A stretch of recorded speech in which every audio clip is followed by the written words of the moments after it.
All year, Jim Cameron's third Avatar film, Avatar: Fire and Ash, has ominously lurked in the back of my mind. The inevitable box office smash that I knew both nothing and everything about. The vibe with this film, or at least my vibe with it, has been there's more important shit going on in the world right now. With everything else coming out this year, in film specifically, do we really need this? Spoiler alert, we always do. But I also, for a very long time, was in disbelief that he was really gonna make more of these. These last two editions specifically have felt weirdly surreal to watch. He's really devoting the rest of his life to this.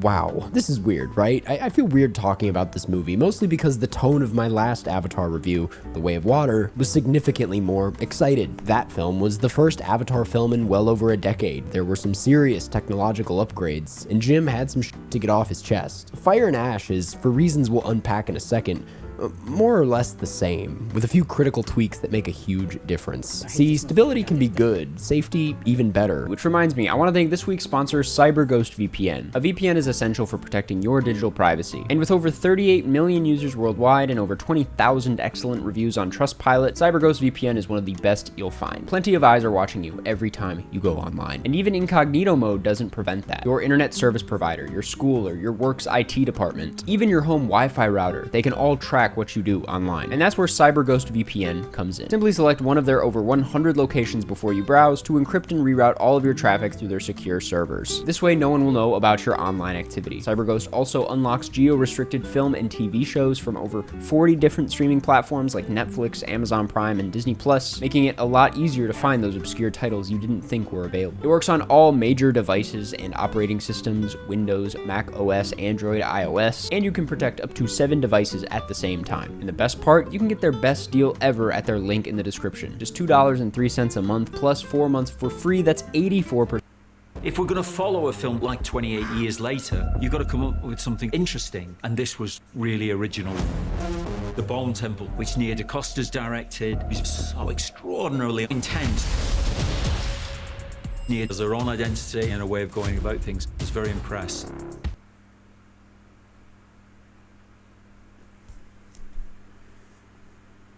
Off. There's even a 45-day money-back guarantee. You have nothing to lose. So if you're looking to support the channel and feel safe browsing the web while doing so, check out the link in the description.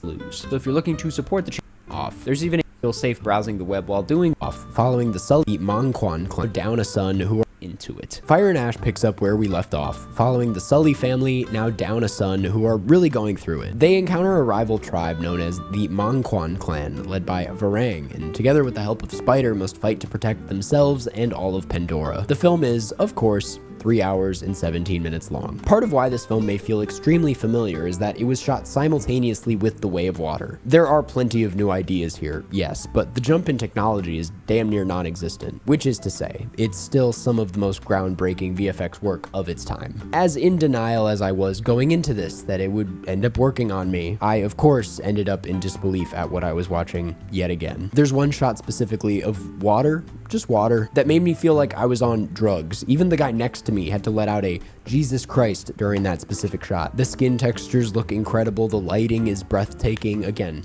the water. I continue to love the creature designs throughout as well. The whales are great, but those little otter things specifically are just amazing, aren't they? Obviously, the big new idea here is fire, which does look great and all. There's a subtle use of smoky air in the third act that I also found pretty cool. As far as how the characters run and jump and generally move around the space, it feels the most natural it's been so far. There is something still kind of off about it, though I will say I did get used to it and don't really have a huge issue there. What I didn't get used to was a much more glaring issue that was also in the second movie, and that's the HFR, the high frame rates. Why, Jim? Why do you like this so much? I gotta know. You have such a wonderful thing going on here, such a beautiful and immersive world you've spent half your career working on. Why unintentionally break the immersion by jumping back and forth between frame rates? Not only am I still unsold on the HFR, it still looks like a video game and continues to cheapen what is on screen, but the jump from that to 24 FPS looks downright awful. It looks unfinished, it feels choppy, all the things you just don't expect to see in one of the most expensive movies of all time. Like the second film, it will just randomly throw HFR on one shot in the middle of like a dialogue scene. It's genuinely one of the most baffling choices I've seen a filmmaker of this size commit to. It's not a choice I ever got used to. I'm begging you, Jim, please ditch this idea. These Avatar films have, for the most part, gotten away with having ridiculously long run times, and this is no exception. I was really not in the mood to spend almost 4 hours at the movie theater, not counting commute time, but these films are so enjoyable and weirdly entertaining that even if nothing is really happening, I end up pleasantly surprised by how fast they go by. Especially here. In fact, during this film I wondered, what would something like this feel like at 2 hours? Can he ever go back to something at that length after what he did with both this and Water? I'd argue, no. If one of the main draws of these films is immersion, why not give the fanbase what they want? Let them be in that world as long as possible. Who cares how annoyed the rest of us are? I don't believe this to actually be true, but it does sometimes feel like these sequences are drawn out for that reason alone, just to add some fat to it. If it's nice to look at, it's nice to look at. That's the Avatar magic I finally felt when I saw The Way of Water, my first Avatar theater experience at the time. But now we're here, 3 films deep, and I'm starting to feel that magic wearing off. But coincidentally, there's finally something to care about in the script. The Avatar films have obviously never been empty, just stale. Cameron has a lot to say about environmental protection, colonialism, love, technology, etc. This feels mostly untouched in the first film, but really comes alive in Water. Cool as that is, it's still an issue that I've never felt particularly connected to any of the characters in these films. It's a common complaint that comes up when people debate whether or not these films actually have any cultural impact. For what it's worth, I think they absolutely do, and how this film performs, regardless of its lukewarm critical reception, should put that debate to bed. But all of that to say, while this film might feel underwhelming as a whole, I certainly feel like, for the first time, I want to see what happens to the Sully family moving forward. That is thanks to 2 films worth of world building and whatnot, but I think the real reason is that Jake Sully is finally a real character. That first film, he was a talking plank of wood. The second film, he was overshadowed by the rest of the world and Stephen Lang, who is also incredible in this film, by the way. But here, Jake, already grieving, has more to lose than ever. James Cameron, who has treated these characters with a tremendous sense of earnestness from the start, really leans into this aspect here, especially through Sully's relationship to Spider. If you're a Spider head like I am, you're gonna be happy about this movie, because you get a lot of him here. And to me, he functions mostly as a link to the human world for Jake, a reminder of both his past, but also his son. I find their relationship in that way really interesting. It's more complex than his admittedly tender love story with Neytiri. And truthfully, it was getting somewhere by the end of this film. Still underdeveloped and never built out enough to move me in any particular way, but a glimmer of humanity in what's a, for the most part, pretty artificial world. I can't believe I've gone this entire video without really talking about Varang, played by Una Chaplin. I'm sorry, but she's beautiful, and I think I love her. Her look, how angry she is, everything about it is working. The shot of her and Stephen Lang laying on what appeared to be a fur rug was one of the best shots of the year. That's all I really had to say about that, but I did have to get it off my chest. This happened last time too. Writing it out, I guess there's a lot I enjoyed about this movie. These movies, they're fun, and they entertain me, even if I could pick apart weird VFX choices and drawn out sequences all day. It's really hard not to let your mind wander a bit during these films, and I'm not even sure Cameron would be that upset to hear me say that, but that's the thing, right? That's not really what I look for in my movies. It's certainly not what I look for in epics like this. When I see people compare this to Lord of the Rings with Dune right over there, get real. While it may not have charmed me as much as the second film, it's good enough fun, and you bet your ass I'm tuning into the next one. That's gonna do. Thanks for watching. Go watch Avatar Fire and Ash and form your own opinion, and I'll see you in the next one. And don't forget to click the link in the description to grab the special CyberGhost VPN discount available for our viewers. It keeps your data safe while you browse and unlocks all blocked content online, all for just $2.03 a month. It's completely risk-free, so check it out today.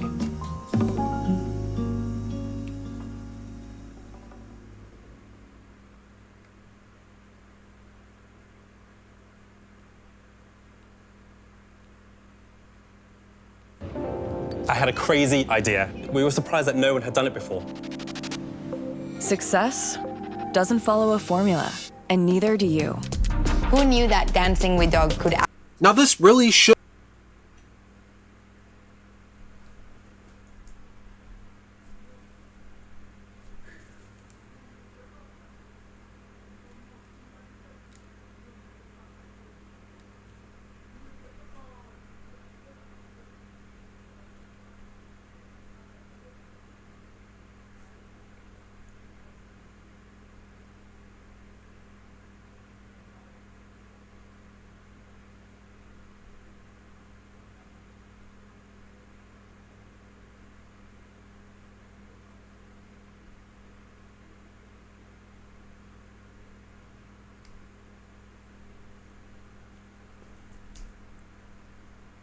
Now, this really shouldn't be considered. So I believe we watched him before. Let's take a look at some what they have to say about Housemaid.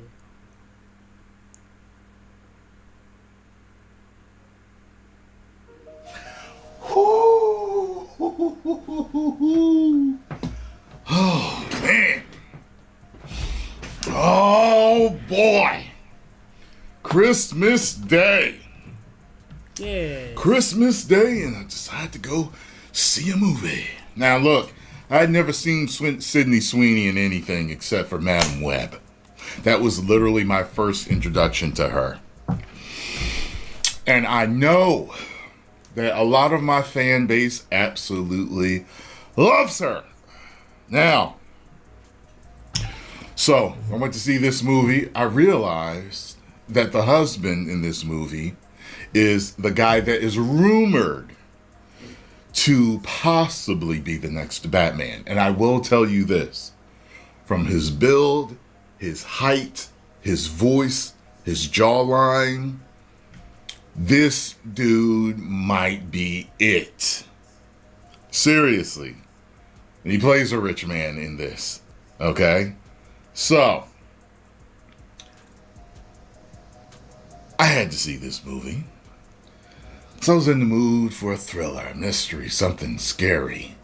You could tell by the trailer it was going to be something like that. A housemaid moves into a rich family's home and something seems off about the wife. And things start to go downhill. And you can tell that from the trailer. And I will tell you this. Excuse me. Things go downhill very quickly. Okay? Don't expect that when you start watching this, that you're going to have a 45-minute, almost an hour build-up before the first shoe drops. The first shoe drops very early.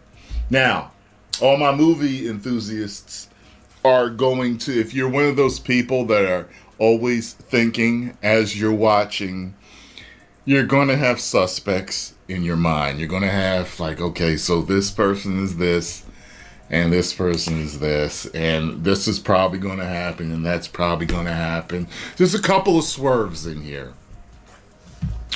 Swerves that I wouldn't say you necessarily don't see coming. It's that you know a swerve is coming. You just didn't know it was going to be this swerve. You just didn't know it was going to be this shoe dropping. You know what I'm saying? Specifics. So, there's a particular character in this movie who appears just to be too calm and too nice to be going through this ordeal with someone else. And I'm just like, I just don't think if someone was dealing with this, that they would be behaving in this manner. Something is up.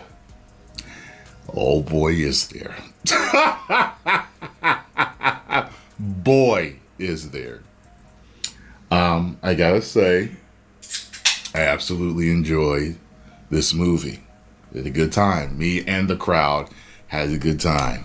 Scarlo loved it. I like in this movie that there are reasons for things being done. You know how when you're watching a scary movie, you're like, it wouldn't be me. Some of the reasons for a couple of characters doing things, you're kind of like, you know, it wouldn't be me, but I could see someone doing this. I could see someone sticking it out over this. Merry Christmas. There are people that would probably go through this because of this situation. Maybe not me, but I see it. Man, by the end of the movie, the final scene of the movie, I felt was just a tad extra. Because I was like, oh, what's the sequel going to be? You're going to be, if you've seen it, you already know what I mean. You know what I'm saying? Zach. But the movie was ominous, creepy at times, scary, violent. No! You've seen the movie, you get it. I'm going to give this movie a 4.5 out of 5. Woos! I hardly have any complaints. It's not perfect. That's the reason why I ain't got a 5, but it's damn near close. I would watch it again. Typically scary movies I don't buy, but I would watch it again. You know what I'm saying? It's great, and it's a movie. It's one of those movies, if you've seen it and you know someone that hasn't, you want them to watch it in your house in front of you so you can see their reactions to everything that's going on. It's one of those. Everyone's acting was good to great. I enjoyed it. Just, oh God, there's some loathsome characters in this. But there's some people that are a certain way and you start to figure out why, and you're like, oh my God, that's why. We're gonna hear you say it. Justified. 10 million subscribers. Woo! Woo! Picked a great name, but your voice doesn't quite match it? We have a fix. VoiceMod gives you over 150 lag-free, real-time... This is best enjoyed at the kind of movie theater that serves white wine, I would argue. Paul Feig loves women in luxurious houses getting up to things, and there's no shortage of that in The Housemaid, based on the best-selling novel and starring Amanda Seyfried and Sydney Sweeney. Yeah, I like all those things too. I like oatmeal-colored sweaters. I like, the touch of cashmere. Yeah, and of course everyone is dressed beautifully because it's a Paul Feig movie, and it's the same costume designer, and you want to live in these houses until you don't. Until you don't. Yeah, exactly. So come hang out and subscribe, because even though it is very serious award season, we are not above campy trash like The Housemaid. So come and hang out with us. So why do you want this job? I just really enjoy being a housemaid. For the right families, of course. You know this is a live-in position, right? This is a non-spoiler review. Yes. Many things happen in this movie that you're going to want to experience for yourself. If you have read the novel by Frida McFadden, you know this already, but many of us out there have not. So I found many things to be surprising. And then I found some things to not be surprising, but I was swept up in the twists of them anyway. So a lot of fun to be had here. Sydney Sweeney stars as a young woman named Millie. She is pulling up to this very luxurious house. It's in Great Neck, New York, I believe. It is snow-covered. It is palatial. And she needs this job as a housemaid. They allude to some trouble she's had in her past, and she just needs to get back on her feet, needs a place to live. And we know from the beginning that she's maybe not who she seems to be, because there is some narration. There's some narration from a couple of different characters here, which I at first found kind of intrusive, and that I realized what those sources were, and it made some sense to me. For sure. So it was okay. And it kind of helps create some tension between how she portrays herself to this wife and who she really is. The wife is played by Amanda Seyfried. Her name is Nina, and she has just perfect soft blonde waves and a variety of, they look like Jenny Kane, ivory, cashmere, fisherman sweaters. Playing Resident Evil 8 she dresses Village in a because it's lot winter, of winter Christmas whites. time. Because she trusts that she's not going to spill on herself. It's tricky. It's bold. You got to know whether you're capable of that. Not everybody is. She lives in this gorgeous house, has a little girl. It all looks perfect. And she is married to ridiculously handsome and wealthy tech dude played by Brandon Sklenar, who at first we assume is like, what is the phrase? A flawless rescue stud? Kind of, yes. He's flawless rescue stud, and he just like saunters into the kitchen in a tank top. Yeah, he does. Because he can, because it's winter, and things get weird from there, and misunderstandings, and who is telling the truth, and who is losing their mind, and who is gaslighting who, and what is broken, what is lost, and all these microaggressions build up. And it puts you in this mindset of like, you're in Millie's head, like, oh my God, who do I trust? What's happening here? This job seemed perfect and I really, really need it, but what have I got myself into? It's a lot of fun. It is twisty and trashy, and both Amanda Seyfried and Sydney Sweeney know what the assignment is. The fact that they look so much alike, have very similar features, the long blonde hair, the big blue eyes. Yeah, they do look like. Plays in interesting ways. Only blue eyes is if you Amanda Seyfried. miss the delicious 80s, 90s charms of cheesy, trashy thrillers like The Hand That Rocks the Cradle, for example, like that. If you like that kind of movie and you just want the escapism of like the trappings and the twists, then that is all here for you. I really enjoyed this. I had a good time. It's a little too long. It is 2 hours and 11 minutes long.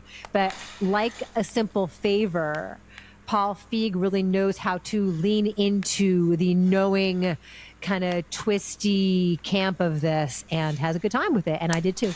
Yeah, no, I agree. The movie's a lot of fun, and it does harken back to those 90s thrillers, but I would say it also harkens back to, like, Douglas Sirk in a lot of ways, and even, like, it's funny, in my review of the film verdict, I talked about how George Cukor and Pedro Almodovar both sort of bristled at being targeted as women's directors, because, of course, in their cases, it was just coded language for a gay guy. Paul Feig, however, I think loves to tell stories about women, and I think loves to tell stories about women at a certain income level of late. You go from like the more sort of blue collar characters of The Heat, and even Bridesmaids to a certain extent. Where there's like poverty and wealth butting up against each other, and with Simple Favor and now Housemaid, he's definitely leaning towards like the wealthy side, but it very much in a way of like, you may think you want this life, you don't.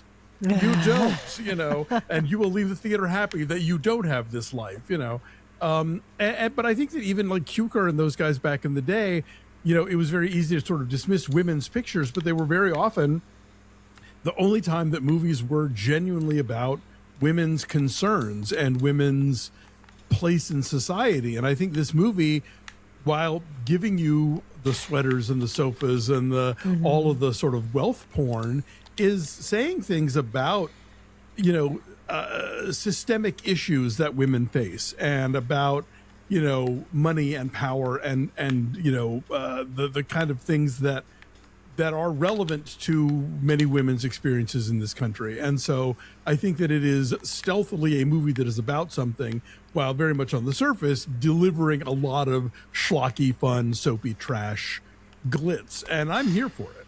Yeah, both women have to make choices in this movie for survival, for a better life. And yeah, it's very pointed in the way that's depicted. John Schwartzman is a cinematographer here. Yeah.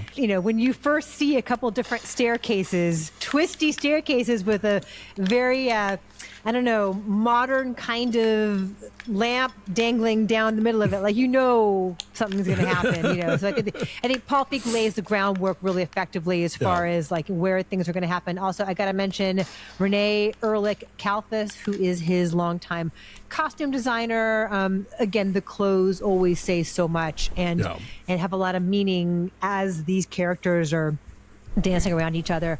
Brendan Sklenar also, uses those looks very effectively here. Yeah. And he's kind of played some versions of what this character looks like in terms of like It Ends With Us. Also kind of twisty trash. He is the chef, the hunky chef.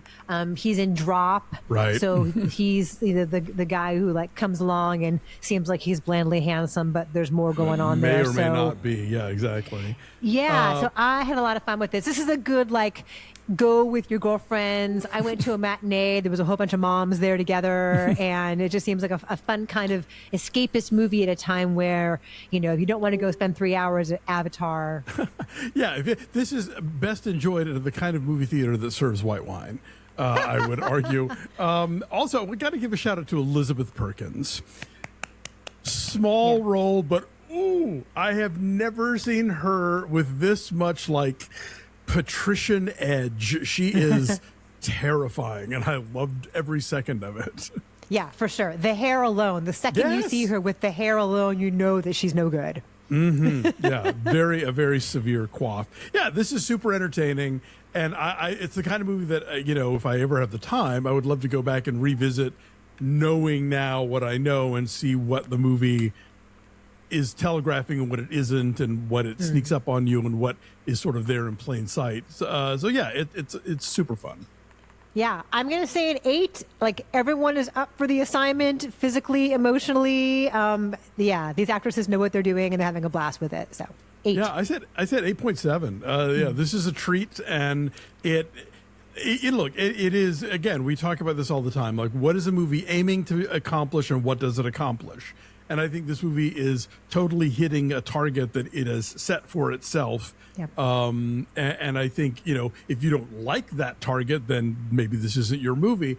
But as far as like what Feig and company set out to do with this movie, I think they're doing it. Yep. The Housemaid's in theaters now. Go check it out.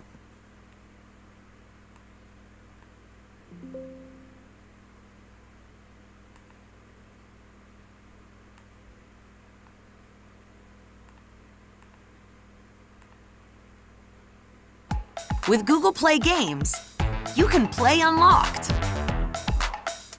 Unlock bigger screens and better controls. All for the crown. Go play on PC with Google Play Games. Download now.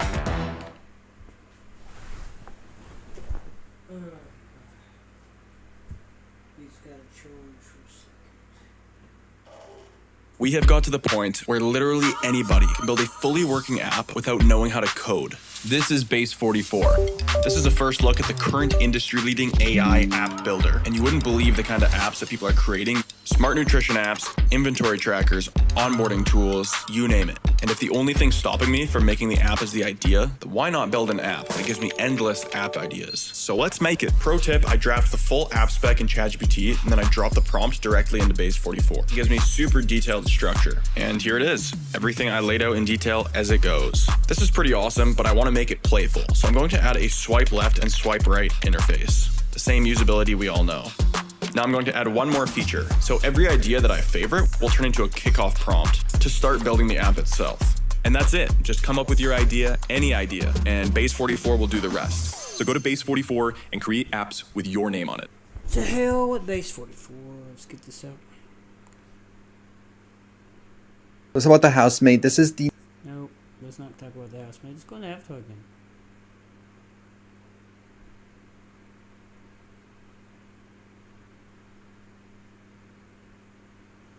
Alright,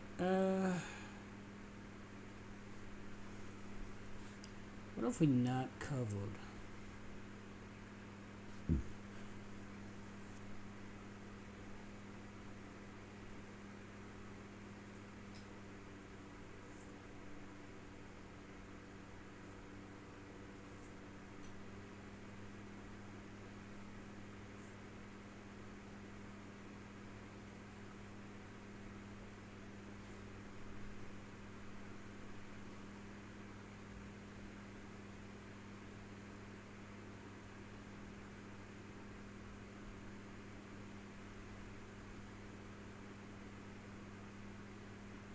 As an artist in a creative process,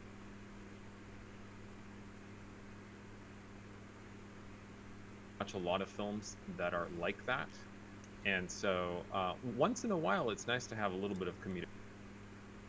I worry about that too. Oh.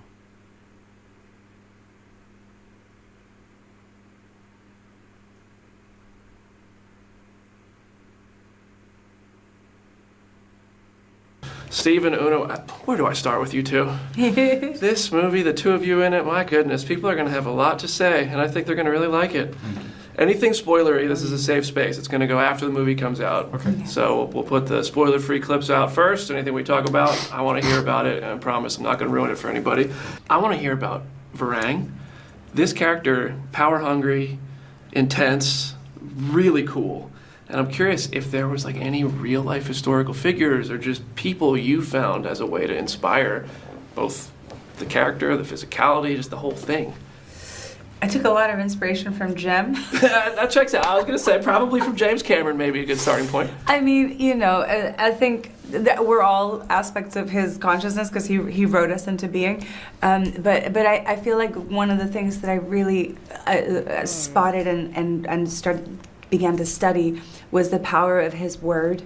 You know, that he has he has a lot of integrity with his mind, thoughts, actions, and speech. You know, and so when he says something, it has a lot of weight. And I feel like that was something that was like, oh, he has the power of the word, and I feel like Varang has as well because she's really earned earned her leadership by being very, very fierce and very determined and has a lot of willpower and has a lot of integrity. So that was one person, but he's obviously a lot nicer than she is.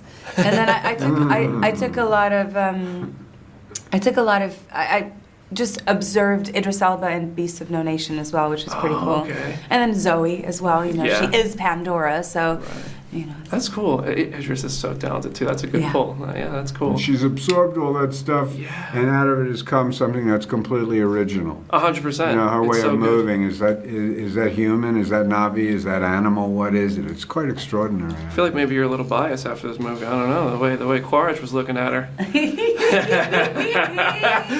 I want to actually ask you a question about Quaritch, though.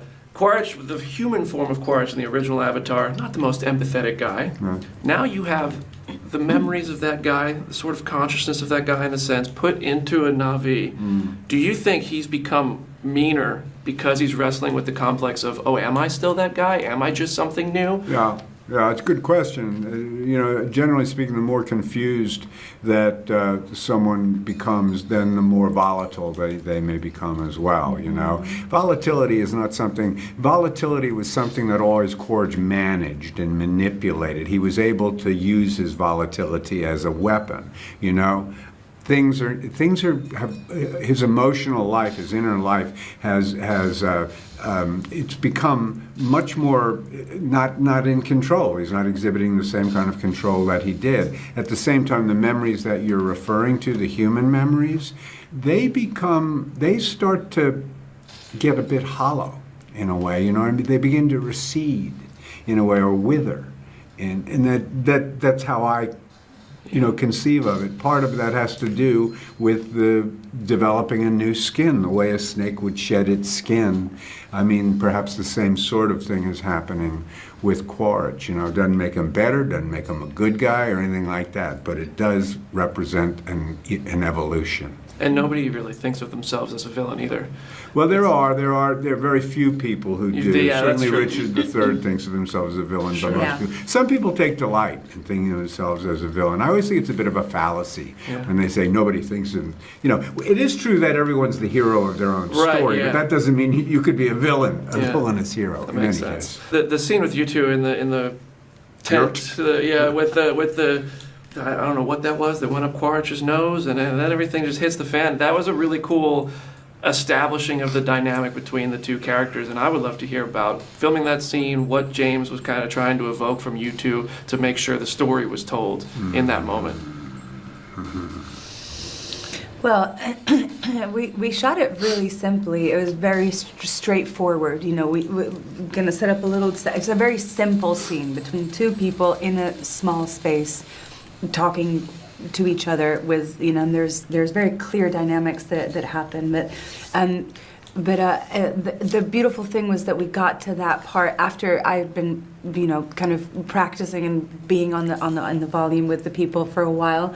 So you just sink into this incredible intimacy of the work, and so it's just like just dunking into this place of really immense creativity and play that I remember from that day. And then I mean, and for me it was just wrestling with the huge piece, which is like, there's the dynamic here, but then there's also her whole origin story, and the place of deep trauma that she comes from, and the place of having earned her stripes, that I really wanted to honor as well, you know. Yeah. So there was a juicy scene, man. They had a lot of fun with it too. They made it look cool. It's exotic. Yeah. I mean, entering into the yurt itself, because think of the world outside. The ash world outside is barren, and it's very rugged. But when you walk in, you're in the warmth of a place. There's something womb-like about that yurt.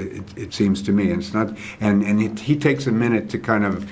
He doesn't assimilate immediately, you know what I mean? But there's a whole quality of submission, which is that scene is about dominance and submission, among other things, you know. And submission is not something that one associates with this character, with Corge, at all. So it takes a very, very special, powerful presence to be able to elicit that kind of submission from him, and that's Varang. It was awesome.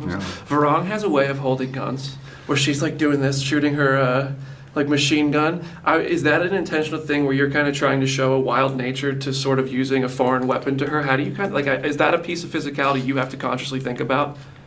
Well, it really helps that I'd never held a gun before before the Avatar training, you know. Yeah. And then when we go through the gun training, and I went through the gun training, you know, we get taught the proper form. But on the day, you know, Jim was very much like, she doesn't know how to use this. You know, she's a fast learner, but these days she's not technical. So you can be just very visceral about it, and that's good. So it was a choice. Yeah.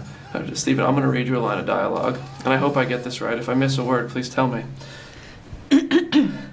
I'll blow your grandma's skinny shit straight through the hoochie. I'll blow your grandma's skinny shit straight through the hooch. Delivering a line like that has to be some sort of unique experience on a set like Avatar. It's just another day at the office, dude. No way! No. When you get it, that's such a vicious thing to say. I think I'd said that to, you know, I might have said that to my wife several days before, you know. Just to rehearse? That's not true. Just for rehearsal purposes, I hope. I didn't say. Yeah, no, it's a good line, isn't it? Yeah. No, it's crazy. I popped. I was like, oh my God, that was crazy.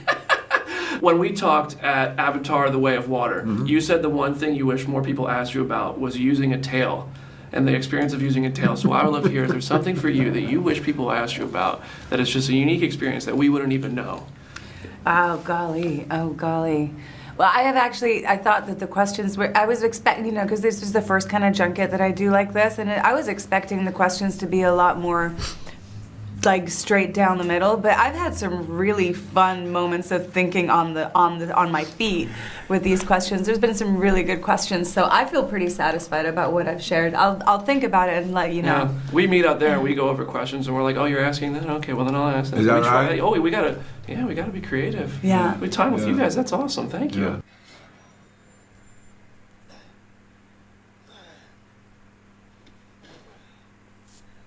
Very good. Thank you so much for talking with me, guys. Congrats on the movie. It's awesome, and you too did a killer I hope job. it plays well in Nashville. I think it will. All right. See you.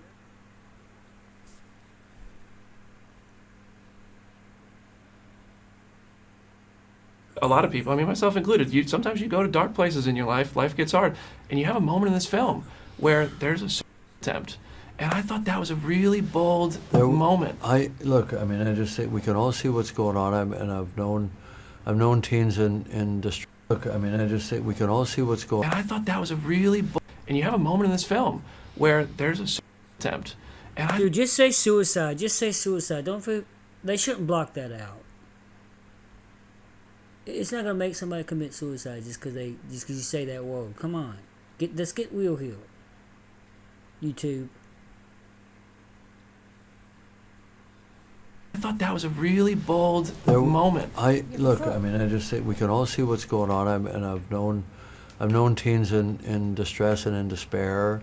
I was not one of those, and fortunately, I haven't had that directly in my family. But you see a lot of that now, and you know, I was doing a film about essentially the teen years and finding your sense of identity and your voice and all those things, and approval and acceptance. And Loak feels like an outsider. I thought, oh, I'm doing this film. let's play this out. Let's see where it goes. And I talked about it with the other writers, and we felt pretty strongly that it was something we wanted to see because of what happens next. He makes the decision. He makes the right decision, you know. And I've had one friend, very close friend, himself, and it's like, dude, if I could have just been there, you know what I mean? And or if you could have just had one neuron fire slightly differently and see a path through, because it will all work out, you know. And to see that character at that depth of despair, and I don't care, we can talk about this, spoiler or whatever, to go on and find himself and find his voice and find his power and become pivotal in the outcome of the history of his people, you know. And when Sigourney's character, Kiri, young Kiri, 15 years old, says, "You have greatness in you." Getting chills. Look at that actual chills thinking about it. Don't people need to feel like they have greatness in them, you know, in a moment of despair like that? Yeah. You know. So anyway, I just thought, all right, let's play this out. You take a main character and take them there, and then show what happens when you don't. Yeah. When you lean back into life. She says, "Stay in this life. We need you." I love that line when she says, like, it's letting him know we are better because you're here. Yeah, we want you here. You know, that's sort of, I love that. And it also shows that support structure, being around him and him being able to feel that, and that takes him from that pit. And then he digs his way out, right? He figures the bow is the ancestors. I'm going to rebuild that. I'm going to present it back to my mother. And man, isn't that a pivotal moment? I mean, when you see what she does with that bow later. Oh, yeah? On behalf of her people. Wow.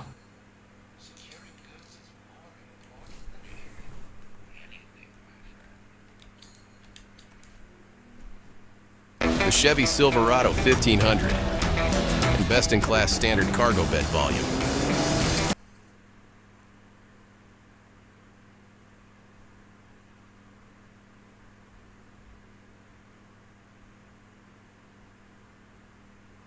You want to spread your fire across the world. You want to take on anyone. You need me. With a movie like Avatar, it obviously requires a lot of imagination. What was the most difficult scene for you to film in a movie like this that forced you to kind of push the limits of your imagination? And I'll start with you, Stephen. The most difficult scene to force the imagination, my goodness, it's all, you know, there's not a scene that doesn't challenge you in some way. Certainly the physical scenes, some of the stuff between Jake and Quaritch, the physical stuff, that requires great discipline and just hard work and imagination, because you're jumping from rocks that are floating, you know, thousands of feet in the air. But I'd be hard put to come up, you know, just with one scene that knocked me out, I would say. But the more physical the scene, I think the more is required of you. Because when you're battling the elements, when things are really elemental. Yeah, I think I agree with that, because there was a scene where between me and Neytiri, and there was a moment where, you know, it's a fight scene, and I kind of got a little excited, you know, and then you have to have like the commitment and the presence and the imagination going at full capacity, but then also you have to maintain awareness so that you don't actually like hurt the other person.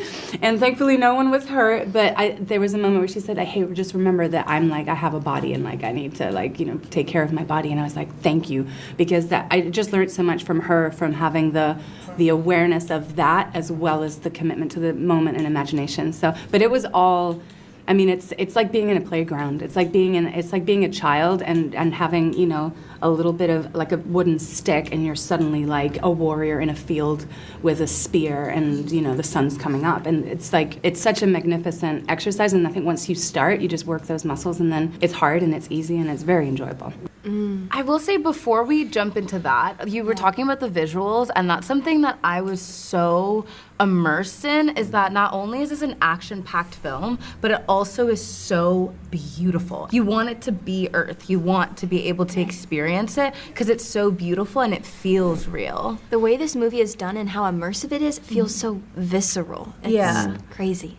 I'm excited for audiences to just I feel like they fell in love with our characters in The Way of Water when they were introduced, and now they get to see them grow and evolve and see the relationships evolve, and I think that's what I'm most excited for in Avatar Fire and Ashes, because there's so much love for our characters, so to see how audiences get to grow with them.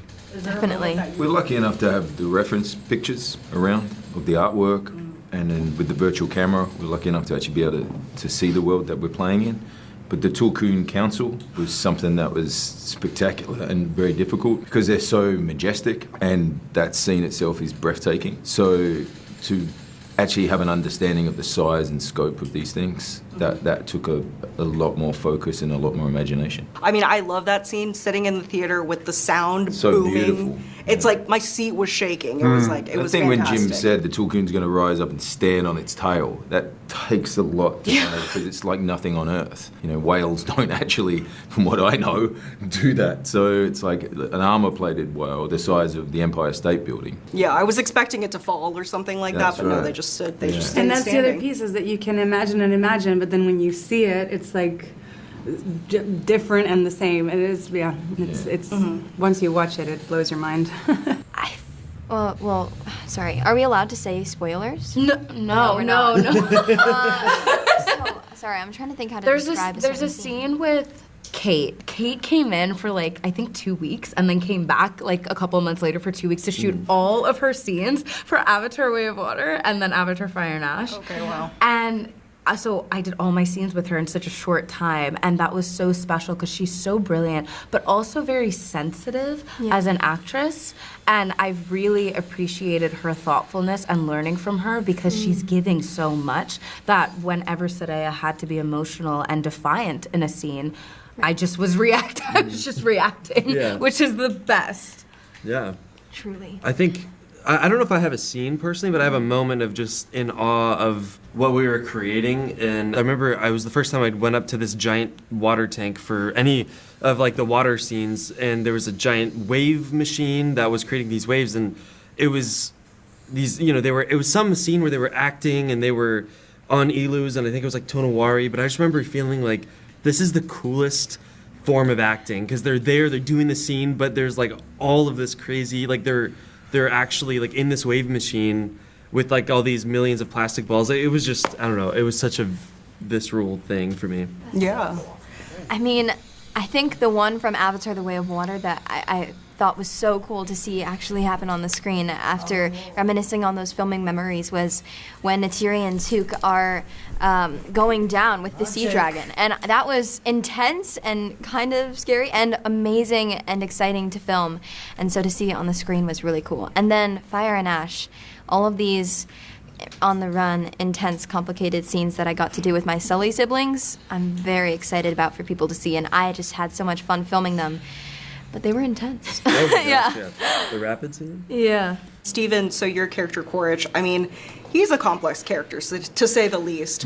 What is it like walking that fine line between playing this villainous character and a character who can be redemptive in some aspects, but is not completely redemptive? Well, it's challenging, and I appreciate that you point out that he is a complex character, because I think that the complexity has been there from the beginning, but it was not apparent in the first movie. I think it grew a little bit, it evolved a bit in the second movie, and I think now it's really coming into fruition. So therefore, people who I think are expecting or looking for the conventional villain will experience some kind of skepticism or confusion, or just enjoy it. I hope. For me, it's a challenge to play. All I'm attempting to do is play the simple truths of the character, to kind of examine how I feel when I'm in relationship with Varang or with Jake Sully, who I have a very complicated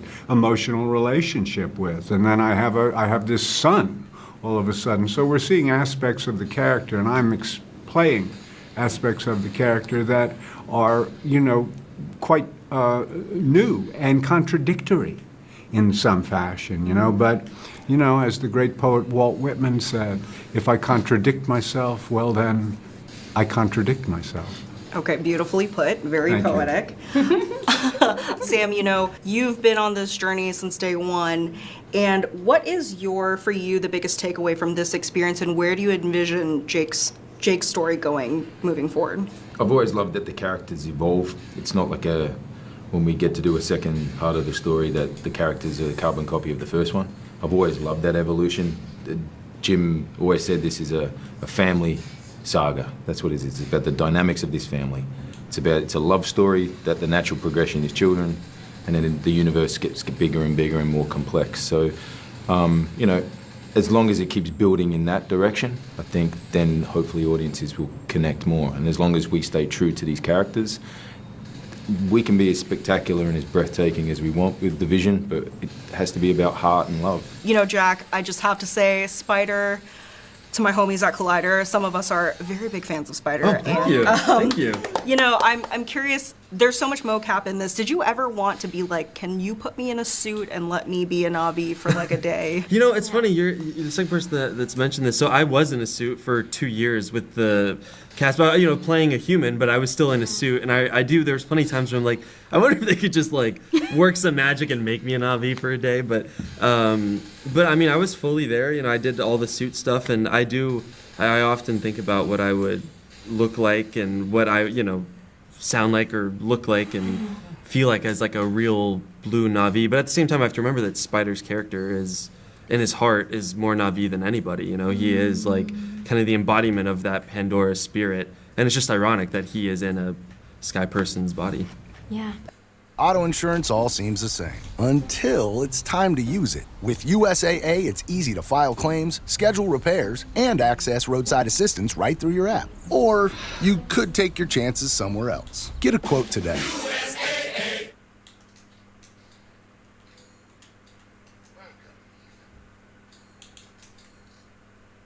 And then just to wrap up, my question is, if Pandora was real, if you were able to travel to Pandora today, what would be the first thing that you guys would do when you get there? It is real to us, you know that. Well, when we were in it. Well, Sam, when you get to that world, what would be the first? I'm like Jake Sully. I love every part of it. Yeah.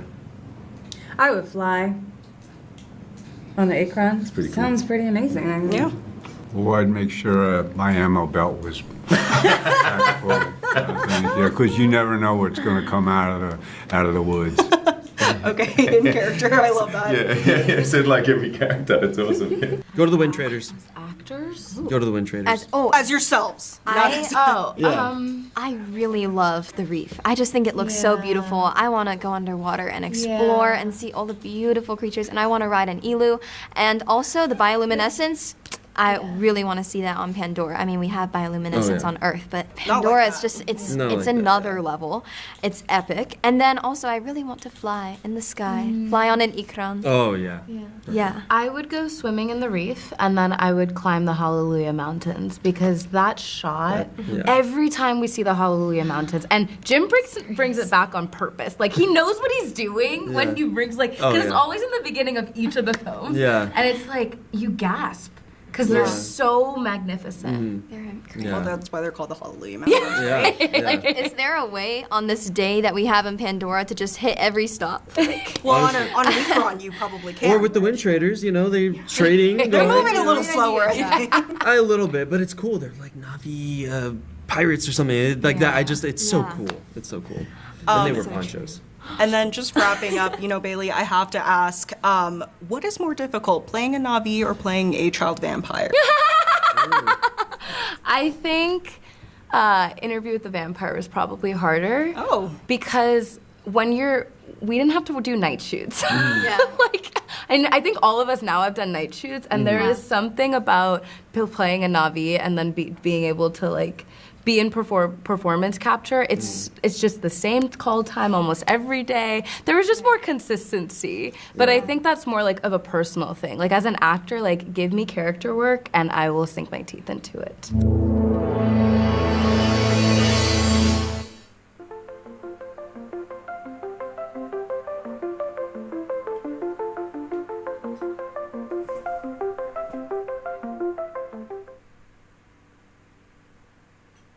Alright, we're gonna get out of this one.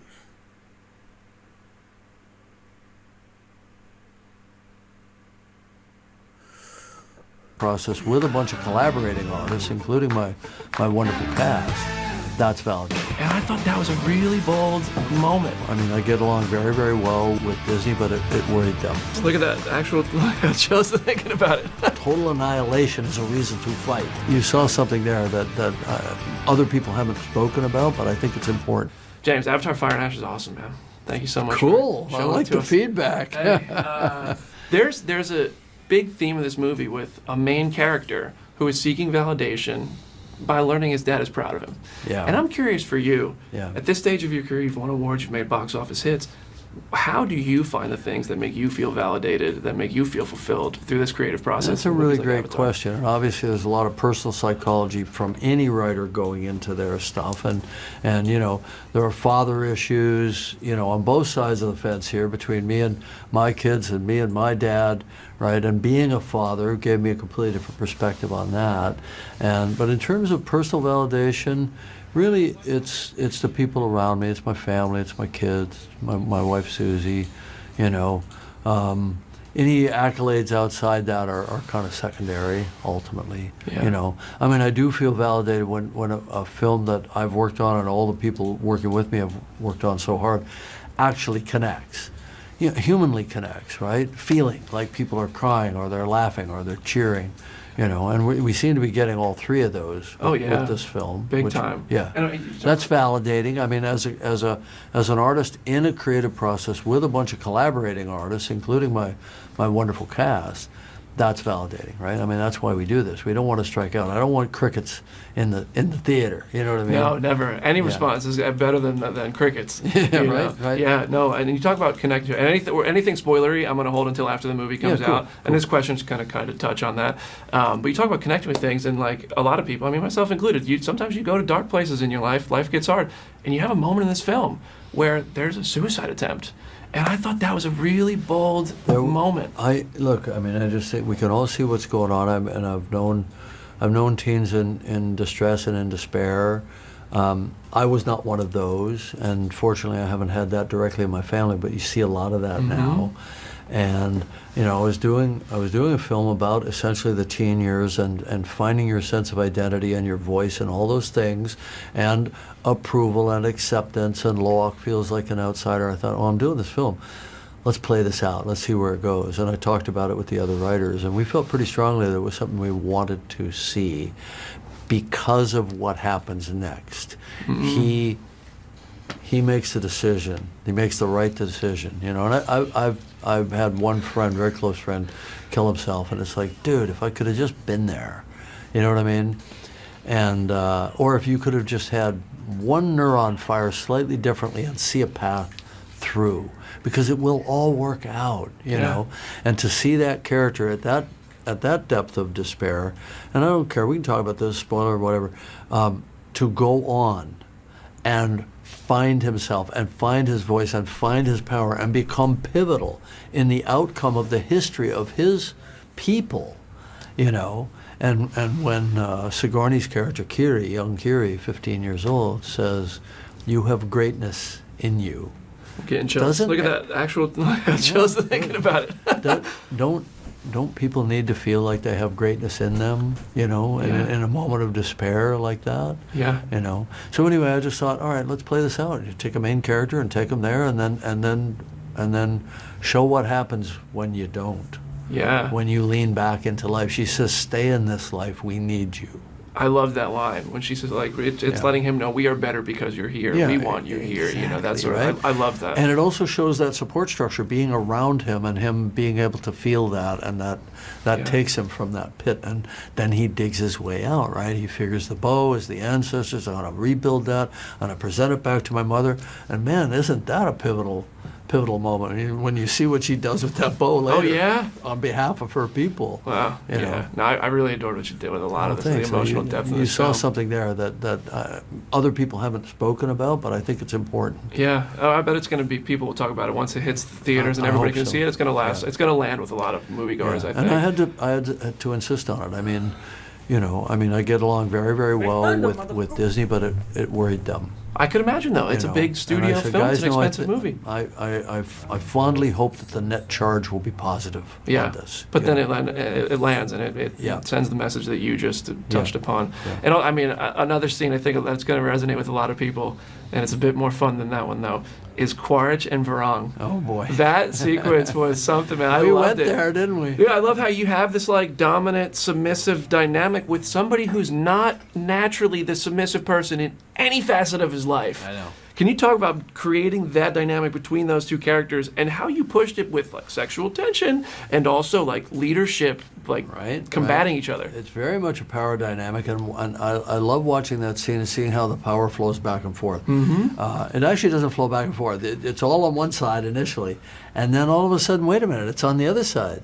Has that been a plan, or did he just get lucky? I like to think it was his plan, but he didn't know she was going to give him the truth serum, and that everything he said would be true, and that was his ace in the hole. And that, you know, I think there's something wonderful in that scene. I mean, I liked it when I wrote it. I had to kind of fight for it because we go for 10 or 11 minutes away from all of our other main characters, our family, our Sullys, you know, and all of a sudden we're on the villain's journey.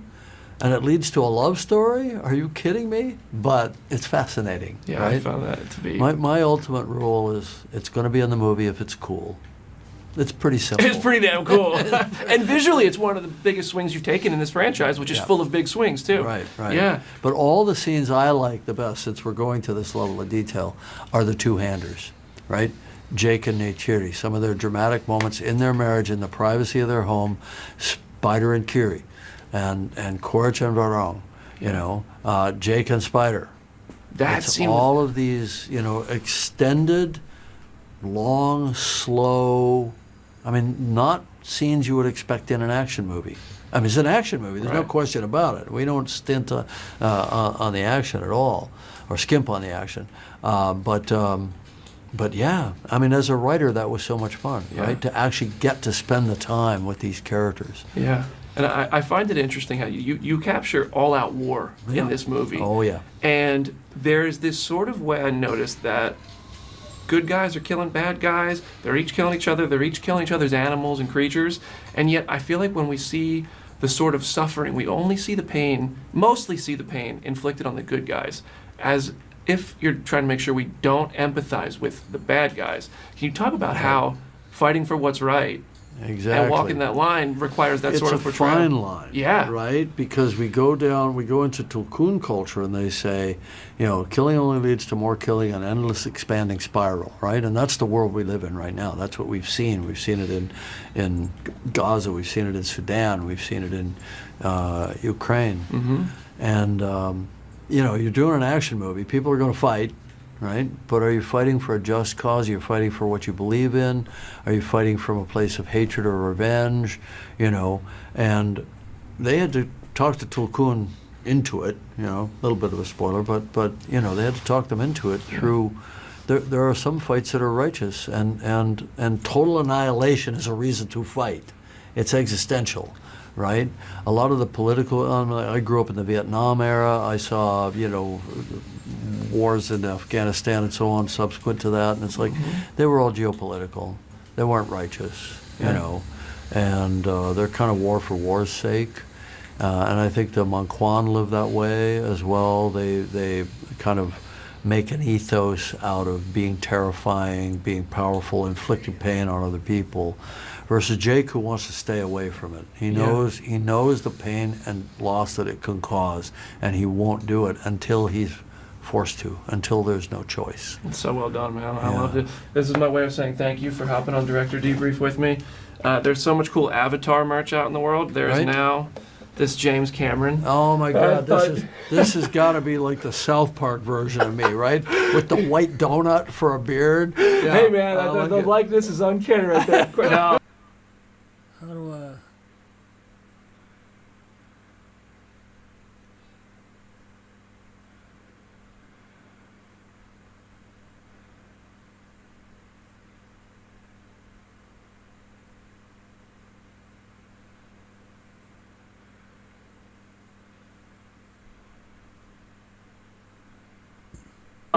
No, yeah.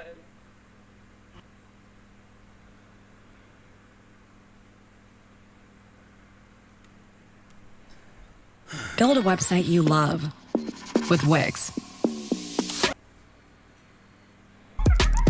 Create. As an artist,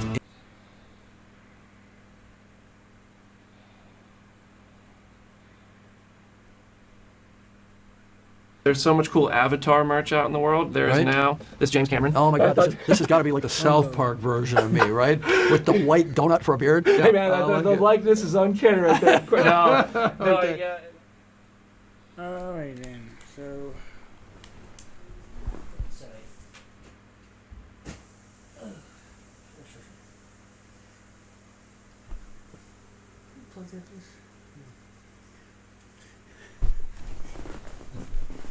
Sorry. Excellent.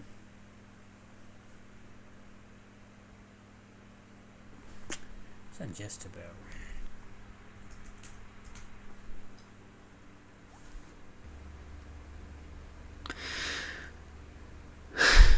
Hello, everyone.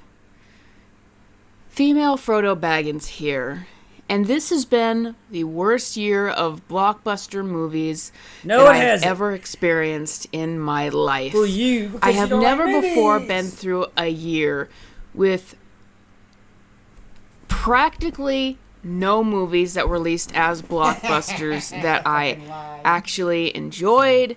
Most of the things I liked were on streaming first.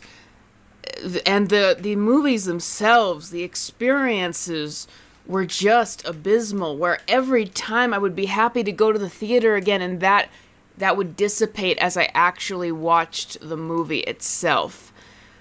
But I don't think I've had a more, well, okay, the most painful experience I had this year was Captain America Brave New World. But Avatar, Fire, and Trash, as I will call it, was a unique experience, a painful one. Listen, guys, listen.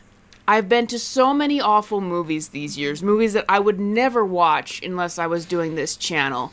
And you know, there's a little part of me that just wants to support movie theaters in their final days. But here's the thing about it. I don't think that I've ever regretted going to see a movie this year more than Avatar, Fire, and Ash. Like, listen, this is my job. Like, whenever I watch a bad movie in the theaters, I can always go, well, at least I can make a... Why is it your job? Why? Like...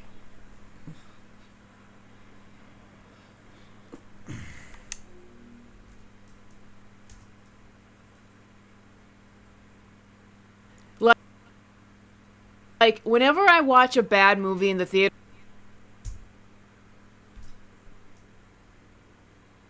going to see a movie this year more than Avatar, Fire, and Ash. Like, listen, this is my job. 136, okay.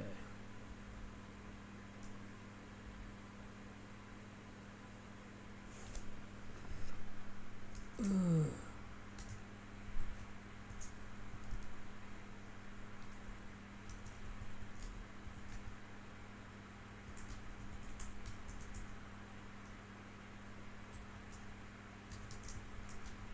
What job?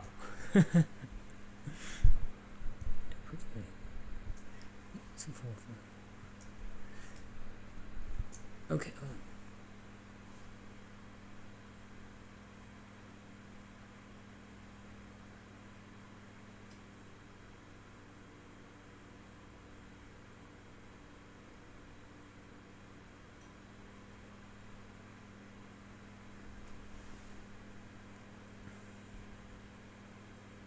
You know, I want to heal know what. Oh my god, I do have some more to go do today.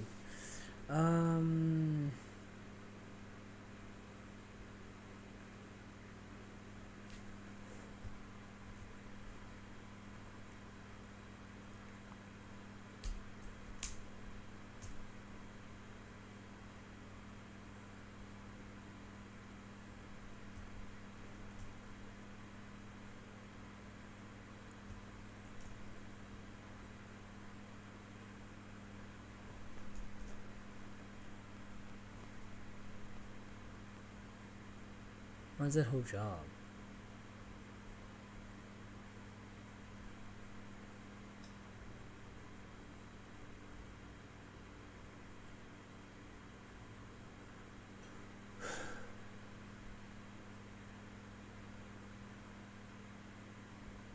good, isn't it?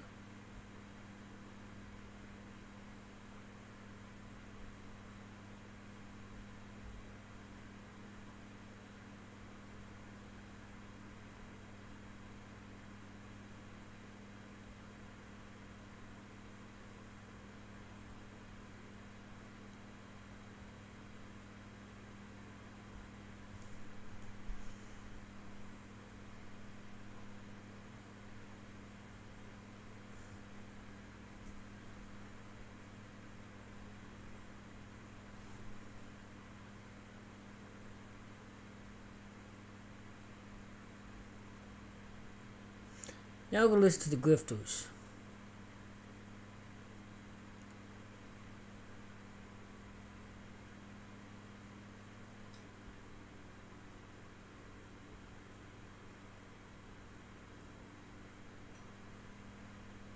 Like, whenever I watch a bad movie in the theaters, I can always go, well, at least I can make a video on this and get paid. Yeah, it's my job. Like, this is my job. I get paid to do this. I get paid to watch movies and make videos about them.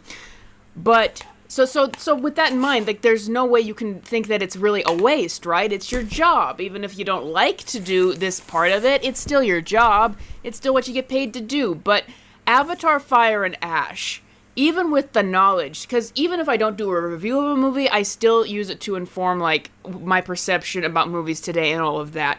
Even with all of that in mind, the fact that I'm getting paid to do this, I still felt like I had utterly wasted 5 hours of my life with the experience of Avatar: Fire and Ash, because that's what it felt like. It was 5 hours long. I have never been to a movie that felt that long, where I had never felt more enraptured when what I thought would never happen happened, and it finally cut to the credits. Oh my goodness, it was such a relief. There was a point in the movie, and you'll know this if you watch it, where Jake Sully gets captured again, where I really wish I can get paid to watch movies and review them, as well as play video games and review them. Maybe even read books and review them. Damn audio. Oh my goodness, it was such a relief. There was a point in the movie, and you'll know this if you watch it, where Jake Sully gets captured again, where I thought, okay, this is it. This is the wrap-up of the film. This is the climax, and it was already feeling like just such an overlong, bloated film. But no, there was at least a full hour left after that. I could not believe how wasted I felt. I felt like I was in the hole in that film, in prison. That's what I felt like. It would not end, and I felt like that is 5 hours of my life I will never get back. Even though it's my job, I felt like my time had just been utterly wasted. So I'm doing this video not just as a review, but to warn you. If you were on the fence about seeing Avatar: Fire and Ash, you weren't sure how you were going to feel about it, like, that movie, like, above all the other movies I've seen this year, like, Brave New World was short, so was Snow White. This one will literally make you feel like you wasted a part of your life watching it. You will feel bad about yourself after watching this because you felt like you wasted your time. I have to warn you about that. If you are not certain that you really, really need to see Avatar: Fire and Ash, you're probably gonna hate it. Now, why is the movie such a bore? Is it just because it is like 3 hours long and it's just filled with filler and bloat and slow scenes and rehashed scenes and all that kind of stuff? Well, it's more than that. Not only is this a ton of filler, but I can describe to you exactly what this movie is. It is literally, I can't stress this enough, it is literally scenes from the first 2 Avatar films rearranged and played out again. You will not be able to tell the difference unless the Fire Lady is on screen. You will not be able to tell the difference between this movie and the last one because of how many visuals and scenes and character moments just happen again. In the last movie, it was about, dangers over there being a human boy amongst Jake Sully's clan and getting captured, and, a dynamic between him and his father. His father, who's the colonel from the first movie, who was supposed to die, but this is his avatar and he still wants revenge. that whole thing plays out again in the second movie. There was this whole thing about how this spider character, who's a human, creates conflict for the Sullys, and they need to learn how to accept him, and they accepted him at the end of the film. Well, turns out they erased that, and they're doing that over again in this movie. It's about them trying to accept him as a character, if you could call that the plot. It's about them conflicting with what he has. Because in the last movie, he was a liability because he couldn't do what they do, and he couldn't breathe. This one, he's a liability because he can't breathe well, but also because now he can breathe well. So first it's because he can't breathe well, then it becomes because he can. Because they could replicate him being able to. Duh. There's scenes where, the battle at the end, the big water battle from the first movie happens again. Characters, when the kids being held hostage and threatened, that happens again. Jake Sully needing to take hold of that creature like he did in the first movie, that happens again. And that, a lot of the movie is just them circling around, going back to the original tribe, going back to the water place, going to the fire people, going to the air people, all that kind of stuff. It's like them circling locations and re-exploring the same plot beats and character beats that had already been done in the previous two movies. So it's like, hey, did you dislike the first Avatar? Did you dislike the second Avatar? If you dislike those two movies, you're just going to watch a third movie that is rehashed scenes from those films, literally re-exploring things that were already done in those films, and having to have characters rediscover things and relearn things. And that is what the entire movie is for 3 hours. It's and this is what it literally is. James Cameron does not have a story to tell with Avatar, and he hasn't in a very long time. And he's pretty much affirmed that in interviews. In interviews, he literally said, I heard one earlier this year, and it was done some years ago, Avatar films is because of the message. That he feels that he has an important message to tell with these movies, and that's why he keeps doing them. It's not about the story, it's not about the characters, it's about that he feels that these films profess a certain message. I almost bailed on being a filmmaker.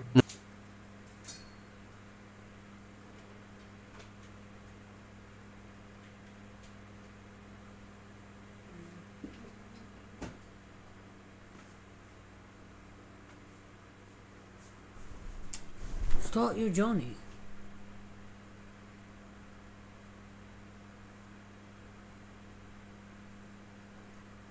The thing that kept me in the game.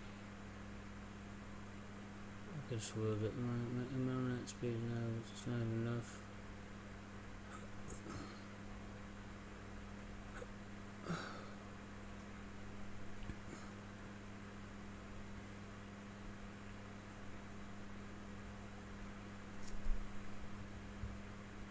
On.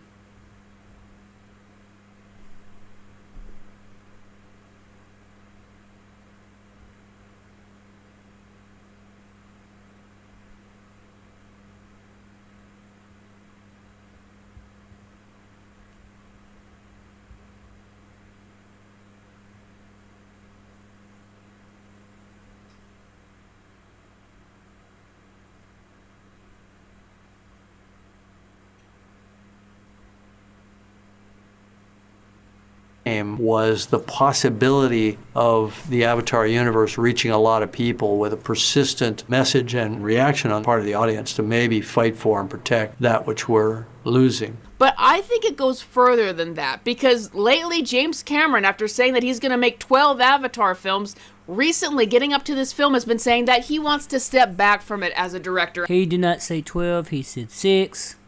After being so invested in this universe supposedly for years, and I think it's because of the word that this movie was not going to perform as well as the previous ones. It's still tracking to do monster numbers for whatever reason, but it's still tracking to not do as well as the previous ones.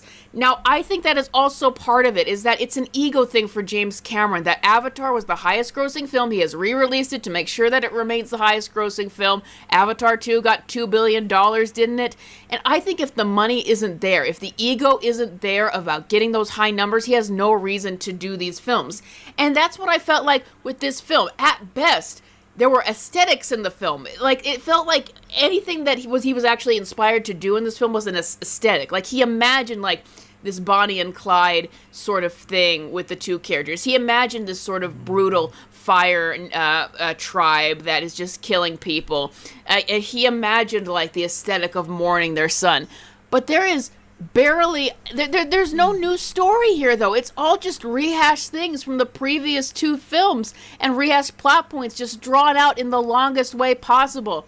But the embarrassing thing about all of this is that Avatar, even the first movie, was not even an original story. Avatar, the very first movie, was like a generic action film, and it sold because of the groundbreaking visuals at the time. I remember how it was hyped up as an event and why it got all that money. But Avatar was just a reskinned movie from a Kevin Costner movie in the 90s called Dances with Wolves. And I'm not even exaggerating. It literally... So? It worked. So what? Also, there was The Last Samurai. is a ripoff. Dances with Wolves... It's not a ripoff. It's okay to copy ideas. That's what movies are, the recycled ideas. No idea is new.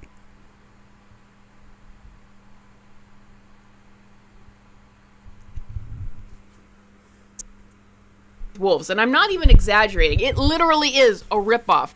Dances with Wolves, once again, Kevin Costner film from the 90s, Oscar-winning film, and it's about a disillusioned Civil War soldier who gets assigned to watch over this native tribe, only for him to disobey his command and make friends with the tribe and assimilate into their culture and get married to a white woman who'd also been assimilated into their culture, and he lives this happy, idyllic life and lives in peace until the evil soldiers come and try to destroy everything, and they have to protect the tribe. It was an anti-colonization movie, and it just, very much romanticized the tribe and, the story with the soldier, being disillusioned and finding peace with this tribe.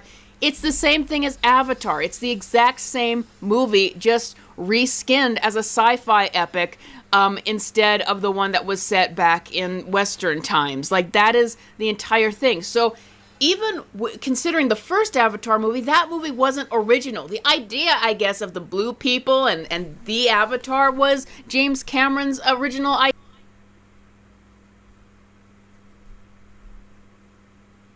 I guess, of the blue people and the Avatar movie, that movie wasn't original. The idea...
idea, I guess, of the blue people and the Avatar was James Cameron's original idea, but the story, the characters, and the story structure, it was all based off of that Dances with Wolves films, which just kind of goes to show you what a farce this whole Avatar universe is. It's not even from James Cameron's original idea. He just reskinned another movie and claimed it as his own, as the highest grossing movie. So there's just nothing left to be explored here. He already said what he wanted to say with this universe in the first Avatar, and it was honestly just a generic action movie. And then it seemed like the second one was maybe inspired by certain water aesthetics, and then this one is just rehashing the same thing, because he has to keep making these movies because the last one made money, or at least got a high box office number, because they're so expensive to make. I'm not sure how much they're actually making, and he has nothing left to say about this world. With this movie, with Fire and Ash, it's like there's not even a main character. I don't know who Jake Sully really is anymore. He just waffles between feeling like he has to kill Spider, which is like the same conflict of the last movie that I remember, and but he's not really the main character, and neither is the son from the first movie, who was like trying to prove himself. They even start with him opening the narration, but he isn't the main character either, and he just seems like he's going on the same journey as the first movie, where he's insecure around his father. He wants to prove himself. I guess they finally reconcile. That was a little thing, but he still isn't the main character of this film, and neither is Sigourney Weaver's character Kiri. So the character that they want that this universe to center around now is Spider, the human boy, but he also is not the main character. They make so much of this about, Spider and him being a human among the Na'vi, and then somehow he magically is able to breathe among them, and that becomes a big conflict. But he still isn't the POV character or the main character or anything. He's not going through a development. He's the same person he's always been, in terms of his personality, and it's just going on the same journey as the last movie. It seems like they kind of want the entire thing to center around him, but they don't really actually give him any character development that's interesting. It's all, once again, just rehashed stuff from the last two films. With all that said, it's like, this is going to be a short review because there's not really a lot to be said about this movie. It was just like 5 hours of boredom, 5 hours of aesthetics, of things that James Cameron thought would look good, and it does look good. It's a great looking movie, best looking movie of the year. The 3D looked great. It looked like you could reach out and touch stuff.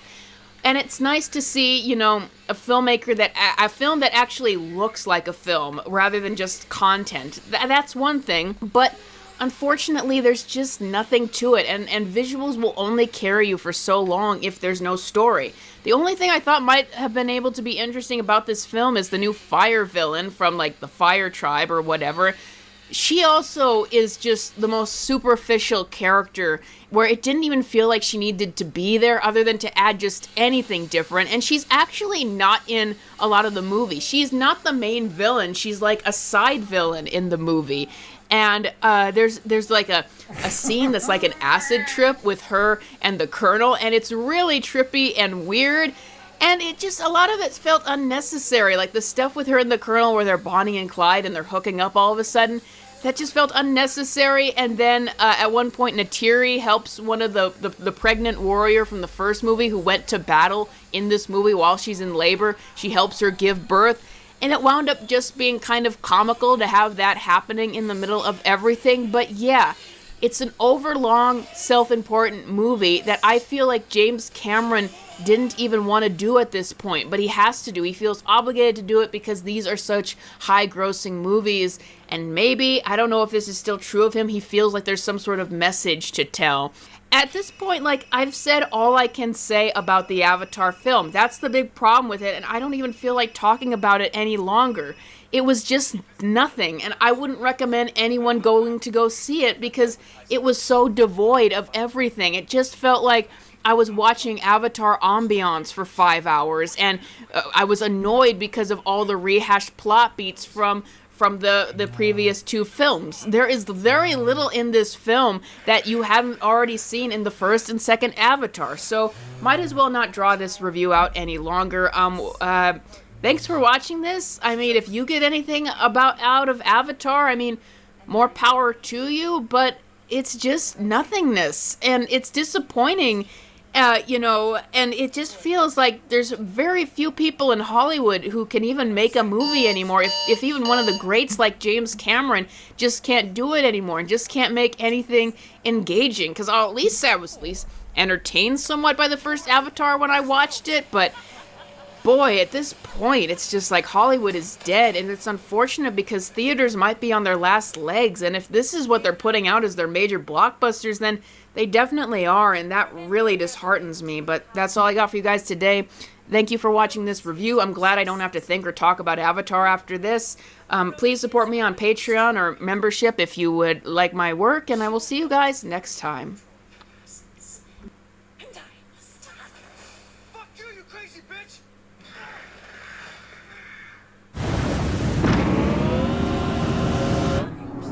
So,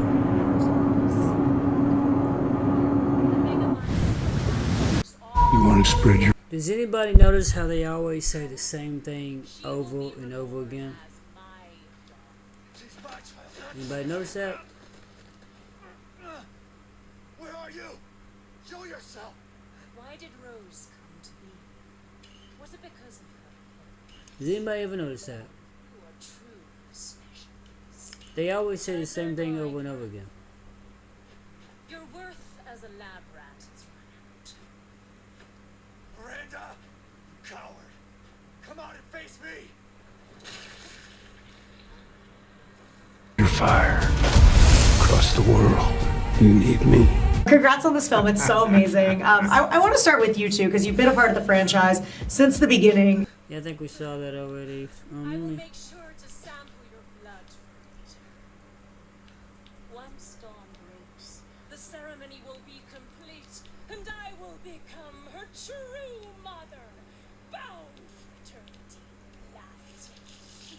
Avatar is a strange franchise. It's produced two of the biggest movies in the history of cinema, and yet its cultural footprint doesn't seem much deeper than that of your typical Disney Plus series that may or may not get yanked off the service for tax write-off purposes. Pretty much everyone on the planet will see these movies when a new one drops, it'll make all the money there is, and then a few months later, most people will be back to thinking, oh yeah, Avatar, that's a thing, isn't it? Not that surprising when your franchise is the film equivalent of dangling something shiny in front of the audience to distract them from the story and the characters being on the warmer side of mid, but credit where it's due, it's worked like a charm so far. I myself fell for that trick with the first movie and thought they almost kind of sort of not really got away with it the second time around, but Fire and Ash will be the third time in a row they've tried to pull this exact same stunt, and those car keys really don't seem so shiny anymore. When they're 3 films deep into a planned 5-part saga, especially one as successful as this has been, one would think that the filmmakers would want to up their game in the creative department, do something surprising, introduce some new twists, evolve the storytelling, take the narrative to a new place we wouldn't expect. And maybe they do a little bit, but for the most part, Fire and Ash is really just more of the same stuff this franchise has delivered a couple times already, up to and including the 3D. For the record, I did not see this movie in 3D. I have no doubt that it's the best 3D that's ever been seen in a movie. I simply don't care. 3D is a gimmick. It was cool one time, but then the first movie made it a fad that lasted for years until everyone got sick of it. I don't know why they're still making these things in 3D now. But it does speak to the larger issue here of these movies leaning so hard on the visuals that they neglect a lot of other more important stuff. And hey, everything that made the first 2 films box office juggernauts is still in there. The stunning eye candy, gorgeous CG porn, sweeping epic shots, thrilling action set pieces, but we're 3 films deep, and the novelty of that stuff is wearing off. We've been here twice now. We know what Pandora looks like. As eye-wateringly beautiful as everything is, the visuals don't impress me anymore, unless you're bringing something new to the table, which doesn't happen. And the bigger problem is, it doesn't happen on the creative end either. I was surprised by how much of this film was just retreading stuff that happened in The Way of Water. There's loads of tension between Jake and Loak, again. Last time we saw Jake accept Spider as a surrogate son, but that kind of gets glossed over so they can do the same thing here, again. Quaritch is still trying to get Spider back. The bullshit talking whales play a crucial role, again. The evil humans are still trying to kill the talking whales so they can harvest their Deus Ex Machina juice. Even most of the big climax happens in basically the same place the climax climax of the second movie did. It's another big battle on the water, just with Na'vi on both sides this time. And yeah, this is James Cameron's passion project. He cares very much about the ocean and marine life and all those types of things, so he loads up on that, but we've seen all this, dude. We saw it in the last movie. And he does change it up with something new at the end, but that was another thing I had to call bullshit on. It's actually confusing what's even happening in that sequence. Is it a situation like the Flying Mountains? Who the hell knows? When you get right down to it, there isn't that much in Fire and Ash that we didn't see in the first two movies. Even most of the set pieces are the same. Sure, the action is as epic as it's ever been, but that doesn't mean much when the narrative is just going around in circles. That's why it's weird to me that they have 5 of these movies planned, because we're already seeing the story get stretched very, very thin. When I reviewed The Way of Water, I talked about how big chunks of the plot were just the characters getting captured and escaping and recaptured and escaping over and over, and it's the same damn thing here. They're just beating the same dead horse a second time. Oh, but now there's new characters capturing them, so that makes it different somehow, I guess? Not really, no. And what's more, the script can be downright careless. I mean, these films weren't exactly Shakespearean to begin with, but now the writing's really getting lazy. Like, the film picks up a matter of days after The Way of Water ended, and when we meet up with Quaritch, he's once again searching for Jake. But Jake hasn't gone anywhere. He's not hiding. He's still with the reef people in the same place he was the last time you saw him. Why do you need to search? You know where he is. Don't you? Actually, he doesn't know where he is. He never found where the Met Kahina lived. The only way they were able to find where they lived in this one is because when Verlaine does her Curry thing, she essentially reads Spider's mind. That's why he has her connect to him that way, is to find out where they are. Because that's one of the first things she does when he grabs his son.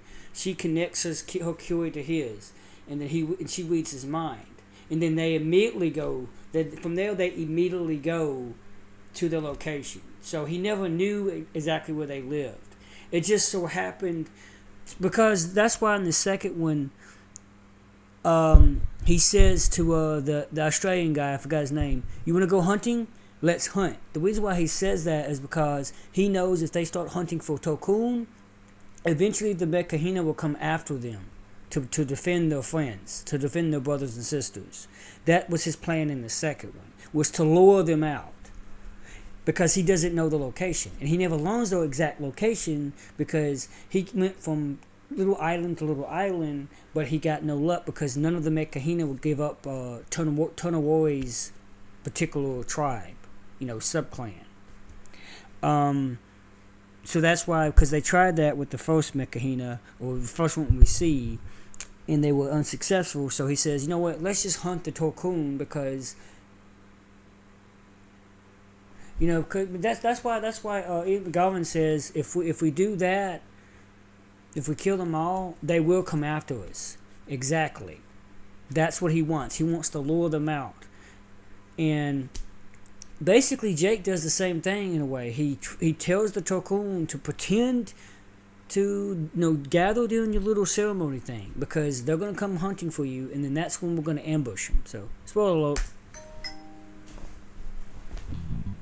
And there are a lot of other things like that too. Things that make me think Cameron and his co-writers were overwhelmed here and letting various details slip through the cracks, or just not paying enough attention to certain things. There are multiple scenes where the characters will start repeating themselves, saying the same line over and over for no reason I could see except to drag the scene out. I know they were writing all 5 of these movies at once. That's gotta be a lot to keep straight, but could we not get some different dialogue here? Why did we need this? Especially especially when the film already feels unnecessarily long. Then you've got other scenes that exist only for plot convenience. Like, Jake gets into a tight spot, but there's this human character who shows up in one scene and gets 2 or 3 lines to show that he's fed up with the other humans, so he helps Jake escape, then he runs off and we never see him again. Total screen time for this guy, maybe 5 minutes. I had to look up the Wikipedia entry. He's fed up with the other humans, so he helps Jake escape, then he runs off and we never see him again. Total screen time for this guy, maybe 5 minutes. I had to look up the Wikipedia entry. Apparently, he was a character in the second movie that I completely forgot about. They really don't do a good job reintroducing these people. And it seems like there were very few fucks given when it came to keeping track of everyone as well. There's a bunch of times where characters will just appear wherever and whenever the story needs them to. They'll be in one location, and then they'll just magically show up in another location. We assume they were traveling off screen, I guess, but it's annoying how often this happens. There were definitely scenes that got cut here. Even at 3 hours and 17 minutes, you can tell there's stuff missing. And not just scenes that give you a better idea of where everybody is. Like, certain character arcs feel incomplete or have pieces missing. There's a subplot about one of the villains possibly going native like Jake did in the first movie, and they tease that in a few scenes, but then it's just dropped and they kind of forget about it at the end. And at some point, there must have been more with this new character, Varang, leader of the Ash people, who I call the Ashholes, because she seems super interesting at first, but then this big thing that's motivating her doesn't really go anywhere, and she just becomes a more generic ally for Quaritch so they can do Navi versus Navi fight scenes, and then she just disappears in the last 20 minutes. And that was disappointing, because Varang was one of the more interesting characters in the movie who could have made the movie better if they'd focused on her more, and frankly, I don't know why they didn't, because she's got way more screen presence than a lot of these other people. I'm looking at you, Jake Sully. When Varang is introduced, and there's that scene in the trailer where she talks about how the Ashholes hate Awa because she abandoned them and all this stuff,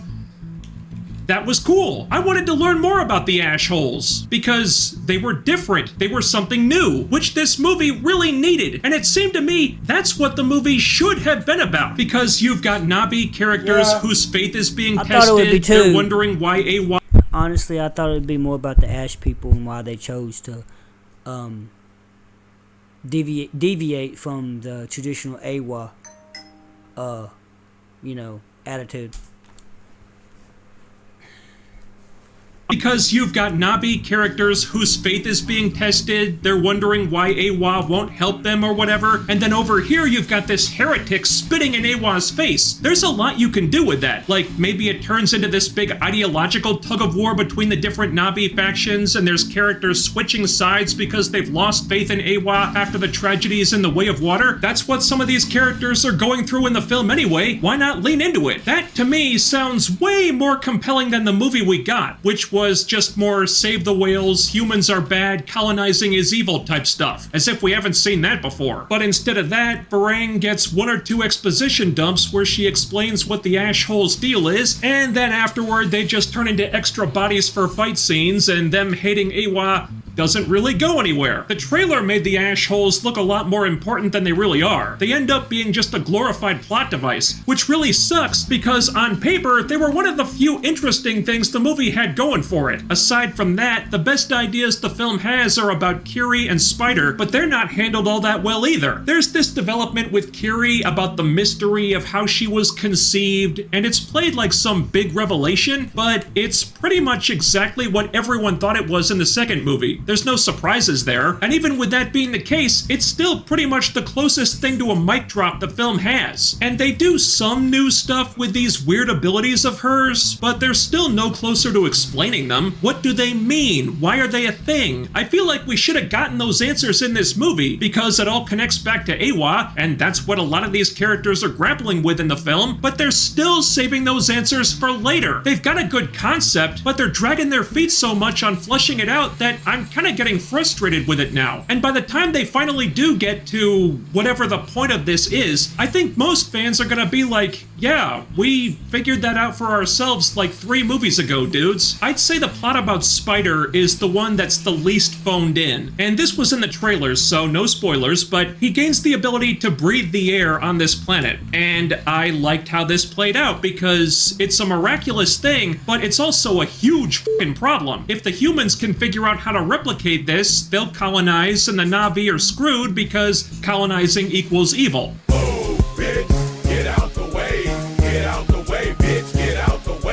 And some of the more engaging scenes in the movie are the characters trying to figure out what the hell to do about this. Jake and Neytiri actually go to a pretty dark place here, and I liked that. It was messy and complicated, and there's no easy answers. And it wasn't the most riveting thing ever or anything, but the drama was effective. Neytiri's part in this was especially good, because Spider is kind of like family, but she also really hates humans, so she's torn in 2 different directions over it. You could tell the writers were paying more attention here. They were trying. Character-wise, it's the story they do the best job with, but even this doesn't really have a resolution. By the end of the movie, Jake and Neytiri have decided what to do, and they beat the humans back for a 3rd time, but the humans are going to keep trying to recapture Spider in the future. Nothing has really changed there. So is the 4th movie just gonna be more of what we saw in 2 and 3? Because it's pretty much been set up that way, and this plot did give us some decent dramatic beats at least, and there are a couple others in there too, to be fair, but those are the exception, not the rule. Just like how the few interesting stories and characters feel like the exception in a movie overly focused on spectacle and weird ocean stuff and repetitive capture, escape, recapture nonsense that I've kind of gotten numb to at this point. I feel like if they had just taken the stuff with the ash holes and Kiri and Spider, fleshed those stories out more and focused on that, they could have had a better movie here. Instead, what we got was pieces of something more interesting sprinkled throughout a film that's mostly just spinning its wheels and rehashing what the first 2 movies did. And if you like those movies for the action and the splosions and the gorgeous CG, I imagine you'll like this one too. It certainly delivers with that stuff, as Cameron always does. But if you're looking for anything more out of this, anything deeper, my guess is your reaction to it will be similar to mine, where after 3+ hours in the theater, the strongest emotion I could muster up was an emphatic meh. Everything about Avatar Fire and Ash says to me that James Cameron lost focus on this thing. Or he didn't have enough story and tried to stretch it out too much. Or he leaned into the stuff that interested him instead of what would tell the story in a more compelling way. Or it could be simpler than that. Maybe James Cameron is just losing interest in Avatar. And honestly, who could blame him? The man's been working on these movies for over 3 decades now. That's a hell of a long time to do anything. It's not surprising to read recent comments he's made where he gives off the vibe of a guy who's looking for an exit ramp so he can move on to other things. To which I say, you do you, Jimmy C. After Fire and Ash, I don't particularly care to see more Avatar movies, but Cameron exploring some new project that gets his creative juices flowing again, I will take it. Just not in 3D. This film is as good a place as any to end the series if Cameron is feeling the itch to create something else. He's even said it would be a good stopping place narratively if the movie fails, so why not let that be it? It doesn't seem like the storytelling is getting any better, and judging by the 7 or 8 people in my theater on opening day, fan interest is waning too, so quitting while you're ahead doesn't sound like the worst idea. Sure, the studio won't like missing out on 2 more potential biggest movies of all time, but hell, if James f***ing Cameron can't walk away from something like that with no regrets, nobody can. Thanks so much for watching. While you're here, ding that bell icon and follow all of my social media so you can always be notified when I upload new stuff. The links are down there. And if you want to support the channel, being interactive is the best and maybe only way that counts anymore. So don't forget to hit that thumbs up, leave a comment, subscribe if you haven't already, and make sure you're still subscribed, because what really deserves to have its ponytail chopped off, making it unable to interface with the animals and the plants and the f***ing planet itself, is the YouTube algorithm. That's all for now. I'll be back with more soon. Take care, stay tuned, and I'll see you next time. Merry Christmas, everybody.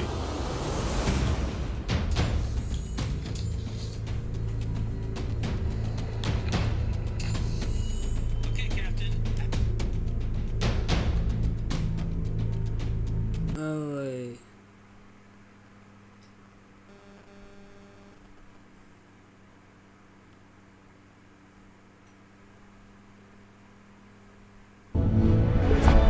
Get different channel lineups for every TV lover in your household in one place.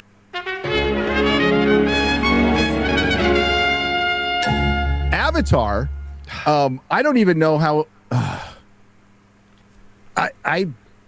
I don't like these movies at all. Yeah, I don't like the first one. I don't like the second one, and I think the third is actually the worst. This is my least favorite one. Third one is the worst. Oh, really? And I don't know if it actually is the worst or if it's just because the first time was the first experience anybody had like that in a theater. And then we went 12 years, 13 years, whatever it was in between to see another one.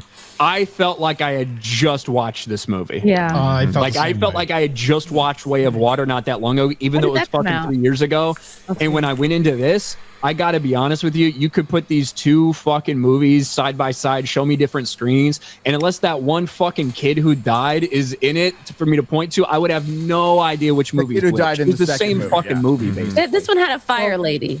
I mean, I actually thought this was bad, but better than Way of Water. That was kind of my reception. I mean, it could be. It could, like, we're not going to spoil anything, Chad, because there is nothing to spoil. The one thing I hate about Avatar is anti-humanity completely. Yes. Yeah, and the same plot points over and over again. It does. The message of this movie was don't trust people that come into your place because they'll ruin it. I was like, that's based. I think it's one of my problems with Avatar as a whole, to go through so much effort to make these movies the way that they do, to make them look the way that they do, only to say so fucking little, which is just like the most generic, hey, humans are bad for the environment story we've ever had. Like, to go through all the effort to say something so insignificant or just kind of hollow and stale. It's just really fucking funny. He's saving lives, guys. Without these movies, he's got to raise the bar. Humanity would slip back further and faster. There was a Geeks and Gamers article that paraphrased him that he was slowing humanity's collapse, something to that effect, and he's anti-Trump. I have a suggestion. Cameron, buddy, I agree with you. If you put your Avatar movies on a loop and have them running 24/7 in the theater, would you keep the people who truly enjoy these things in the theater? And that would slow humanity's collapse. Whereas my advice is stop. Please. It had all the standard constructions and moments that you would expect of a heroic thing. People get captured, then the struggle, then I've got to save my son, then I do. But it not only repeated the same story point like 5 times in the movie, they kept getting captured and then escaping and getting captured again. I thought it was like I was in 24, where the same people get held hostage 15 times. People swap sides in this movie over and over again. You don't know who's enemies or not. It led to a load of characters that I didn't care about on sides that I was never really sure where they were on, for reasons that I'm not really sure why the movie existed. Normally a movie, it starts with a guy trying to achieve something and you end with him being defeated. And this started with, I just want to kill this guy, and then the rest of the movie happened. And Archcast did a video where he basically said the first movie, he's a very selfish guy and he does everything for his own ends, and I could not get out of my head this entire movie. It's not wrong. Yeah, because in this, I won't spoil it, but there is a moment where he wants to do the sacrificial thing. I will give up myself. He gets asked for one more thing, and he goes, right, I'll burn everything down. And he's willing to sacrifice the entire planet because of one extra thing over himself. I think he's calling the bluff on that one. I don't think he was truly ready for everyone to fucking die, but he wasn't going to turn his family over either. I have a genuine question. I asked Jay this. He's the biggest Avatar I know, and he didn't have an answer for me. But do Pandorans or whatever, do they have sexual organs? Do they have a dick? Do they have pussies? It's in their hair. It's their hair piece. No, I'm asking separate from the hair. Do they have dicks and pussies? Why did those two go into her little teepee there? Yeah, that's what I'm saying. Like, because I do kind of need to know. She said he was going to be her slave, and he goes, "That sounds like a fun weekend." Exactly. If there was never an Avatar movie to get into whether they have sexual organs, not in this movie. The baby came out from down there. Yeah, the baby came out of the badge. But what I'm saying is, do they have a dick that's just for pissing, or they have a dick to impregnate a Pandoran pussy? Those are my questions. They work that way. We need because to if answer not, these and it's questions. just the fucking head tail thing, they're also fucking all the animals. But that villain also gets suddenly a lot worse as well. Yeah, because they're raping people with their head tail. I can't believe Zachary Levi didn't want to stay for this. How do you guys watch this in 3D or regular? I was not going to go to 3D regular. Yeah, so I paid for not Avatar. I paid for the Odyssey. So, and I hung around for Avatar. So I saw it in 3D on the biggest screen.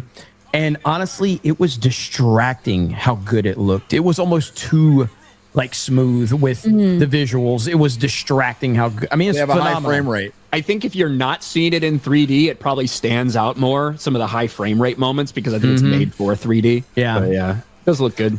The movie was so determined to say that humans are complete scum. I felt like it was attacking just me as a human as well. I felt like this movie hates me as a species. It does, Shad. It does. And that really rubbed me the wrong way. That really harms the enjoyment that you can try and get invested in it. I don't get as offended by that because I kind of do think I'm a terrible person. It doesn't really make me upset. It's like, yeah, they tracked me pretty well. They got me. Yep.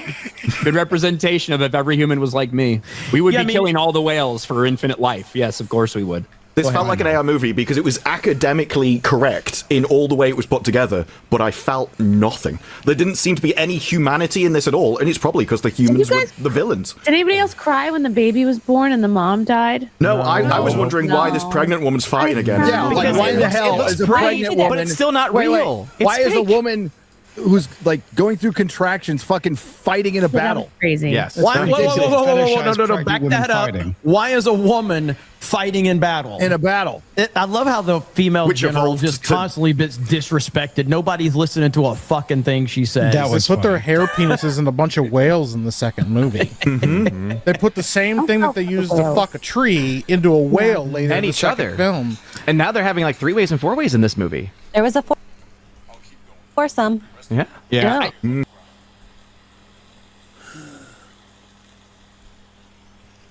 because you're fucking disgusting.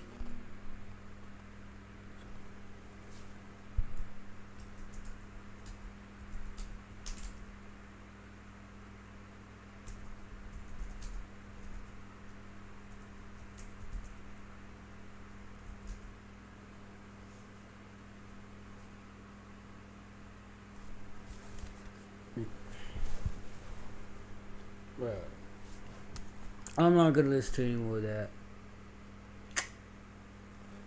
That's one of the worst reviews I've heard them say.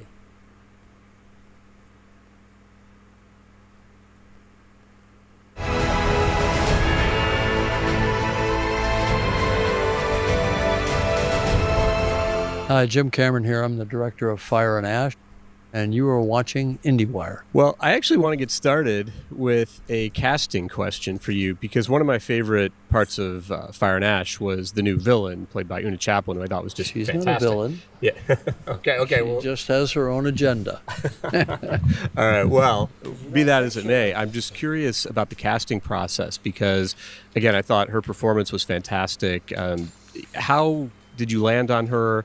How difficult was it to cast that role? So I audition very carefully. So usually I'll get some kind of a recommendation, or I might see a tape or something like that, and I'll down select two people that I want to see and work with. So to me, it's not. I mean, when you see a casting, I don't know how other people do it, but when you see it in movies, there's a bunch of people sitting like a panel of dance judges in flash dance, right? And then somebody comes in, reads the scene, and they say, "Thank you for coming in," and they walk out, right? I don't know how much of that is accurate. I don't work that way. So I make sure I schedule it so I have a minimum of a half hour and up to an hour with anybody that I'm interested in. And usually I've down selected down to, I don't know, 5-6 people or so.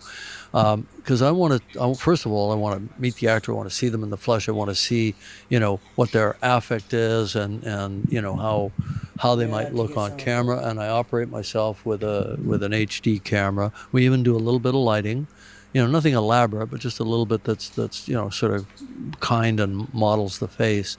And then I bring in my troupe players, 1 or 2, whatever the scene needs, to support them in the read. If they've come prepared and they know the lines, then we do the scene. We'll put another actor or 2 actors there with them to actually do the scene. I want to see what their impulse is. So first of all, I let them play it their way, meaning they must have modeled something in their mind coming in and prepared, maybe with an acting coach or maybe just their own imagination. And then I want to see how they can volley with me. You know what I mean? So I'll say, what if we do it like this? Or maybe let's build to a different moment in the scene. And so I just start throwing little things to them to see if they can catch that and run with it. And I find some actors are very rigid. They can only do it the way they're prepared. And other actors are completely fluid and find it fun and interesting. And I want to see if it's somebody that I can work with and communicate with, and that we can drive toward a creative conclusion. And some of these things are actually quite fun. I actually learn something about the scene myself often. So I've written a scene. I love seeing it stood up for the first time. And then, I also love finding somebody that I can work with to improve the scene.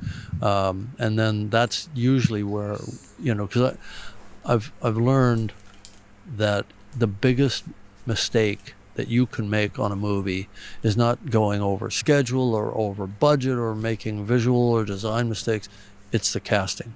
And I look back and I think, all right, I've either been incredibly lucky or I've been doing it the right way that works for me to be able to, kind of see somebody, see who they are as a person. Do they have a sense of humor? Can they hear what I'm saying? Can they bring some creativity to it? Their own creativity. And if I feel that, then I'm much more likely to cast them. And then, of course, I'll play back the tape I've shot, and I'll look at how they move and how their face takes the light, how their eyes connect, and so on. I mean, you have to be analytical, you have to be somewhat judgmental, but usually by the time an actor has gotten to me, they're an experienced actor.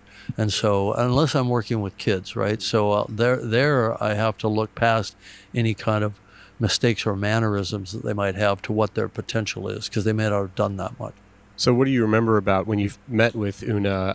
Was it a thing where did you know what you had right away, or? It emerged within, I do remember going fairly long with her and trying the scene a few different ways, and really trying to, almost like you would be, we probably spent more time on that scene than a procedural episodic would have to actually shoot it, right? And I felt that of the actors that I was seeing, and some of these were women whose names you'd know instantly, that were already stars, and people that I had really wanted to work with. Una surprised me with her perception of the character, her physical way of moving, and her fearlessness, utter fearlessness. And she was well prepared. She knew the scene cold, and it's 7 or 8 pages, which is a lot. And I only worked that one scene. I figured it's all in that. And the scene I'm talking about is where she's in the hut with Quaritch, right? And it builds to this conclusion. And I saw it. And it was kind of a hard decision to turn against faces and names that I knew and had wanted to work with for someone who at the time was pretty unknown. I don't think she'd even done Game of Thrones yet. At the very least, I hadn't seen it. I didn't know who she was. But I didn't even realize that she was the daughter of the granddaughter of Charlie Chaplin. I didn't realize that she was of indigenous origin. I didn't know that either. Well, I knew that part. Was but the other things I did not know. I did not know. A stroke of huge luck, because she brought in indigenous people from different tribes in the Amazon that taught us, or sat with us, held ceremony for us, held space with us, taught us so much. And that was all Una's doing. And she also had things that she could refer to. She came in, her weapon, her signature weapon, we didn't create that. She created that. She said, there's this thing called a bugang. I think it's Malaysian or Indonesian. And she said, and if I put 2 of them together like this, I can do this. And she starts twirling it. And I'm like, do that again. She said, and if I get 4 of them and put them together into 2 separate ones, I can do this. And she started doing this hypnotic pinwheel. And I'm like, that's in the movie.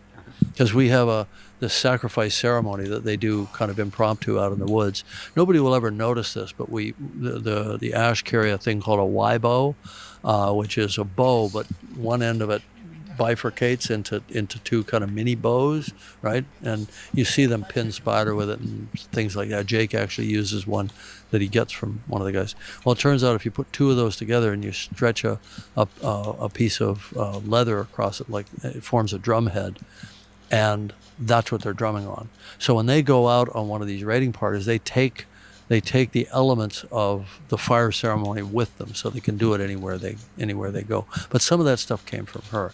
Some of it came from other fire ceremony and other ceremonial sources as well. But Una had a tremendous impact on even like the other characters, like Kate Winslet really studied in her preparation the ceremony that the Yawawana shamans brought to us thanks to Una. Well, that gets at something else that I love about this movie, and really all the Avatar movies, which is so much of it is rooted in reality. I mean, you think of these movies as fantasies, but there seem to be these kind of real-world analogs for everything. How rigorous are you about that? I mean, does everything that we see here have some kind of basis in reality or our world, and what kind of research are your production designers doing? They're doing a tremendous amount of visual research. I'm doing a tremendous amount of scientific research, and we sort of meet in the middle with all that. So they're looking at reference material from everything, every phylum that exists, and they're bringing it in as kind of grist for the mill, and I'll look at it and say, I love that eye, or I love that appendage, or I love that texture, and then they'll mash it up, and they'll put that texture from, let's say, a sea turtle onto a tulkun as part of because they're called the sort of the armored whales. The tulkun have this very hard external armor because presumably they evolved in a sea filled with all kinds of pointy teeth, and they needed to keep their calves safe from predators and so on. So we'd find textures on like tree frogs and blow them up and put them on the wings of the akran, playing a lot with scale and playing a lot with so on. So we'd find textures on like tree frogs and blow them up and put them on the wings of the akran, playing a lot with scale and playing a lot with kind of the I like to think of it as the imagination of nature. Of course, all these things in nature play a role. Nature doesn't waste energy on color if it doesn't actually serve a purpose, and then I'll come in with some of the science, and like why do the mountains float? Well, it's this little thing called the Meissner effect, which is also called flux pinning, and you can actually suspend a class 2 superconductor in a strong magnetic field. You just can't do it at room temperature based on the elements that we have here on Earth and the compounds that we have here on Earth, but it might be possible on another planet. We just haven't found it yet, which is why unobtainium is so important to Earth's economy, especially its energy economy. So it all sort of works at the level that I think a good science fiction writer would flesh out that detail to. I think of Avatar as science fiction, but in reality, it's I'd say a allegorical fantasy dressed up as science fiction. Because really, what are the odds of us finding a humanoid species as close to us physiologically as the Na'vi are? It's ultimately not that logical. And I always remind my design team that, this movie is a dream. It has to have a sort of proximal dream logic in the moment, but it doesn't all have to really add up. And we never do explain why the mountains float, and nobody cares. I actually shot a scene, captured a scene, shot live action, a scene with Sam Worthington, because he was in the wheelchair as opposed to in his avatar form for the first film, where in voiceover he explains how the mountains float or why they float, something Grace has taught him. And while it's accurate physics, nobody cared. I took the scene out and nobody blinked. It's like, okay, the mountains float. It's fantasy. Well, this is kind of jumping ahead, but because you brought up taking out a scene, I'm very curious about the editorial process on this movie and how challenging it is for you when you have lived with this now. I mean, the Avatar movies you've lived with for decades. I mean, if you go back to when you came up with the idea, it's probably something like 30 years. Yeah, with a 10-year gap, So there was a brief burst of 3 weeks and then 20 years of making Avatar. Yeah. But so 20 years. So when you are in the editing room, how do you kind of put yourself in that position of being the audience member and knowing, again, like what's working, what scenes you can do without, what ones have to stay? I mean, how do you retain that kind of objectivity when this has been going on in your head for years? I think it's the hardest part of directing is trying to be that audience. I don't think you can ever be 100% objective, but I think you always have to approach every creative moment from the perspective of that audience that you carry with you. It's kind of a filter. And I always have to remind myself in the cutting room. So I'm one of the editors as well. We typically run with 3 editors. Sometimes we've gotten up to as many as 4 at one time because we're divided between LA and New Zealand. And I want an editor with me while I'm doing virtual camera in New Zealand. And then my second unit director's in LA, and he has an editor with him on stage while he's doing second unit virtual camera. But anyway, I always say to the editors, we have to remember that the audience doesn't know what's coming next. So when I'm sitting there cutting, and often I'll rework or polish a scene myself, I'll take an action scene and I'll put a flop effect on it so I'm seeing it a mirror image. And that's because when you learn a scene and you've worked with a scene, your eye is already tracking in advance by a few frames to the place that the incoming subject will be after the cut. But the audience doesn't have that information. They're not going to process it the way you process it after you've become very, very familiar with the cut. So the flow of consciousness through a cut narrative sequence, you have to constantly condition yourself to see it for the first time. So sometimes when I get toward the end where I'm pretty happy with an action scene, I'll flop it. And then I have to run it twice. Once to deprogram that reflex back to 0, and then once to watch it and feel comfortable with the flow of image replacement. And sometimes I catch things that just don't work. And I learned that trick on Titanic, and I've used it ever since. So yeah, but that's not, I think you're talking about it at more of a higher level, like how am I perceiving the narrative? What am I remembering from what I've been taught an hour earlier and applying it? And I always have to remind myself the audience is smarter than you think. Sometimes they're dumb in the sense that, oh, that was obvious, guys, and you didn't catch it. Well, that's just because you didn't sell it. Or you didn't present it in a way that they could process. But they will hold on to information, things they've been told, and they will apply it back against later scenes. And always as a writer, I always work in 3s. You reinforce something, and the 3rd time it pays off. So it's plant, reinforce, payoff. What I've found is usually it's plant. You don't need the reinforcement. You can go straight to the payoff. Sometimes you don't even need the plant, and you can go straight to the payoff. Just because of context and because of them imagining around the edges of what you're showing, right? So I think it's the biggest challenge in the directing process and obviously in the editing process to try to keep that audience that's in the back of your mind, that built-in filter, keep it fresh. And part of that is a discipline I have for myself, which is I'll never screen the film for myself more than 5 times, end to end. I'll work on a scene as much as it takes, and sometimes I'll go away from a scene and come back to it. But there's the first time you see an assembly. Usually I want to vomit. I just want to go kill myself or, quit the business. Then there's, a screening after I've worked on it for about 6 months, chopped and changed and restructured and dealt with all the issues that hit me in the gut the first time I saw it. And then I usually start to get a little overconfident. It's like, oh, this is great. This is working. Wow, this is really cool.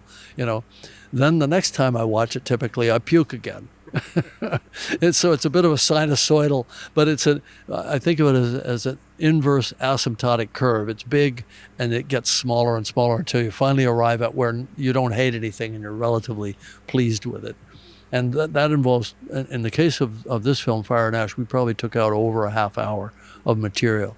Some of that was just finding a new on-ramp to a scene that didn't need the preamble. Some of it was full scene lifts. And I always look for those big scenes that I can just take out, just rip them out bleeding and see if it still hangs together, because that's where you make up the most time. And then you get down to you're niggling with 7-frame cuts. Well, the pacing in the movie is really finely calibrated. Like, I've seen it 3 times, and I never get exhausted or bored by it. And I think part of that is you do a really nice job of balancing these huge spectacle scenes with, there's a lot of very kind of intimate, just couple people talking. And those are actually some of my favorite scenes in the movie. Exactly, right? So Quarch and Varang in the yurt, right? Jake and Neytiri with their marriage being challenged and collapsing before our eyes, some of the scenes with Spider and Kiri and so on. the revelation to me coming out of the end of this film is that some of the most powerful scenes in the movie are just simple two-handers with 3 to 4 pages of dialogue. They're just, the characters are just so fascinating and so watchable because of the CG process. They seem very alive, though they're impossible, that you still watch it, So some of that stuff is soap opera level melodrama, in a sense. But because we care about these people and we're going on their journey, we stay in for it, right? And if I didn't think that was working, I'd have taken it out because I'm pretty merciless.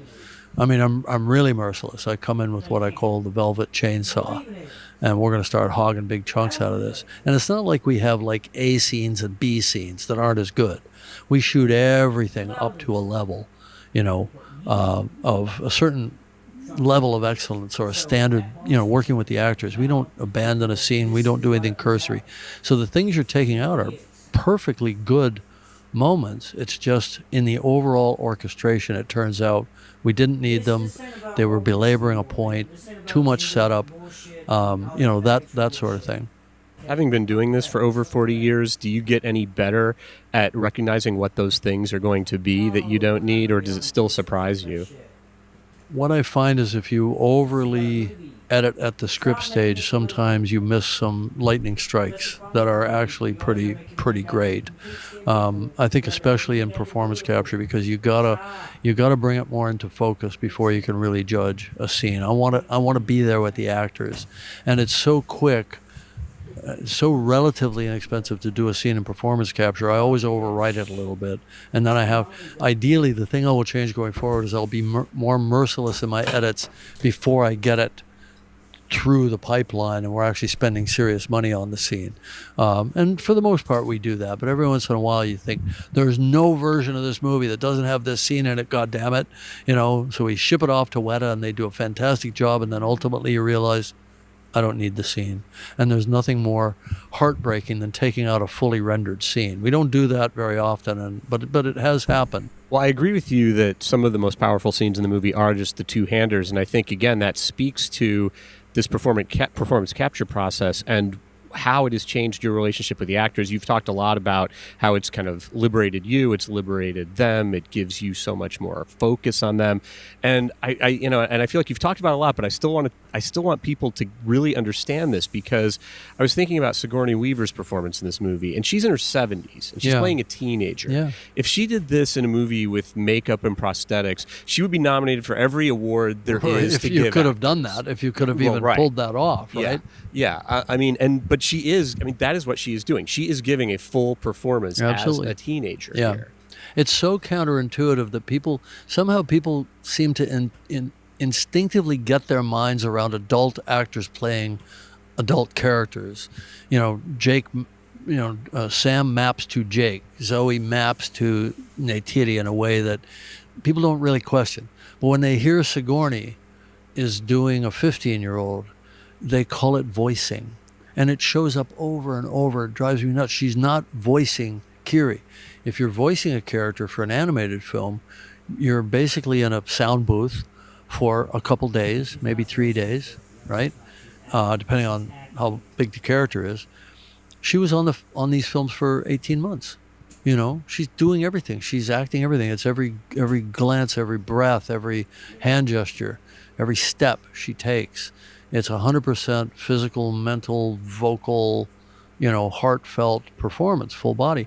And that's the part people have a hard time processing. She had to play a 15-year-old in the stance, in the posture, in the movement. And especially not just any 15-year-old, but a very kind of introverted and anxious teenager, which she said many times that she was a very introverted and anxious teenager, and never really kind of found her footing at that age until years later. Yeah, her gestures and her body language and everything are incredible. And how challenging is it working with the visual effects people and what and everything to really make sure that you are accurately representing what she gave you on the day? They have been fully enculturated by the first movie to know to defend the actor to the death, right? So sometimes the hands don't quite line up with what they're gripping as a character because your character proportions are different. My hand might be captured out here when it's supposed to be here. Well, that's a no-brainer adjustment. You just do a little motion, a little what they call an IK chain, inverse kinematics, right? And you just push the hand to where it's supposed to be. But that's not violating. The actor's intention was clear to grab that thing. I'm just using that as a dumb example. But whenever we can correctly deduce what the actor fully intended to do, we just make sure that that all works. But other than that, we don't get creative at all, except for one area. The ears. The ears are expressive, so we have to be very mindful of the actor's expressed emotional state, and then we have a vocabulary based on cats and dogs for the ears. We have a vocabulary mostly from cats for the tails, and not necessarily just domestic cats, but big cats in the wild. And the actors love it, because as long as we're correct and we're not working against what they were trying to say. But it's pretty. We even do a moment in the second film where Jake is looking at Neytiri and she's sort of pacing, but her tail's flicking in a very specific way, which is there's a stiffness in the tail with a sharp twist at the end, and he knows how pissed off she is, right? And he says, "What?" And she hasn't said a word. Right? And he's reading her tail and obviously her body language as well. But, so we have a little bit of fun, but it's always additive. It's never subtractive. You own crypto, but do you really own it? For many users, your tokens sit in some company's account. They decide how much you can withdraw and if you can log into your account at all. Is that really crypto or just the same old financial system? Uniswap Labs changes that. We've been building powerful tools to make crypto easier and safer since 2018. Discover, research, swap, and manage your crypto all in one place. There's no swapping limits, and you actually own your tokens. Experience the ease and freedom of decentralized finance with Uniswap Labs. No, you think you do.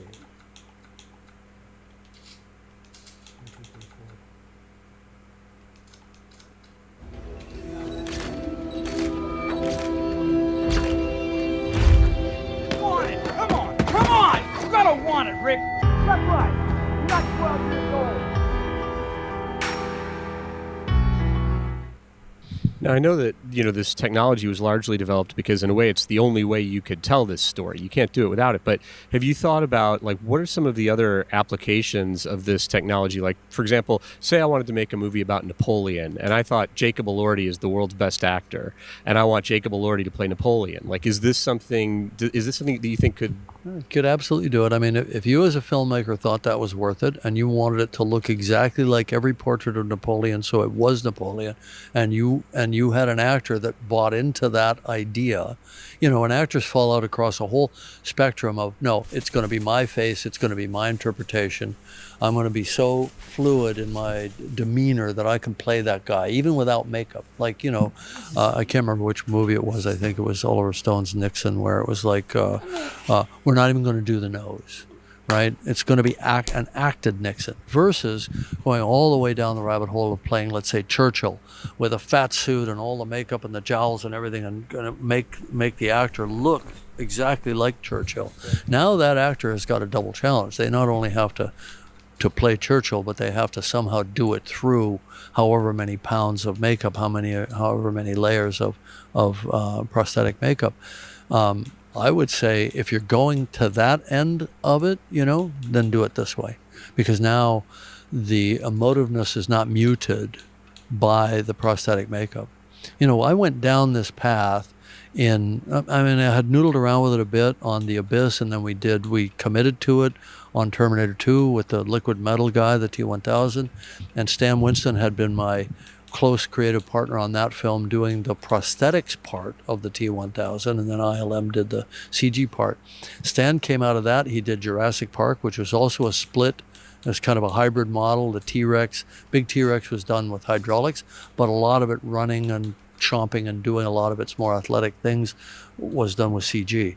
And it was another hybrid production, very much like T2. Right after that film, I went over to Stan's studio for something. I don't remember what it was. And I saw these people working on Maya. There were, I think, 12 or 15 workstations. I said, Stan, what are you doing? He said, CG is the future of character and creature creation. I said, you really believe that? And he said, absolutely. And this is a guy that was all based in foam rubber and hydraulics and cables and puppeteering and all of that stuff. I said, so do I. we should start a company. Why have 15 people when you can have 500? And that's what we did. And so we started Digital Domain, and we were ahead of the curve because we had had direct experience seeing how powerful it could be, how compelling it could be to the audience. So we went down that path, and we never looked back, you know. In fact, the first time we got a shot of Neytiri that was a finished, approved shot, it was actually 5 or 6 shots in the same sequence. When she sees Jake in the forest in the first Avatar, and she draws her bow, and the wood sprite lands, and you see her introduced in this very tight close-up. When I got that scene done, and it took months and months and months, and it was the first time we ever had one single shot that we could use in the movie, and it was 3 years into the project. I called up Stan. I knew he was sick. I called up Stan, and I said, Stan, you've got to see this. And he said, all right, I come over tomorrow. And the next day was Saturday. I went over, and his son answered the door and said, Stan's not having a good day. I said, it's all right, I'll wait. So I waited about 3 hours. I had it on my laptop. And this is a little bit of a sidebar story, but it's an interesting story.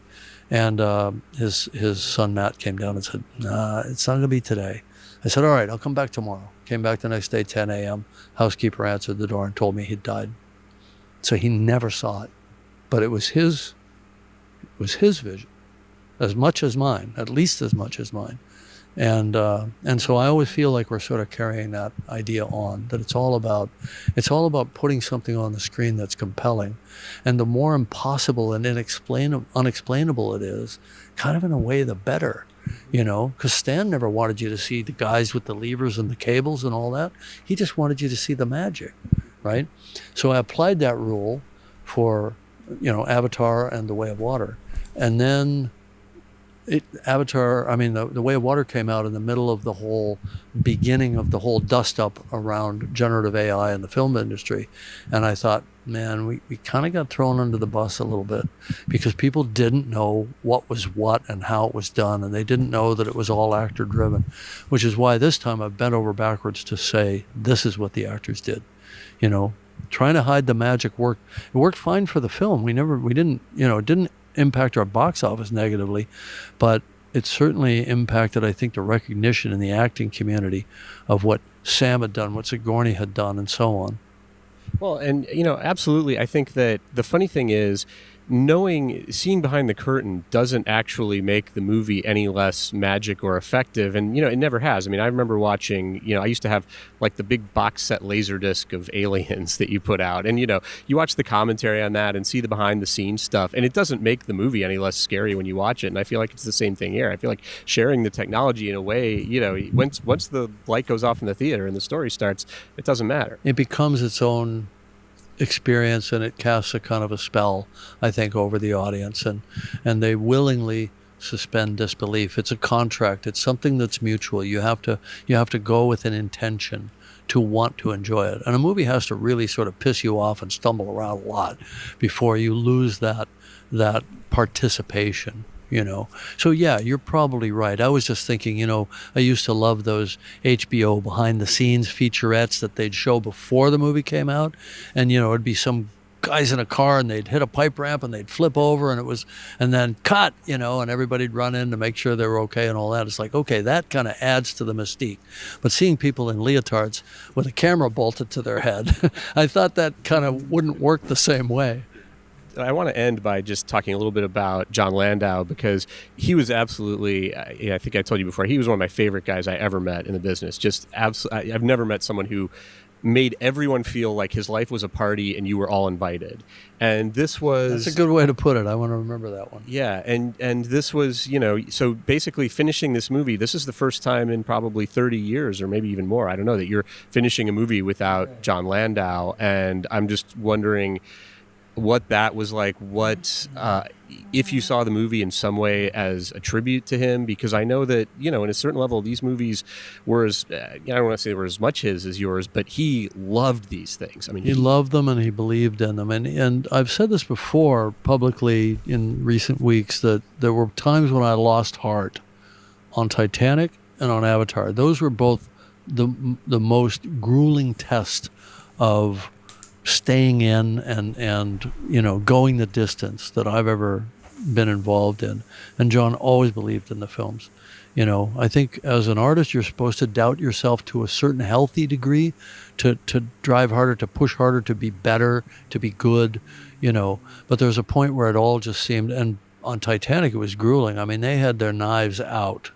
You know, it was a knives out murder mystery for months. You know, Variety was just relentlessly running this, you know, Titanic watch thing to watch us fall on our ass. And John never lost faith in the movie. He always believed in it. And he went out, and that belief allowed him to sell the film. Plus, he was one of the most congenial human beings that ever existed. And people knew, by the way, because of that, that when he looked you in the eye and he was pissed off, there was not going to be a negotiation about it. You were going to just fix the problem, you know. Because, I mean, John also was a highly, highly effective producer.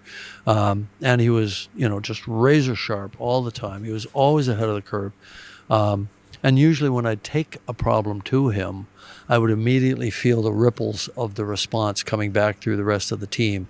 Because sometimes, you know, I would let him be the bearer of this has to get fixed, people. And he would go out and fix it without ruffling people's feathers, without demeaning them or belittling them. He was always highly empowering to the team. He knew everybody's name.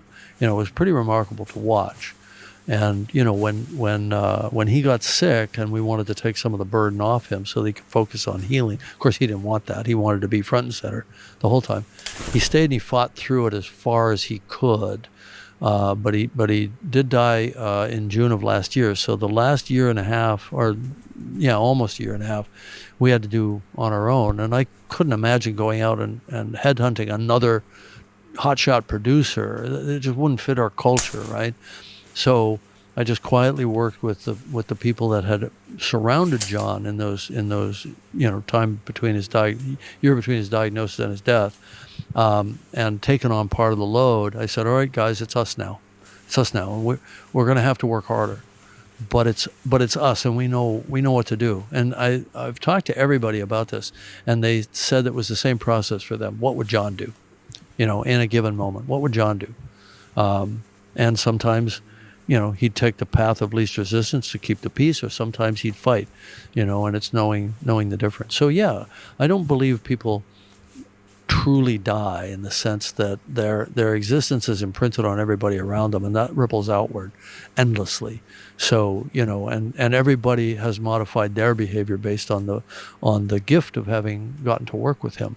Yeah, well, I think he'd be very proud of this movie. It's you know, it's definitely my favorite of the Avatar movies. It's a great movie. I've really enjoyed you coming and talking to me about it. So thanks so much for doing this. It was great talking really to you. Appreciate it. Again. Yeah. All right. Always good to see you. Yeah, good to see you too.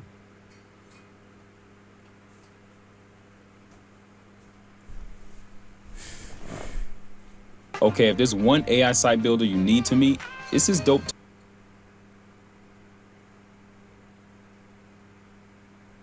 tech from Wix.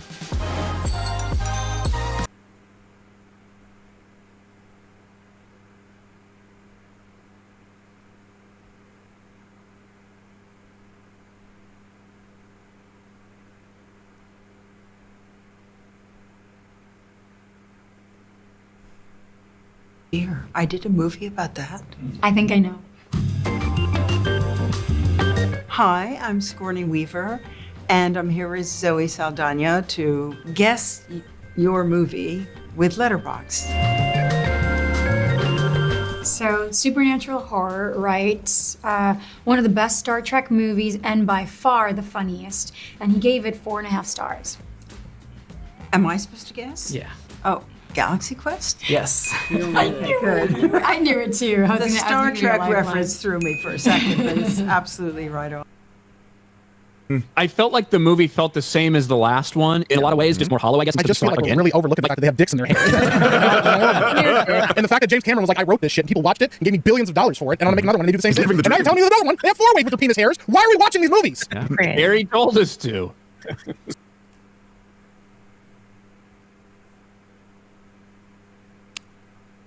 Run disrespectful.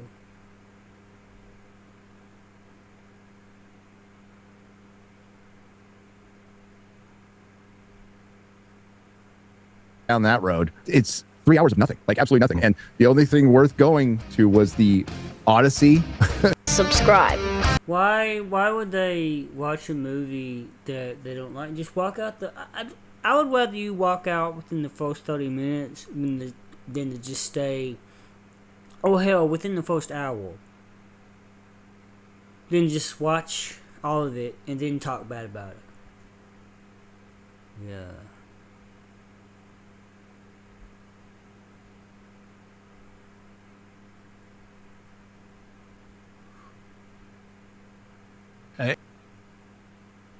It's Avatar time. Yes. So, the Avatar project, to which James Cameron has now singly devoted his attention for a very, very long time, lumbers on. Remember James Cameron? I used to be a huge fan of James Cameron. Terminator, Aliens, and then Avatar kind of came along and he said, okay, this is what I'm going to do. I'm going to make Avatar movies. So I didn't like the first Avatar. I positively disliked the second Avatar. By the time we got to this one, the third one, Fire and Ash, I keep having to remember because Way of Water, Fire and Ash, not memorable titles. I really am, I have to say from the beginning, pretty much past caring, particularly since this clocks in at, is it 197, 162, yes, it's like, it's very, yeah, it's 197 minutes long. So, what there is of a plot has Sam Worthington and Zoe Saldana's tree-hugging, watery Na'vi getting locked in a conflict with a rival Pandora tribe who are led by Una Chaplin. We'll come back to this. Why is it here? Because it's on the television Well, show. forget it! I'm not doing it! This episode was badly written! Ironically, they didn't want to meet with anyone who'd ever done science fiction for this movie originally. And I said to my agent, you know, we're the guys who can really make fun of it, you know? But it is a love letter to actors, to all actors, and the risks we take. And it was the most amazing cast. Gwen is like the real me, without the breasts, unfortunately. But you know, if I were really in space, I'd be much more like, you know, like Gwen, rather than Ripley, who's very everyone to notice her as well as liking her acting. And I was so touched by the portrait of Gwen in the script, because she's in Hollywood and she is someone who maybe hasn't made it the way the famous stars have made it, and so she's clinging to this. And also hasn't had much luck with the commander. We were supposed to do a sequel, and maybe I would have gotten lucky with the commander. Although I was supposed to be engaged to him, you know. But we ended up not doing that because Alan Rickman had left us. Yes. And Zoe is starring in some Star Trek films. Yes. Do you have a particular refreshed love for Galaxy Quest? I think I saw Galaxy Quest before I did any of the Star Trek movies, and I loved it. And it's not a coincidence that I ended up sort of following a path, you know, or forcing my path to go in that direction.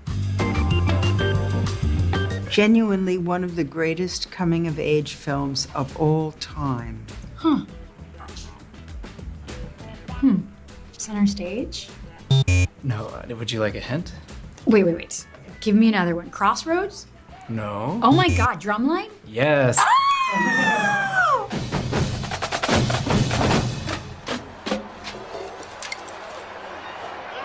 Growing up in New York, or first generation of immigrants, the South in the United States was a culture that really eluded me. And I booked this character, and it was about, you know, the drum lines and these predominantly African-American universities. And I was so excited, predominantly African character. And it was about, you know, the drum lines and these predominantly African-American universities. And I was so excited to learn about it. It was the first time I had soul food.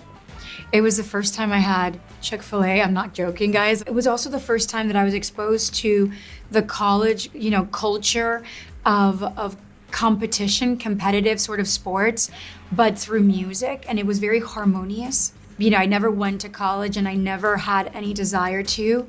And to ever compete in sports, competitive sports, because I always felt like I just didn't have the heart for it, or maybe too much of a heart. But I remember learning and realizing that if you were gonna ever compete while studying in school, let it be through music, because the culture there was just very united, very connected, and it was through art and also through their heritage, and that was really beautiful. I went to college in the South, so that was playing in the dorm all the time. Oh, God, and it was the first time I started stepping, because I only went from ballet to jazz and modern dance, and I learned to step, and I remember seeing the girls dancing, and they were beautiful and so athletic, and they were encouraging. I'm like, I'm never gonna get that, because I'm dyslexic, I have ADHD, I can't even memorize a phone number.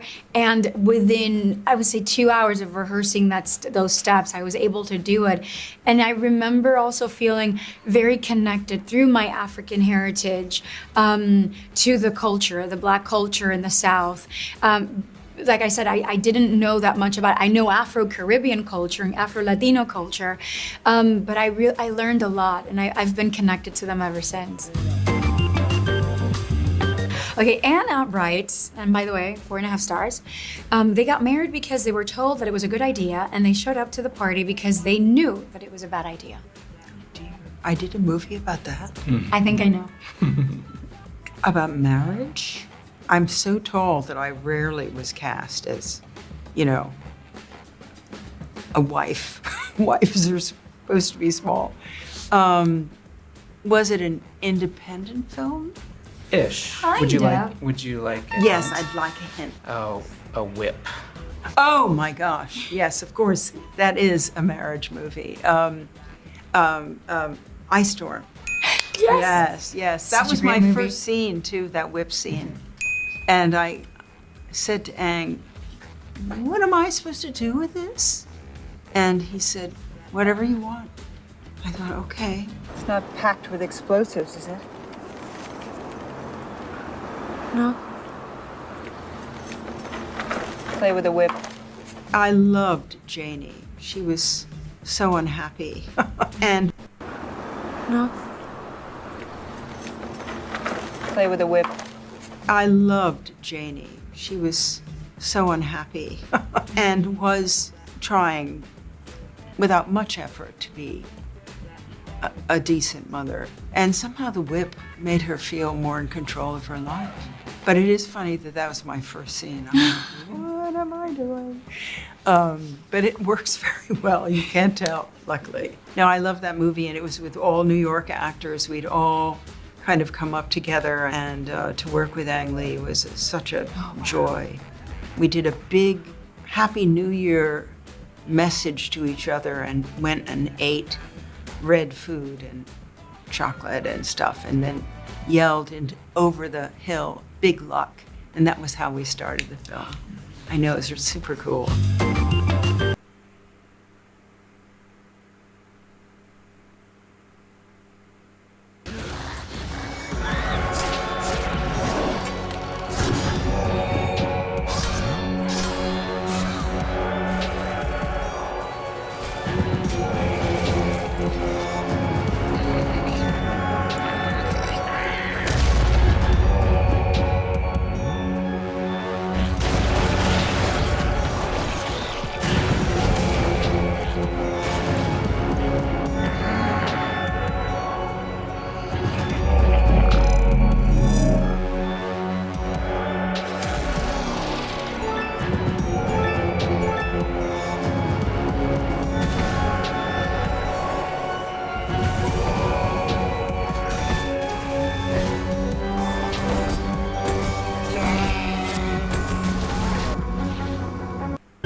When you get randomly assigned a group for a Jake did it. project and you'll somehow ace it. Guardians? Yes. Anyone knows who you are. Yeah, we know who you are. Who is she? I'm Groot. Yeah, you said that. I've always loved science fiction. Galaxy Quest, I found it to be incredibly funny. It was a compilation of my favorite actors starring my most favorite, which is Sigourney. So I loved it. And I remember watching it and thinking, I want to do a movie like that. I want to be funny, and I want to be in space, and I want to like cater to children, like a younger audience, you know, because I've always been keen on that. This is a literal feminist masterpiece, and I will hear no detractors. Alien? No, that was a trick. The hint is the hint is the USSR. Oh my goodness. Heartbreakers. Kazakhstan's favorite movie of mine. I did enjoy making that movie so much, especially to play Olga, who had this fake Russian accent. Oh my God, it was brilliant. Oh, darling, what matter? Head back again. And especially that moment. You don't know how lucky you are.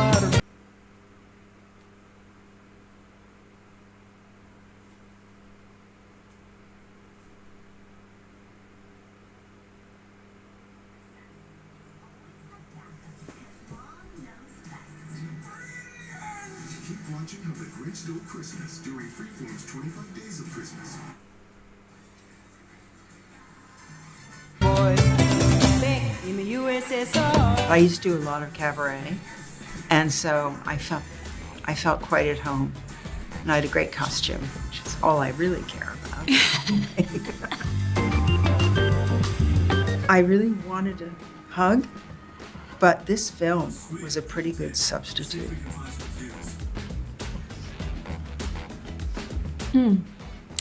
Avatar? No, but similar director in cultural standing. The hint is Burger King. The Terminal. Yes. Yes. Oh. It's, yeah. Добрый день, officer.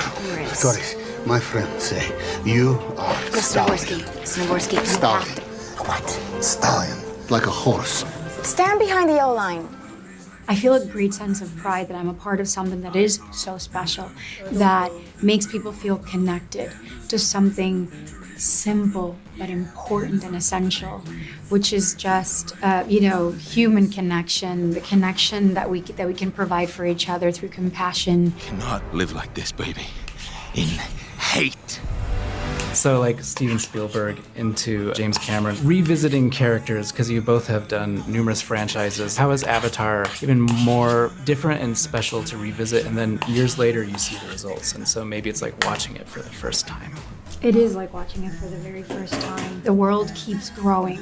Pandora is such an abundant and rich world, and Jim's covering bits of it, one film at a time. And it's old and new to me, and I hope it always stays that way. I feel so fortunate to be part of this. It kind of was an experiment, and then it became this magnificent reality. People wonder how we do it. It's all about the actors. And Jim really protects us and makes sure that we have absolutely everything we need, but basically what we need is each other. And you have the luxury of not worrying about lights or makeup or anything. You just go into the volume and you reach out to the other actors and you find out the answer to what you're looking for. And it's such a glorious process, like an early theater rehearsal, without emphasis on a specific result, which is something you do come across often in the business. We're free. He wants us to find out what we want to find out. He's not imposing anything. And he's right there with us. He's not in Video Village or anything. He's right there exploring with us. It's really the best job in the world, right? It really is. Yeah. Are supposed to give a score, but to what you're saying there, I'm just going to say you're both winners.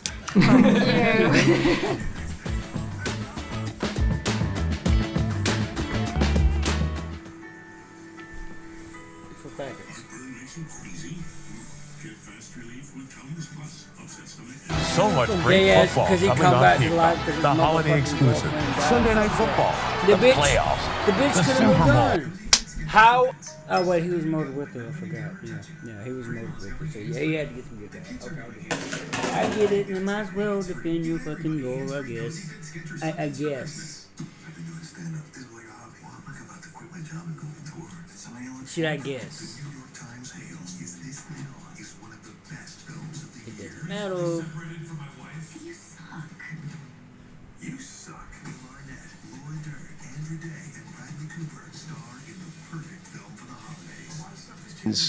Varang, who they live in a volcano or near a volcano. They're fiery and ashy as opposed to Na'vi who are watery. And they've teamed up with the evil imperialist, colonialist, human invaders who are there to rape and pillage the planet and steal the stuff from it.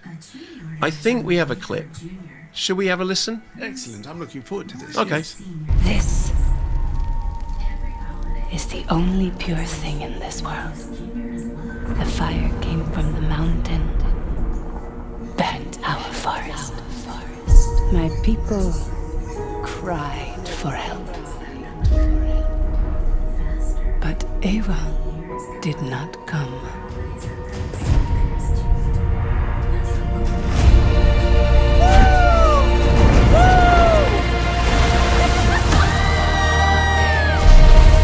Not a clip, that's the trailer, dumbass.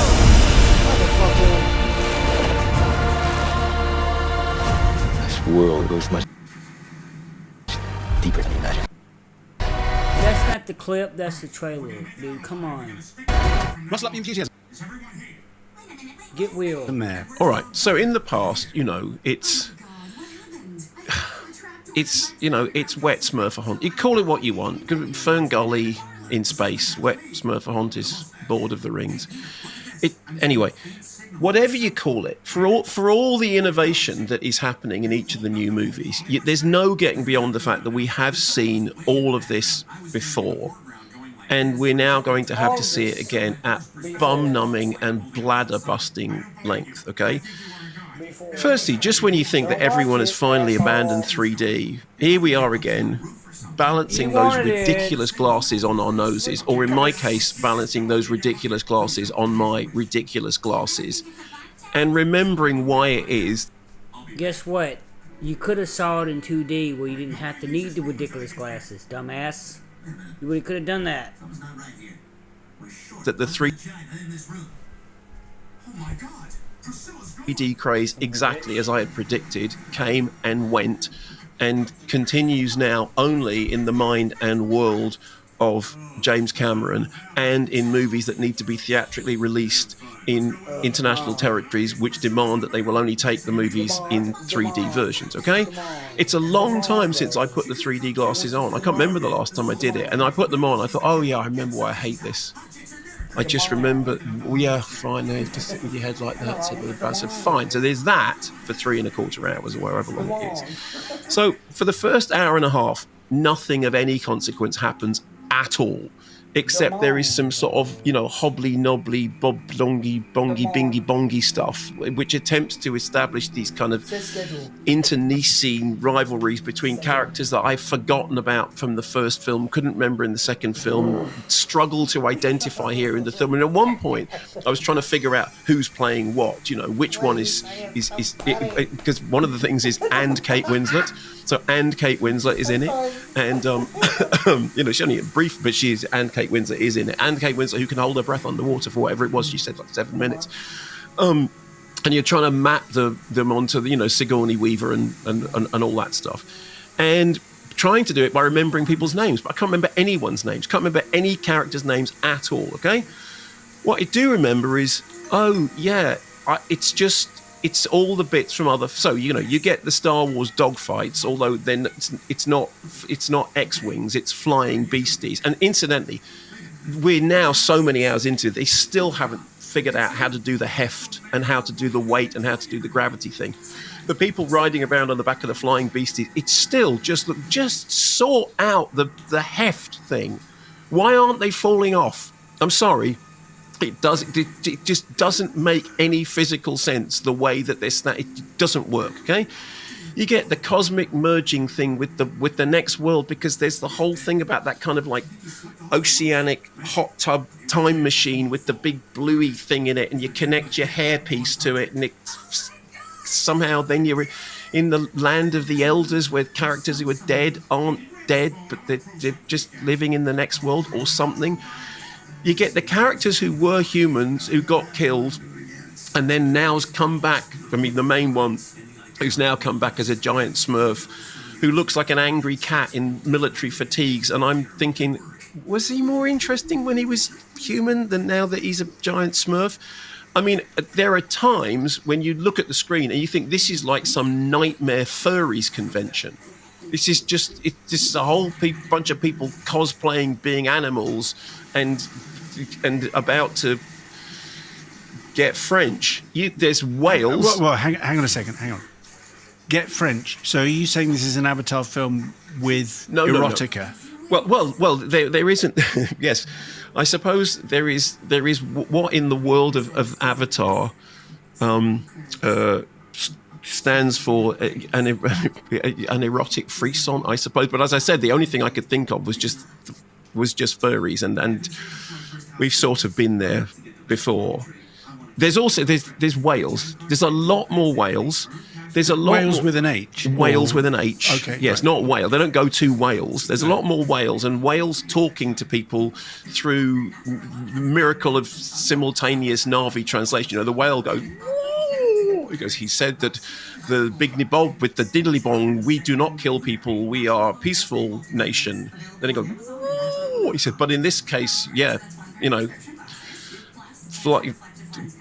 pass the ammunition. You also get a bunch of sub-Braveheart face painting and fist waving alongside nods to Spartacus and Gladiator and once again, more than anything, Fern Gully. And then so the first hour and a half, nothing. Then some stuff. And then in the staggeringly overdue third act, by which point most movies would have finished. They would have started, they would have done the trailers, they would have done the adverts, they would have done the whole movie, and it would have finished. And by the time that happens, by the time the people in the screen next to you are coming out of, you know, the housemaid, you're just about to embark on the third act, which is the thing that the whole thing has been building up to, which is yet another big battle between, on the one hand, alien Terminator style metal technology, and on the other hand, wibbly wobbly space squiddy things, you know, that are created by CGI. There's also at one point there's a bit when there's some characters are having a fight on floaty bits of land with fiery stuff underneath, and I thought, oh, that's the end of Revenge of the Sith, isn't it? You know, I mean, you kind of think, I'm surprised one of them doesn't end up with a bucket on their head. Then you have the film's most irritating character, who I think is called Spider. I think that's what they're called, but I couldn't keep track of anyone's names at all. And Spider is this kind of dreadlocked young Trustafarian who seems to be channeling Mowgli from the Jungle Book, but who should rightly be up a tree on Earth stopping somebody building a bypass. And his character is largely defined by doing something physical and then saying the word. Now, I'm going to say this because this is important, okay? The film is a 12A certificate. Okay. And so I think we're 12A certificate language here on the show, yeah? Is that okay? U certificate. No, we're a U certificate, I think. Okay, so give me a word to use instead of the word that begins sh and ends t. Spit. Spit. Okay, fine. Which is the word Eric Idle uses in Always Look on the Bright Side of Life. Life's a piece of spit. Life's a piece of spit. Okay, fine. So the character, the Trustafarian Mowgli character, basically does something and then says spit. And there is a lot of spit in Fire and Ash. I asked a friend from the BBFC, because I did a show at the BFI on Monday after I'd seen Fire and Ash. Fire and Ash, Ash and Fire. Fire and Ash. Is that what it's called? Jurassic World. Anyway, Fire and Ash. And I said, what's the rule on 12A and spit? He said, oh, no, there isn't a rule. I said, what? Seriously, you can say as many spits as you want in a 12A. He said, yeah. I said, well, they have really taken that completely literally, because there are apparently no limits to how many times you can spit, and therefore this script takes full advantage of it. There is also a sequence in it in which James Cameron appears to have written the words "please, no, don't," and then fallen asleep on the shift, alt, repeat, paste, cut, repeat thing. There must be entire pages of the script of Avatar, Fire and Ash that literally go, please no, don't, spit, please no, spit, don't, please spit. And weirdly enough, please no, don't spit is all I could think of while I was watching this thing. It's just really? This is where we are after all this time. I kept thinking, don't look at your watch. Don't look at your watch, because if you look at your watch, it won't have been going for as long as you think it has, and there will be much more of it than you have to do. Now, one of the arguments for all of this is, look, it doesn't matter, because people love the world, right? They just love the world. I mean, I remember David Lynch once said, I interviewed David Lynch about Fire Walk With Me, and he said that one of the reasons he did Fire Walk With Me is he just wanted to be back in the world of Twin Peaks. He said it doesn't really matter what happens there. It's just I want to be in that world. Now, I understand that. I think that what's happened here is that all of James Cameron's thing is he's just fallen in love with the world, okay? Which is essentially, a Roger Dean album cover come to life. And he just wants to spend time in the world, and therefore he's just kind of every now and then remembering that there needs to be a story rather than just the stuff going on. Okay, fine. I'm thrilled that he's pleased with it. And if you were playing it as a video game, maybe you could just play it for hours. And incidentally, the visuals, for all the stuff that people talk about, the amazing technical achievement, no, some of it looks like spit. Some of it looks like video game visuals in which they still haven't figured out how to do heft. And how is this? Because you're doing motion, you're doing all this stuff, everything you're throwing at it, and yet you still haven't figured out how to make it look like that big, thin Smurf is actually standing on that big flying dinosaur that's come out of another movie, and make me think that the physics of it make any sense. And then when you get into that big final act, it's this classic thing about it is one of those multi-stranded storylines that, back in whenever it is it 1903? There's a very, very famous film from early cinema called The Great Train Robbery, in which Edwin S. Porter effectively invented parallel editing. Well, he didn't invent it, but he kind of, he pioneered parallel editing, which is two different strands going on at the same time. I guarantee you, if you got the makers of that film and showed them Avatar, Fire and Ash, they would go back in time and undo the invention of parallel editing and say, from now on, all films are just going to be a train arriving in a French station in one shot, and that's all that's going to happen. Because it's just a bunch of placeholders. It's the bit from Revenge of the Sith is happening, and then the bit with the watery thing is happening, and then the bit with the annoying trust, and they're all just going. And I mean, look, back when Larry Vade do Tran Lagarde de Ciotat, or whatever the thing is, back then movies were shorter, pithier, and a lot more fun. I have no doubt that this will make a bunch of money, and as you said, the Golden Globe thing was they already nominated it for the popular cinema achievement or whatever it's called before, as far as I can tell, anyone had actually seen it. I just want it to stop forever. I just want to stop. How is it possible to have come this far and for the storytelling to still be this bad? And also, why do people keep telling me that the world looks brilliant? No, it doesn't. It looks a bit spit. Why was it a French train? Because that's the arrival of the train at the city. They were in France, aren't they? All right, you weren't implying that it was like Train of Lust. No. Like a sex scene. No. I mean French actually as of France rather than as of French matters. Here's the plus point, though. Cinemas will stay open because of this film. And so there it is. But that's true, isn't it? No. And there it is. It would be but I refer back to a point that I made in a book that I wrote many years ago called The Good, the Bad and the Multiplex, which is If these things are going to make money anyway, could you not make them good? I'm looking forward to it when I get to see it, probably when I'm ill and I'm watching it on my laptop. On your phone. Yeah, and it's more enjoyable than, vomiting in my... Yeah.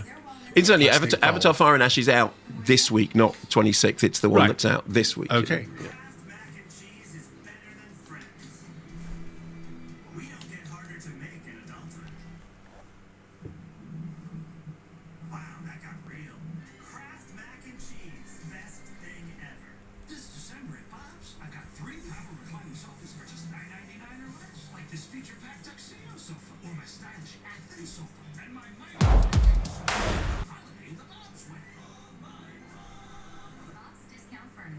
It's that time again. The highest grossing film franchise of all time returns with its third installment, Avatar, Fire and Ash.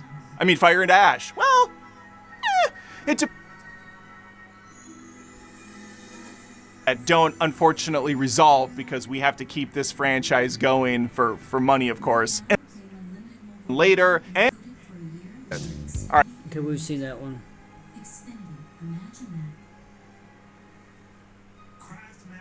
A few days ago, a brand new Avatar film came out called Fire and Ash. I saw it opening night because I hate myself and I don't value my time in the theater, so I continue to go to these movies and watch the same damn plot unfold over and over again.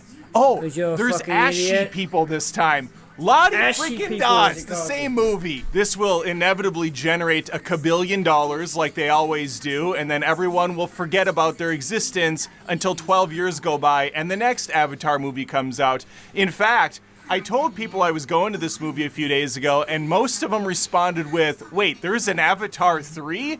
I didn't even see Avatar 2. Of course you didn't, because you treasure your time. And then that begs the question, who the fuck is seeing these movies that's generating that much revenue? Well, obviously it's the freaks that get turned on by half-naked blue people. And I guess I'm part of that club now, because the new evil Na'vi character, she really does things for me in my swimsuit area. I think it's the large Disney eyes on the Keira Knightley skinny-ass body that just does something for me. I don't know what it is. But today, we're not talking about that specifically, although that would be a fun point of interest to go over for several minutes. No, instead, I'm going to do a good old-fashioned recap of all the big events that happened in Avatar 3. Again, you can guess most of them if you saw the first two films, or even just one of them. So strap in and strap on as I save you 3 hours and 15 minutes of your life not going to this movie, or better yet, wasting even more of it as you already saw the film and love it. Let's begin!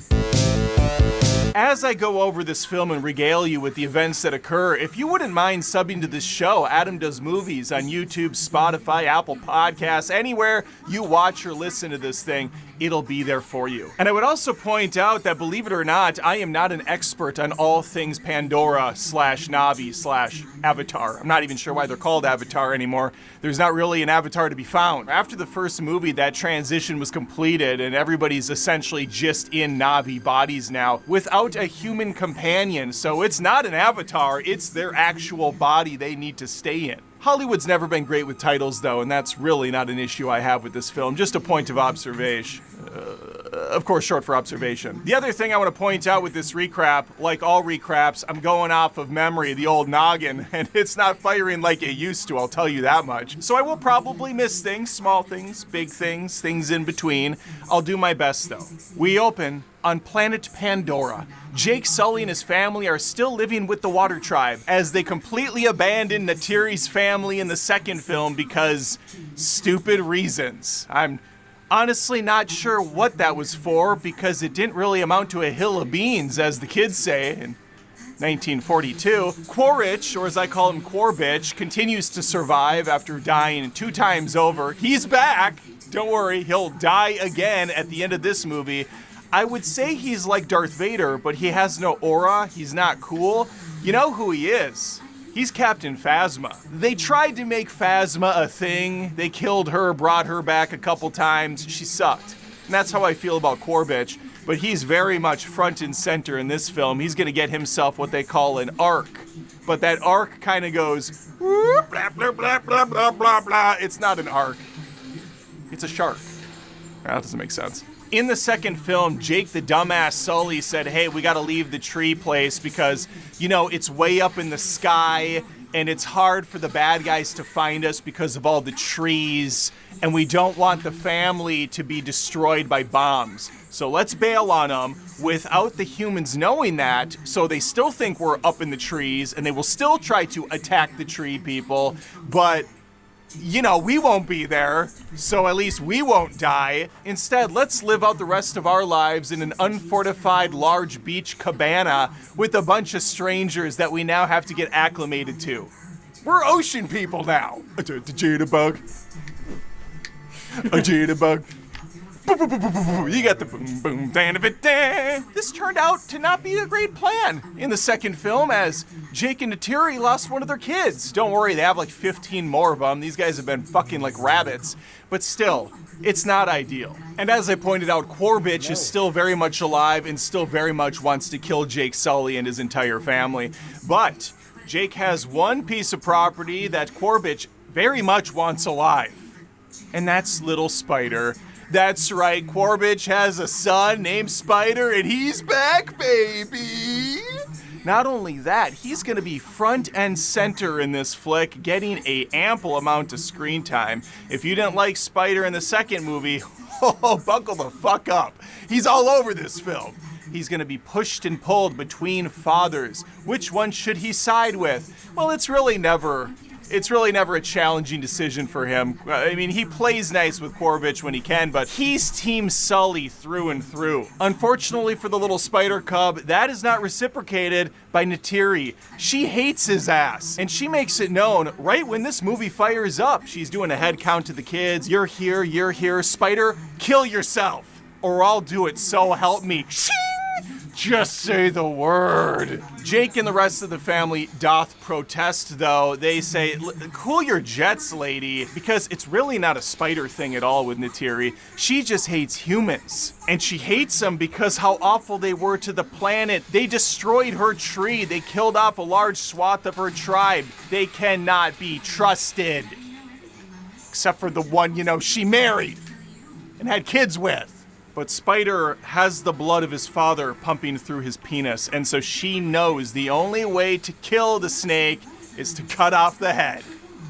Incredibly inappropriate, I'm sorry. Let's move on. The one thing this movie has going for it that's different than the first film is I find Neytiri incredibly unlikable in this one. I really enjoyed her in the first film. Here, though, she's just a sad sack of shit, a garbage person all around, and eventually she will have her come to Awa moment. I think that's the name of the spiritual entity on Pandora. Awa, Iwa, Iowa, I don't care. We are going to have another plot that revolves around that once again. And that has to do with their teenage daughter once again being voiced by an elderly woman, Sigourney Weaver. Kiri's always been different, a little bit special, a little bit curious about the ways of Pandora. Little white butterfly things flutter often around her. She communicates with the earth, the trees, the water, the plant life. Everything she can get her grubby little ponytail on, she does. But there is something troubling her in this one, and that's the fact that Awa is AWOL. She wants nothing to do with little Kiri, and Kiri doesn't know why. But tread lightly, little one. You know what they say. Curiosity killed the cat. I don't know what's happening with me today, but let's keep going.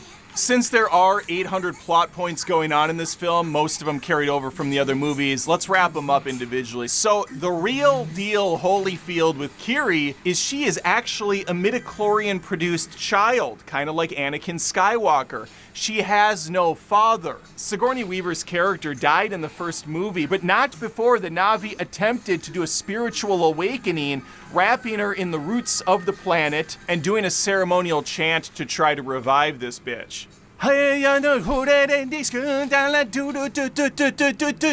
Do you ever feel like a plastic bag drifting through the wind, wanting to start again? Do you ever feel so paper thin, like a house of cards, one blow will cave 'em in? Do you ever feel already buried deep, 6 feet under screams where no one fucking hears a thing? That is the English translation to what they chant, verbatim. 'Cause baby, you're a firework.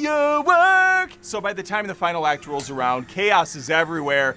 Kiri tries one last attempt to make contact, and thankfully she had some of her brothers and sisters along to give her that extra push. And she's like, ding, ding, ding. She rudely interrupts Aowa as she's perusing her TikTok feed. What? God, help us, Mother. You're our only hope. Fuck. Oh my God. Fine. I've been ignoring you nonstop. I've been Dumbledoring your ass with Harry in the 4th movie. Here, I'll send out my killer squids to take out the bad guys. You're welcome. It is never made clear in this movie why she was ignored the entire time. Perhaps that'll be cleared up in Avatar 4, 5, or 12. Jacob's eldest son, whose name eludes me, but he says bro all the time, so I'm just gonna call him bro. He goes on his own little pilgrimage, rite of passage thing, where he takes to the seas on his surfboard water dragon, and he heads out into the open waters where he's going to once again, just like in the second movie, have to evade danger. In the second film, it was a giant whale thing. In this one, it's those squidbilly things that I talked about just a second ago.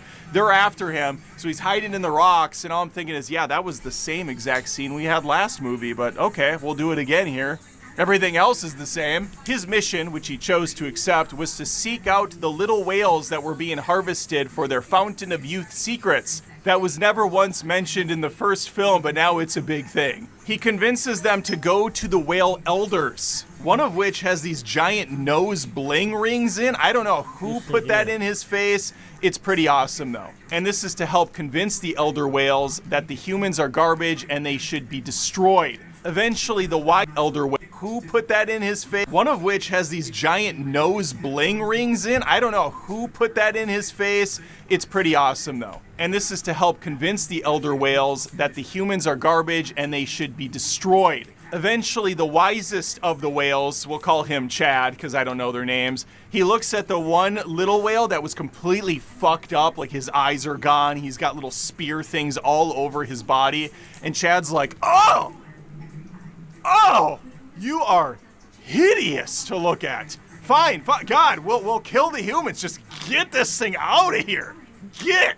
And so just like the Ents in The Lord of the Rings, it takes a little time to convince them, but eventually they go along with the ride. In fact, there's a lot of parallels to Lord of the Rings. I would say those squid creatures that come in late in the game are reminiscent of the Ghost Army in Lord of the Rings, Return of the King. The only real difference between these two sets of films is the Lord of the Rings are great.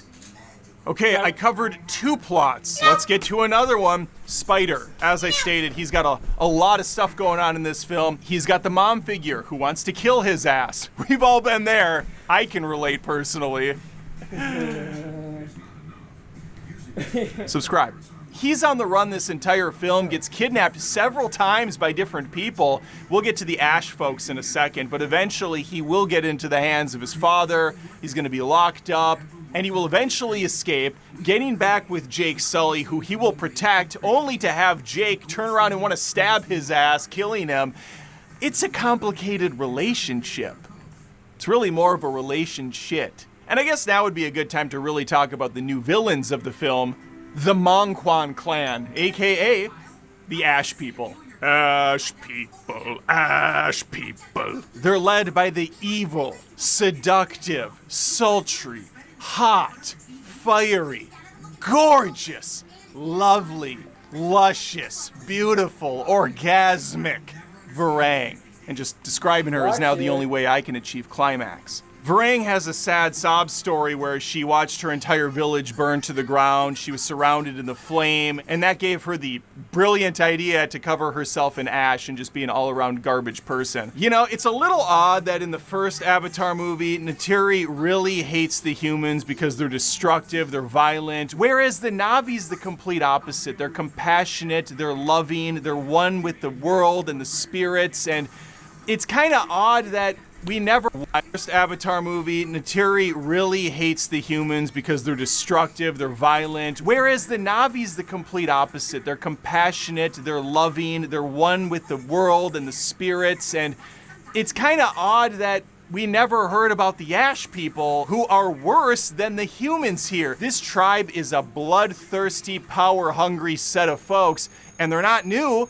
Neytiri and the water people know all about them already, because earlier they're like, yeah, we got to make sure that we fortify these giant ball sack ships that float through the air that deliver our foods and get our goods from the other tribe, because the ash people like to attack in the sky. And Jake Sully's like, calm down. That's what I'm here for. Jake has kind of abandoned his Na'vi ways in this one, and he's now a full-blown jarhead again, trying to introduce weapons to the group, really militarize the Na'vi. They're not into it, but you know who is? Varang. She wants every single weapon she can get her sleek, slender, tender, beautiful, sensational hands on. He's like, listen, you like the guns, you like the boom boom sticks, you like the fire, and you got a guy over at the Water Tribe screwing things up? I can give him to you. All right, he uses a sword, I use a fountain pen. All right, no, that's not true. That's Ellis. So Corbett is going to get in her good graces and even in her pants as they really seal the deal. He's going to be the wingman to her wing woman, and they're going to make a lot of stuff burn. The issue with Corbett in this movie is he's kind of got this on-again, off-again Sam and Diane relationship with Jake Sully. They come head-to-head in a few different sequences where they're going to throw fists, and then eventually they're going to team up to push off the Ash people before Quarry decides to join them. It's just odd though, because there's these moments where you think, oh, he's showing a different, softer side with Jake, and he really likes this dumb spider kid. Maybe he's gonna turn a leaf and become an anti-hero. Seems a little late in the game to do that, considering he's burned half this planet down and he's a total asshole who even killed one of Jake's kids, but I digress. We'll see how this shakes out. No, instead, they just tease that a little bit, but then he's full-blown villain by the third act, and everything is just a repeat of what we saw. It is truly the return of the Jedi in the final act. The only real difference between these two storylines is at least Star Wars takes us to some new places. We're not stuck on this same damn planet in these same locations the entire time. I've been in this damn ocean now for like 8 hours. I brought this up in my review, but the final act, which is a giant 35-40 minute straight action scene with some really cool moments, it is interchangeable with the first and second movie, with several shots lifted almost straight from those last two flicks. The whaling bad guys are doing their thing again. Jake Sully teams up with the giant dragon for one last ride, and he's fucking up ship. Why would you want to be in another planet? I mean, I do get they need to explore the planet Earth and maybe the big planet that the Pandora rotates around and the other 13 moons, but why would you want to be anywhere else? Just like he did in the first movie. Kiri once again uses blue cat magic to save the day. Spider is once again caught in the middle of this whole thing. And Neytiri finds herself once again with a little baby. This time, though, it's the queens, or whatever the hell she is, from the Water Tribe. She dies because for some reason, in her infinite wisdom, she's in the middle of combat, 9 months pregos. Underwater, big ass belly sticking out. She's also got a nice rack right now too, but I can't get distracted by the details. She's spearing ships, flooding them, and then yeah, obviously, she gets shot in the shoulder, and that's all she wrote. So as she's dying on the side of the rock because Jake Sully brought this entire Armageddon to the tribe initially, she's like, take my baby, promise you'll keep it safe. To the person who already lost one of her own kids because of this never-ending battle. And Neytiri's like, yeah, sure, yeah, I'll do that. A half hour ago, I was trying to kill Spider, but yeah, this kid's something I can definitely handle. Now, I might be wrong on this, but I don't think I am. After this scene is done, my boy Quarry and the absolutely stunning, drop-dead gorgeous Vrang show up. And I don't believe they even acknowledge the baby's existence. And they're not just with Neytiri for a little bit. They take her hostage. They clearly see she has a child, but I don't think either of them acknowledge. I'm not going to count this as a major issue because it's possible I blacked out for a couple minutes when they did say something. But if I was in the middle of a battle and I saw that my prominent enemy has a fresh baby in her arms, I'd maybe pump the brakes and go, We should probably leverage this somehow, or I don't know, show some compassion towards it. Nothing happens. And nothing really happens with these villains either. They both get away. Vrang's like, I'm not a fully developed character yet. See you in the next film. And she takes off. And Quaritch and Jake Sully get that epic showdown that we've only seen like 4 times already. Now they're on floating platforms that are being pulled away by something. I honestly don't know what happened here. I think I did go to the bathroom at one point when this was explained, but for some reason, the planet's starting to like rip up and gravity is ceasing to exist in this one area. And so Jake and Quarry are fighting on these different rocks, hopping around, doing their thing, inevitably ending with Spider jumping in like, hey, I'm here too, guys. Whoa! And he falls off the side. Quarry grabs him by the arm. Jake grabs Quarry and he's like, you go, we go. Spider climbs up the back of Quarry, and our villain for, I guess, all of these movies refuses to let Jake pull him up. Instead, he's like, see ya! Yeah! This time I'm gonna let it all come out. I'm gonna do things my way. My way is the quarry. Falls into the fires below, never to be seen again until the next movie where he's back, fully operational, no issues. Yeah, I think those are all the major milestones. There was at one point a prison breakout sequence where Jake was taken hostage. He was put inside of a clear container that the world can see because he's public enemy number 1 for the humans because he betrayed them and he teamed up with the terrible Na'vi. But thankfully, one of the scientists working with the evil corporation grew a conscience and decided to break Sully out. And this stuff was absolute gold because we don't really know who this scientist guy is. He had one previous scene that was like 30 seconds long where the bad guys go, all right, these stupid ass whales are all gonna be together during some magical event that they celebrate, and we're going to kill them all. We will have enough of the Fountain of Youth to last us a year. Anyway, this guy remembers there's a bulldozer the size of a skyscraper parked out back. He hops in and he's like, beep boop. He drives that thing forward, smashes into the container that Jake's in, which breaks it open. Jake just instinctively knows to run underneath the bulldozer, as all people know. And then they slowly back up. Beep, beep, beep. Tips the hat to the bad guys. And then Jake gets away after talking to the scientist who's like, hey, I'm a big fan. I'm not gonna lie. Could I get your autograph? Oh, okay, you're gone. All right, well, I'm probably gonna die now. See you in the next movie as a corpse. With Jake now free, he teams back up with Spider, who also got out. I don't remember how Spider got out. It doesn't matter. Maybe they just let him roam free. Hey, assholes, you can't kill me. Stay behind me, Jake. Bam, bam, bam, bam. I get knocked down. He remembers this movie all too well. Great comedy too. But I get up again. You're never gonna keep me down. This is also around the same time Neytiri commandeers a plane, flies over into the area, and starts bombing the shit out of everything. All I'm thinking is, just keep going, girl. You got this yourself. She doesn't commandeer. She just picks the 2 idiots. She does not commandeer a plane. She takes those. Gets up and they take off, middle fingers in the air, no cares.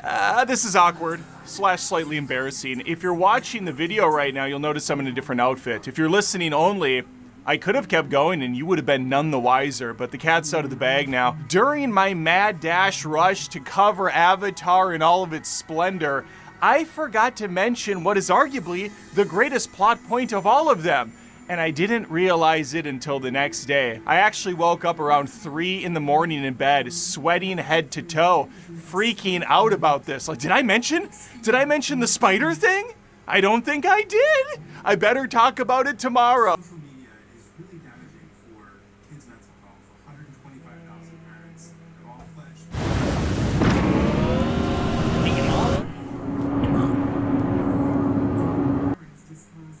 And so here I am filling in the blanks. Most of this movie feels like it's just treading water, pun intended of sorts, but there is a major breakthrough when it comes to Kiri and what she does to little Spider.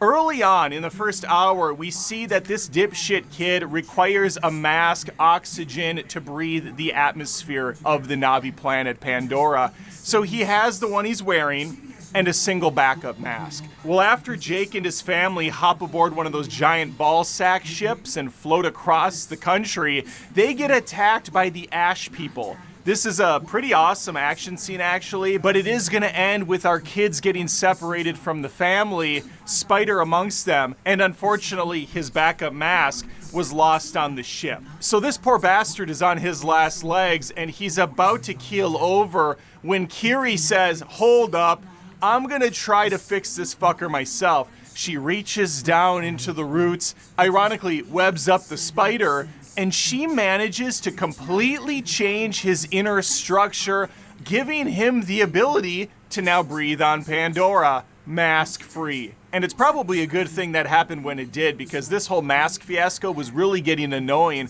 I'm on Team Neytiri here. I was ready to kill his ass myself. Like, dude, your greatest threat right now is running out of air. Keep that damn mask by your side at all times. You should have that shit hooked to you. Anyway, outside of covering himself in paint, going full Blueface, he is at least one step closer to being a full Pandorian. Pandoranian? Pandora-in? And you better believe the big bad corporation would love to get their hands on that piece of evidence. And that's exactly what they do when they capture him later with Jake Sully. And then we get to the stuff I talked about with the prison break and all that jazz. This is going to be a great, well-constructed video. Enjoy! And there you have it, my recap of Avatar: Fire and Ass. An entertaining, super long, super repetitive film from the last two movies. If you're still on board with these, that's great. I'm completely checked out. If I didn't review these for the channel, there is not a chance in hell I would go to see them. But obviously, they're very beautiful eye candy, the 3D pops. Music wasn't as noticeable this time around, and I will give a shout out to some of the emotional moments. They did kind of work, especially when Jake was about to kill a poor little spider and he decided last second, I can't do it. He even took the knife and was like, Spider looks over like, the fuck? It's awkward. I imagine the family dinner table gatherings won't be quite as pleasant. Yay, Spider, remember last week when me and the old lady decided we should take you out back and kill you? It's classic. That's classic Sully behavior. Pass the potatoes. They have potatoes in Pandora. All right, there you have it. My thoughts on the third entry. Let me know in the comments below what you have to say. Please think of subbing to the show Adam Does Movies on YouTube, Spotify, Apple Podcasts, wherever you listen and watch. I'll be there. And hopefully, I see you next time for Avatar 4. Take care.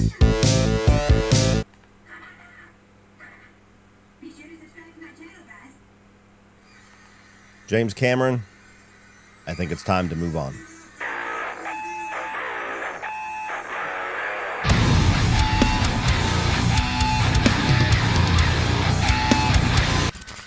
What is up, guys? Welcome to my review of Avatar: Fire and Ash, the third film in the Avatar franchise, and essentially the second half of the story that started in Avatar: The Way of Water. So to set the stage a little bit before I get into my review, I am a massive James Cameron fan. He is one of my favorite filmmakers. A number of his movies are in my favorite films of all time, like Terminator, Terminator 2, Aliens, True Lies. I absolutely love the types of movies that this guy tends to make. And he has never made a bad film in my mind, and that includes all the Avatar films. But the Avatar films, while being movies that I do enjoy on some level, are among my least favorite of his filmography.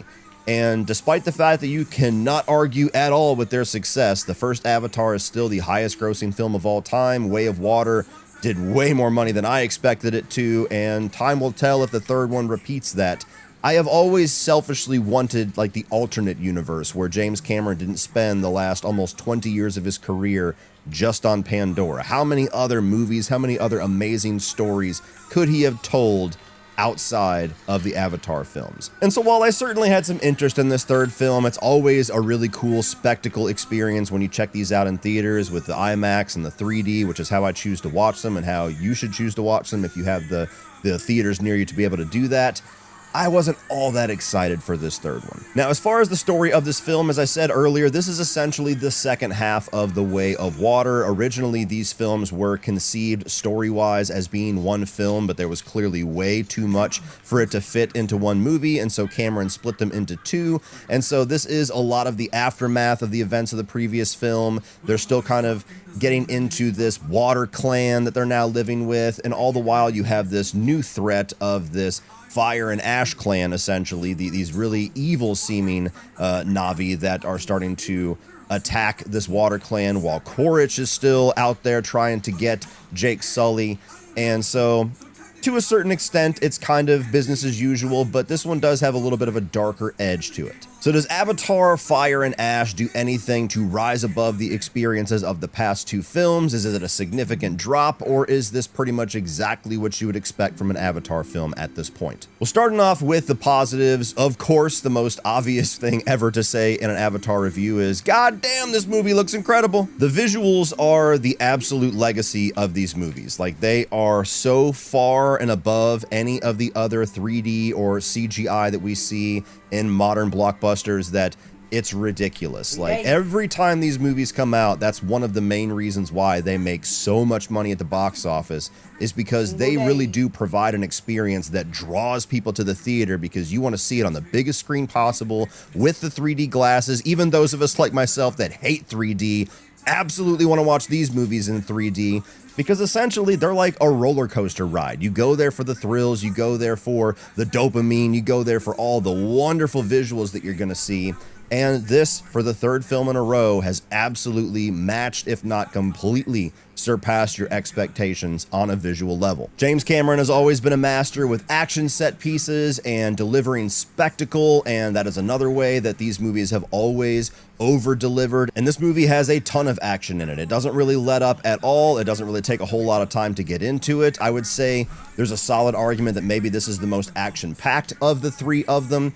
And whether you're having an action sequence on the water or up in the air when they're flying around or ground battles, they really do have this exciting nature to them, where you can watch it for 3.5 hours and never really feel bored, because there's just so much badass shit going on. And it does feel like the battles are getting a lot more grand scale here, and a lot more higher stakes, to where you do have a land, air, and sea battle all going on at once, which not only lets these set pieces have a lot of variety because of the different styles of fighting, the different styles of battles that are all happening at once, but it also brings in a nice variety of the creature designs. You know, pretty much all of them, if not most of them, were creatures that we've seen before, with the ones that are the flying creatures that they hook into, the ones that are more like the whales that they started to be introduced to in the last film. But all of that going on at once really does just make these huge action set pieces that are awesome and so much fun to watch. I really liked the darker edge to this movie. Now, it's not significantly darker. It's not like this thing is, you know, bordering on being like an R rating or turning off some fans of the more family-friendly tone, but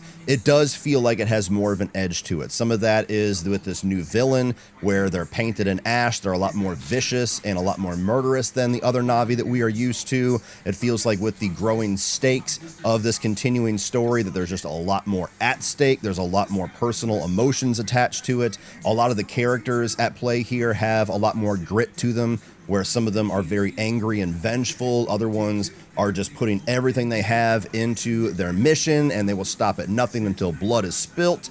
And so it did, to me, feel like a film where there was just a lot more grit to the story, to the characters, and to just tonally what was going on. And that's just my sensibility. I appreciate the darker chapters more times than not. All the motion capture performances are great, with a few standouts, of course, being Zoe Saldana. She's always the standout in all these movies, and a lot of the emotional highs come from her in this one as well, where her character, Neytiri, is very vengeful in this one after the death of her child at the end of the second film. And so she has a lot more hatred, a lot more bitterness towards humans, the sky people, the pink skins, like all the different other little derogatory terms they have for humans.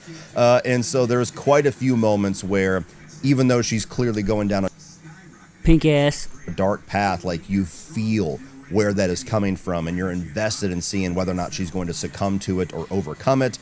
and a couple other characters as well. Quaritch, who is the main villain here, played by Stephen Lang. For me, this is easily the best story that they have given that character. It's the best writing that they have given that character. Before now, as much as I love Stephen Lang, he's always just kind of been more of the generic evil military guy. You know, with a few more layers, a little bit of elevation there just because it's Stephen Lang, the awesome Stephen Lang playing him. But this movie actually gives him a lot of layers. It makes him a very complicated character where he's kind of a little bit more sympathetic in certain ways, and you kind of understand where he's coming from a lot more here, and you invest yourself in his potential character arc and potential character journey in this story way more than we have in the previous two films.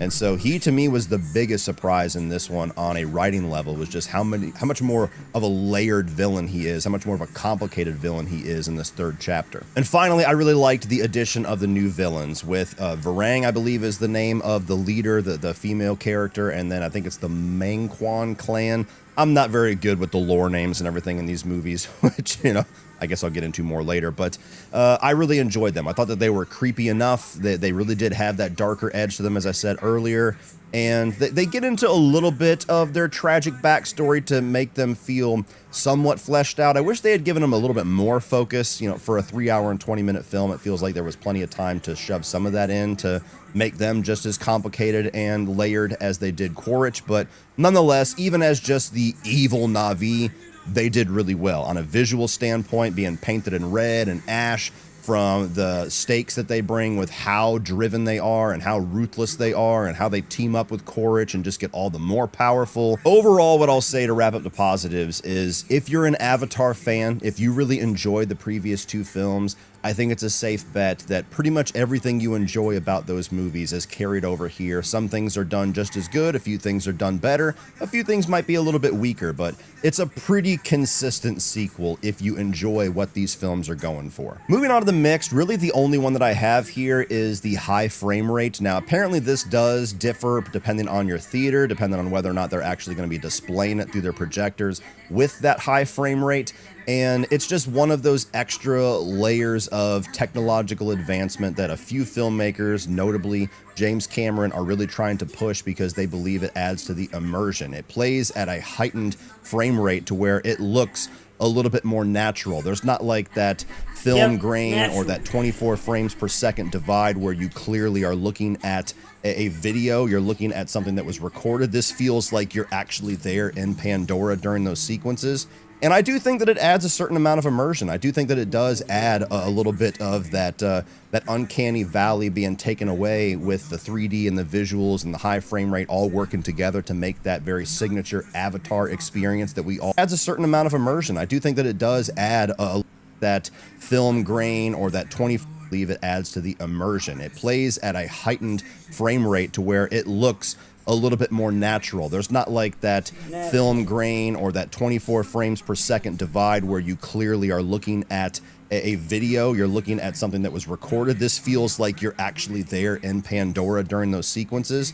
And I do think that it adds a certain amount of immersion. I do think that it does add a little bit of that that uncanny valley being taken away with the 3D and the visuals and the high frame rate all working together to make that very signature Avatar experience that we all go to these movies to see.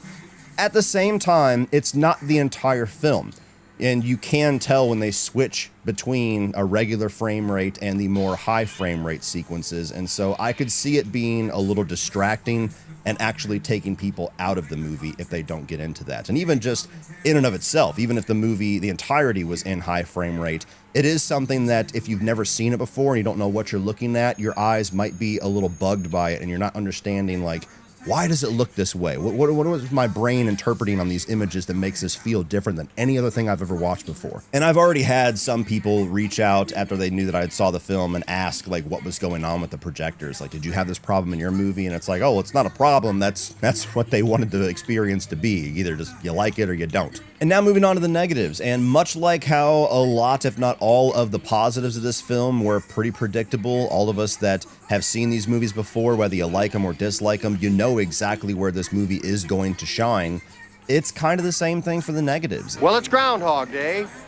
Again? It's basically the same exact negatives we've had for the last two films. It's not like a third chapter that tries to change things up. It's not a sequel that tries to address some of the criticisms of the past and tries to rise above them or do things a little bit better in those areas. It delivers the exact type of experience that you got from the previous two films. And so, starting with the negatives, one of those is the story. Now, the story is not bad with these movies, nor is it in this third film. It's not poorly told. It's not poorly executed on screen. It's not like there aren't huge emotional moments and big payoffs and great action spectacle and the setup with certain characters and some nice arcs. Those things are absolutely there, but as a whole, it is a story. It's a theme of, basically environmentalism that 3 chapters in just kind of feels like been there, done that. It's like we've already seen this story. We basically are doing the second half of the previous film as it is, so it really feels like we're repeating certain beats from that second film. In fact, there's a number of sequences here that feel almost like a bit of a restructure of things that we saw in the second film. And when you have a franchise where the main criticism has been that the story doesn't really stand out all that much, and especially with a almost 3-hour and 20-minute film, you want to have a lot more narrative to chew on for that type of runtime, and unfortunately, it's just not here. It is yet another story about Jake Sully trying to protect his family from Quaritch, and now you got this other little clan, this new clan of Na'vi coming in, and there's air battles and sea battles and land battles, and the government wants to mine all the resources from the Pandora planet as well as the sea life from all of like the whaler characters. Like it's the same thing. It's that environmentalism type of theme that is certainly interesting enough for kicking off this massive franchise, but it's like, do we got anything else coming at some point? You want to do 5 of these? Is there anything else coming? It's the same shit. And so for as much as these movies are cool to watch, and this third one is still cool to watch, there's just not really any surprises in store in the narrative. There's no character arcs that go for some twists and turns. There's no like betrayals or double crosses or any kind of mystery going on. There's nothing being uncovered. It's just, hey, it worked in the first one. We're going to do it again in the second one. We're going to do it again in the third one. We're setting up action spectacle. One of the elements of the story that did feel like slightly different is there's a lot more of a focus on the spider character, which I was not all that much of a fan of in the second film. And while I'll say he's better in this third film, still not a huge fan of that character, so it ends up being a negative for me. That the only new bit of character exploration and story focus is advancing things with that character that I don't really enjoy spending a lot of time with. I don't know if it's the performance. I don't know if it's just the weirdness of having a human monkey-like character among all these, blue Na'vi CGI characters. I don't know what it is, but there's something about the spider character doesn't quite land for me. This could have been the movie to change my mind on that. It really didn't. This is the longest of the 3 films. I think it's like 7 minutes longer than the second film, so not like a massive leap, but it's almost 3 hours and 20 minutes long. That's a long fucking movie. Does it justify the 3-hour and 20-minute runtime? No, it doesn't. It's not a movie where I felt bored, but there was certainly a point where that fatigue started to set in, where we're going through some of the same plot beats, we're going through some of the same setups for action sequences. Yet another character is kidnapped, we got to go rescue them after we already did this like 3 times in the movie. There was a point where I checked my phone just to see what time it was, where in the narrative that we are, that it did feel like, okay, we're heading towards the... With all the money that you YouTubers make, why don't y'all just buy a watch? I bought this watch less than $15. The third act, it feels like we're building towards the end game now. Holy fuck, we got an hour and a half left. Never mind. And where some movies have multiple ending syndrome, where it feels like they don't know when to cut it off and they just keep adding more and more things and almost feel like an extended epilogue, this film has like multiple third act syndrome, where like 3 different times in the movie it felt like we're heading towards the end, we're building towards the climax of all of this, and then another 45 minutes would go by. And so it's like the movie had like 4 different second acts. Again, there's a lot of excitement to the experience of watching this, so at no point was I just sitting there miserable and just ready to leave, but it is a movie that definitely pushes your stamina a bit. And for a time of year where I'm watching all these For Your Consideration movies and everything else that are all pushing 3-hour runtimes, it seems, I could have done with at least 45 minutes cut out of this film. But with all that being said, it might surprise you to hear that At one point in this film, towards the end of the third act, I was ready to walk out and say, you know what? It's right around the quality level of the first two, but I think this one is actually the best of the three. I definitely enjoyed it more than the second film, and I think I might have enjoyed it just as much, if not a little more, than the first film, because they were setting up a lot of nice things to be paid off in the climax of this movie. And the ending to me felt like such a fizzle. Like we just kind of coast to a stop and we punt all the most interesting things that were going on to be resolved later on, which is frustrating in and of itself. It's even more frustrating when James Cameron has been doing multiple interviews where he has been adamant that Avatar 3 might be it. If this doesn't succeed the way that the first two films are, they are so expensive that this might be the last Avatar film. And he said that this was always viewed as like a trilogy closer, so this is kind of like a stopping point in the story, and there's potential that we can pick it up later on, but this could be an end. And even him saying that if we do get the green light for Avatar 4 and 5, he might take a little bit more of a backseat approach to that one so we can tell other stories and make other movies, which, thank God, that's music to my ears. But if this is potentially the last Avatar film, it is not at all a satisfying place to end these characters and end the story to me. It still feels very much like a middle chapter movie where I feel the same way, Cody. Finally, we agree on something. We're advancing the story a little bit, we're advancing some of the conflicts, but pretty much none of them are resolved in any meaningful way. And so that was by far the biggest negative on the movie for me. I expected the story not to be anything to write home about. I expected that we were probably going to repeat a lot of the beats from the first film. I expected that everything outside of the spectacle was probably going to be middle of the road, but it's going to be carried entirely by the visual experience. But I was very frustrated that I actually was at a point where I was being surprised how into the story and into the character arcs I was to not get any of the resolution that it needed. So overall, guys, I don't think this is a movie where you're going to get a whole lot of varied opinions on. I think most reviews are all going to say a variety of the same things, which is, hey, if you like the Avatar movies, you'll probably like this one. They do, yeah, they all say it. It's the same type of experience, just go check it out in theaters if you're going to watch it. Don't wait for it. And these are the exact same type of reviews, the same reviews, they all say the same. It's just a repeat. The rehash of the same thing.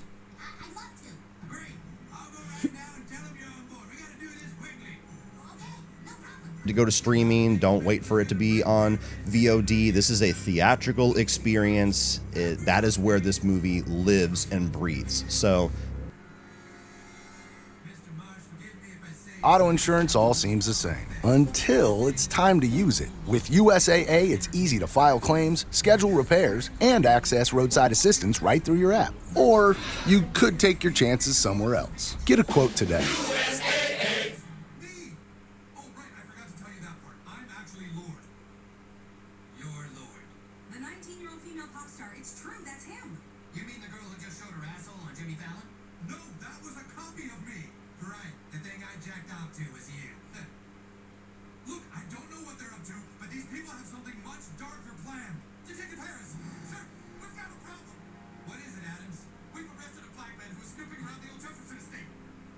Did you choke him? Yes. Did you shoot him? Yes. So what's the problem? He appears to be just a hologram, sir. No, it's ignorant. You don't understand. We have to stop them. Oh my God. Are you sure that hologram is back? Dude, what are you doing? Trying to find my dad. He's supposed to take me to the board game store. They picked up my hashtag scan. I'm drinking. Who did? So I feel bad. So I'm going to read the stories, and I feel bad because I always make fun of Harloff's. You can hear me, right? Harloff's diction, and he reads these stories. So this is going to be terrible. So I really got, and I got it with the glasses. I know I shouldn't be wearing the glasses. I think you got it. Well, okay. Do you want me to pull up the first story here?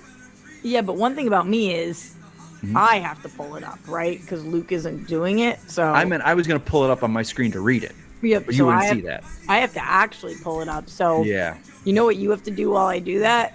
Talk. Vamp, baby, vamp. Yep. Right. Well, let's ask the chat. Like, what is the thoughts on everyone on Avatar right now? Because I see a lot of people that I talk with online and whatnot, and just people in general. And it seems to me, aside from Steph and Harloff, that it's like, yeah, I saw the first one because I wanted to see the 3D and what he does and James Cameron does. And I never saw it again. I saw the second one because I got to see it again. You got to see it in the big screen. I never saw it again. And now people are going to see the third one. That's like anyone I talk to except for Steph. There we go. Roxy did it. All right. When we get into this Hell article. yeah. All right. This comes from Variety. Yeah. I got to do the scroll. Yeah. Here we go. It says, for 16 years, James Cameron has sustained the excitement surrounding the Avatar franchise. When a new sequel arrives, you don't just feel like you're going to a movie. It's more like looking forward to a drug trip. But can the third ride on this eyeball-tickling action psychedelic still provide the shock and awe, high and low? Will we high? And low? we mentioned him, How Mario, high and I'm going to be will we mad get at this time? I'd be mad at my 15-year-old That's self a that big I've old only seen you drug talk. reference there to kick off this article. The first Avatar 2009 that came out, Rox. Can you believe that? You were just a wee lass. Oh, you were a just wee started lass college. back then. Oh, college, really? Yes. Oh. Had a shimmering iridescent wonder as it ushered us into an extraterrestrial jungle and hanging rock Viewmaster universe of Pandora. It also tantalized us, holding out to the promise that we were getting our first real glimpse of the movies of the future. By the way, by the time Avatar: The Way of Water 2022, wow, that was a holy 13.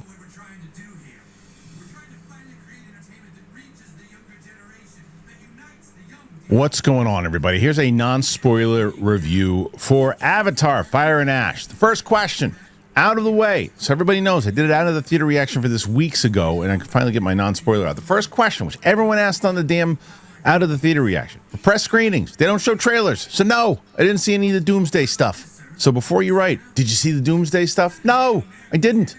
That's why this is a review for the movie that you saw the title in, Avatar: Fire and Ash. This is the third movie in the Avatar franchise. James Cameron, of course, returning to direct this one. Sam Worthington also returning. Zoe Saldana, Sigourney Weaver, and more. Of course, you got Stephen Lang in there. I'm going to tell you right now that the standout to me in this movie was Una Chaplin, who played Varang, who's the new villain.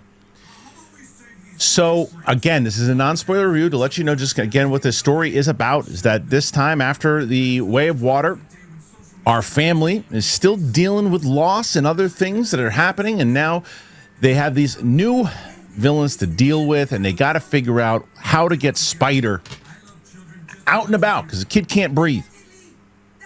So they just have to figure that out, and shit happens along the way, especially with Stephen Lang's Quaritch hot on their tails. So the stuff that I love, and this is something that I said in my out of the theater reaction. This is what I will say here, and you can make your little comments. Oh, the second he said he liked the second one, I was out. Have the blast. Have the best time of your life. I love the second movie. I love the first movie. I love the Avatar movies. I like being there. I love the theater experience of going to watch Avatar. I don't think there's anything else like it out there. Hello, everybody. I know that some of the story that maybe from so it seems a little familiar, at least the first one seems familiar, but I like that. I think there's a lot of movies that seem familiar, and I just really like being in that immersed world. I like what they did in that first one with being there and taking the human approach to seeing the Na'vi and inside of the forest here, and then taking it to the water in the second one. So I wanted to see what was going to be different because of Fire and Ash. The real thing to say here is there's not a lot of difference. They do repeat a lot of beats from the second movie. There were about 5 or 6 times throughout this movie I said, that seems like the exact same beat from the second movie. But as I mentioned to you, I like being there. I like these characters. So maybe I turned a little bit I turned my head a little bit, and I said, it's okay.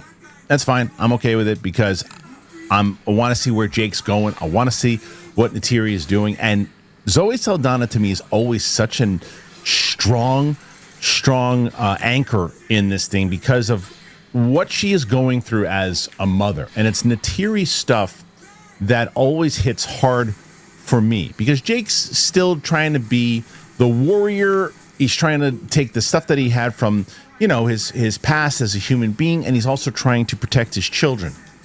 And the children also have a lot to do, obviously. You've got, whether it's Spider and Loak and Took and Netiam, I believe. So they all have things to do. right? And it's a long movie. Everybody should have a lot to do. It's 3 hours and 15 minutes long.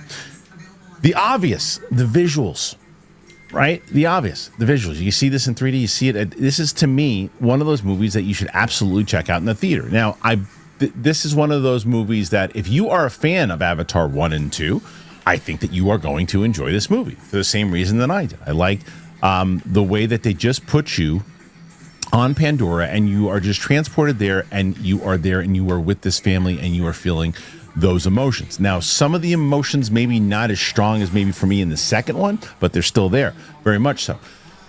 What I don't think it will do, what I do think the second one did, I did hear from a lot of people who saw the second movie who said, I didn't love the first one, but man, I really dug the second one, and I thought that it was a little bit more original than the first.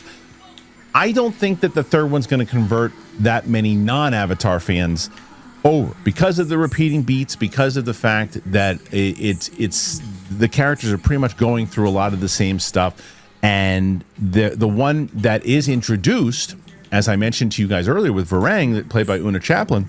I thought they were really building her up, and they kind of push her to the background for a little bit for a good chunk of the movie when they looked like they were building her to be really big. So I wish she had more to do, but when she's on, she shines. So, and as I mentioned in my out of the theater reaction, if I'm ranking them, I'm going 2, 1, and I'm going 2, 1, and then 3 is where I'm going. So, do I want to see another one of these movies? Oh my God. Do I want to see another one of these movies? 100% yes, I do. I think that James Cameron has a lock in what these are doing. I do want to see how they progress and if it could progress past familiar beats. But I'm going to go out of a 10 scale here, and I'm going to go 7.7 out of 10 for Avatar. I do think that this is one of those movies that is a must-catch in the theater, and I think it'll have less impact outside of the theater. But I did also think Spider had more to do, by the way. I think the relationship with him and Quaritch is interesting. So I want to know what you guys think. Did you like this one? Did you not like this one? Put your thoughts in there. Let me know.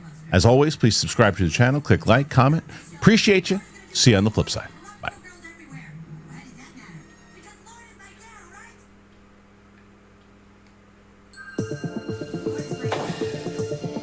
Find your perfect domain name and start turning your daydream into your dream job. Go to Wix Domains and make it happen.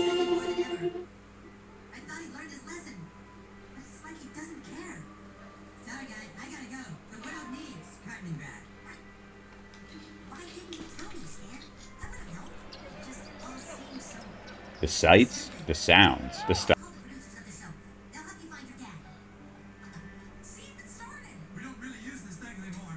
Hey guys, at that theater right there at the Disney lot, we just got out of watching Avatar Fire and Ash. And if you are here, we ask that you do the kindest thing in the world and leave a like on this video. John? Yes. What do you remember from the trailer of what this movie's about? That's how we will communicate the plot. Be at the memory of what we remember from the trailer. One trailer. Yeah. Jake and the fam. They're back. They're still living amongst the water people. Quaritch, he's still out there. But what? There's another tribe. And they live in a decimated fire place where they're big mad because Awaz abandoned them. So Quaritch teams up with those guys and then goes after Jake again. Is that all in the trailer? I think so. Are you sure you're not combining the actual plot of the movie that we just watched? Might be. Or are you actually, because I'm like, I don't remember all that in the trailer. In the trailer, we're back on Pandora and there's fire people now. That sounds more like what I remember. Sounds more like it. Well, you just rewatched Avatar 1 and 2, and I saw Avatar 2 twice in the theaters because I love that one so much. Agree. Didn't rewatch any of them, but I remember them pretty well. I want to hear your first thoughts on this. Is it one of the things where you have to think about it first, or do you immediately know where you would place this amongst the three? It's weird. I think I definitely need to do more thinking to come up with like a solid thing I would say about the movie, but I do know exactly it would fall at second for me. Like Way of Water is number one still because Way of Water has so much tangibility and so much beauty, and it lets you bask in that. This is a way plottier movie than that. So, there's a little less of that sort of like, let's bask in the spirituality, and more of like, we got some stuff to get done.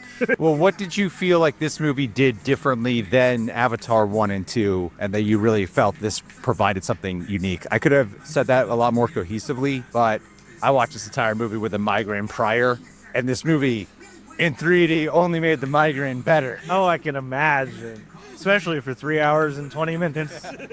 Yeah, this movie takes a lot of the gorgeous, spatial innovations in terms of depicting the underwater biome, depicting stuff in the air, stuff in the forest.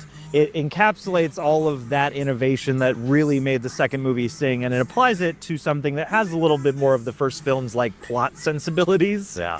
About largely military operations and colonialism and terraforming and yada yada yada. So it's kind of like split the difference between the two movies, and you have this. Yeah, I thought that even though James Cameron has said he feels like he can do like 4 or 5 of these movies, this is the kind of film that does feel like it could actually end here. And with what you just said about how it does feel like it sort of splits the difference in certain plot points and even some characters who weren't in part 2 but are here, actually here, or have more screen time than they did have in part 1. Part 2, that's what I'm trying to say. Yeah, so some of them were barely part 2, now they're here more back from part 1. So I'm trying to get at. For all that shit, then you're going to be benefited. But it does feel like it kind of has that bookend trilogy effect where it does leave the door open for more, of course, but it can definitely end here.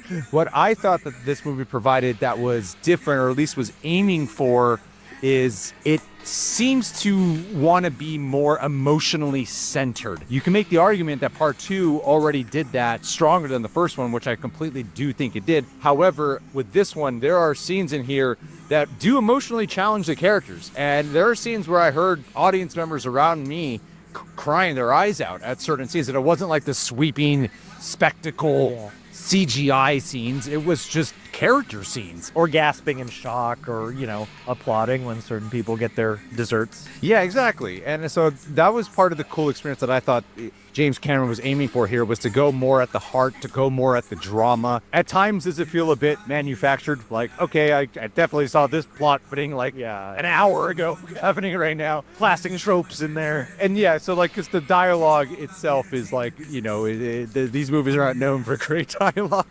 People are blockbusters. Yeah, this one in particular, like some of the I feel like he cared even less about writing good dialogue this time around. Or at least lofty dialogue, yeah. Yeah, there was even no attempt, but at times that lent itself to a sense of self-awareness. It lent itself to something that had humor that, whether it was intentional or unintentional, it was at times actually kind of funny, Yeah, it's like we're more used to this world, and the humor is also more used to being here, I feel like. Yeah, and in the trailers, the new character, I don't remember her name, but Ash Girl, the main Ash Girl that you're seeing here. Chaplin, I think, is the actor, yeah. What did you think of her? She was great. I mean, her presence alone is really terrific, and just the vibes that the Ash people bring are really striking and dramatic. It is an aspect of the movie that actually the advertising, that first trailer especially, a lot of posters, made me believe would be a stronger element. You're not really going into the fire world so much as you just have these people now also to deal with. Yeah. But a lot of presence and a lot of really fierce, vicious development on a people that we've come to know as relatively peaceful and communal with the land.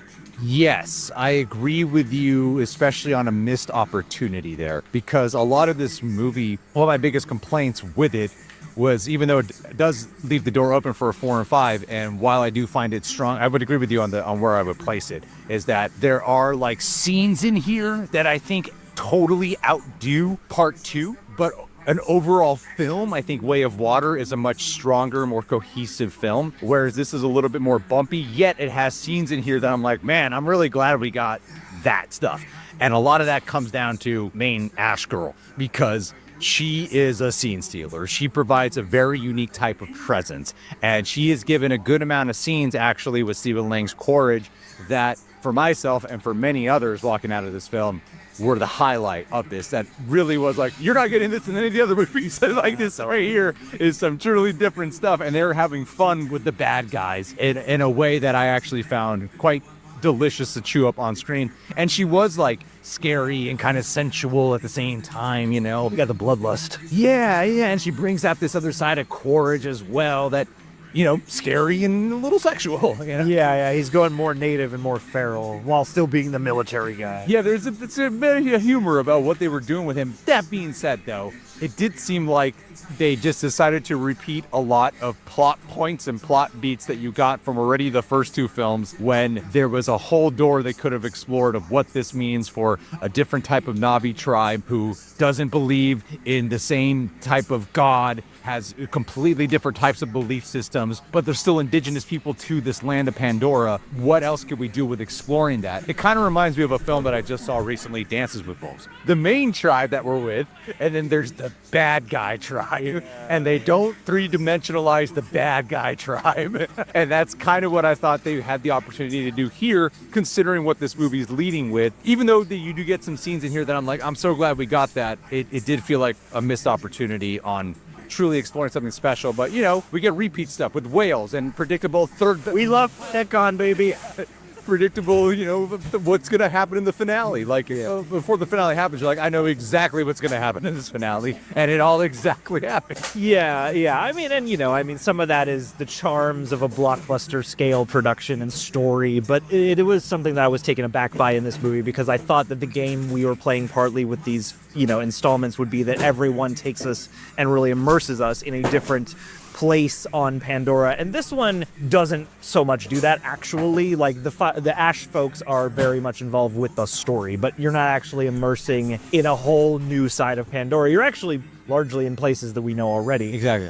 So there's a less of a sense of like a great reinvention or a great leap, and I think that's one thing I'm curious to see how audiences respond to, because the first movie obviously was so groundbreaking just for what it was, and then the second movie took that and recontextualized it all over again, where you got that same rush of like, oh my god, I'm seeing something completely groundbreaking. This ground has been broken, and we're retreading it. It just so happens that the work is still so top-notch that it's hard not to be dazzled. But you do, I think, miss a bit of that wonder of being completely shocked and awed by some new creation. Yeah, I would have to 100% agree with you.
Which stands out? Creating it for the sake of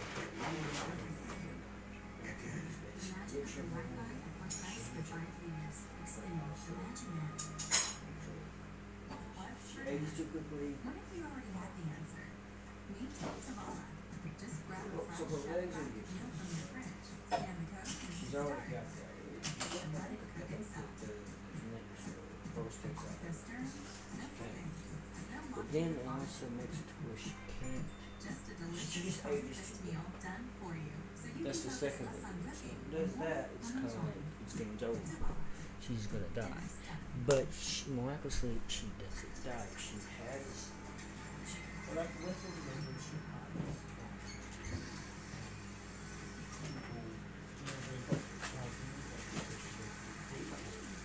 But also,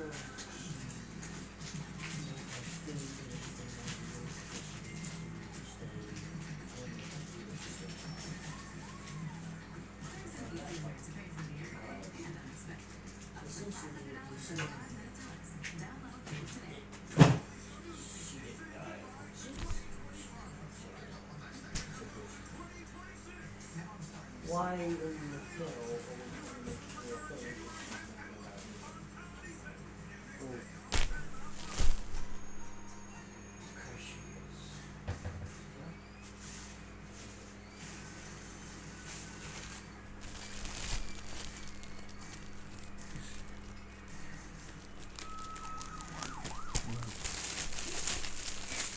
But you're basically taking this character. She's very vulnerable. You know, she can't do wrong. Because she's got, you know, religion. She lives in guilt. And she can't live in this world. Most likely she was homeschooled.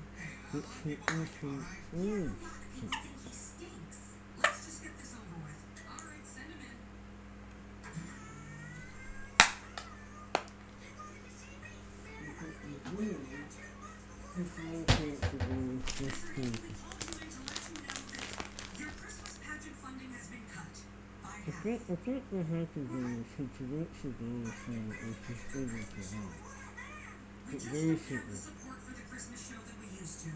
The truth is, some people find you offensive. Offensive? What about me is offensive? Some people think that shit isn't the best representation of Christmas. Yeah. You people can't do this. Christmas is the most magical time of the year. The decision has already been made. Thank you, Mr. Hankey. And good luck with the show.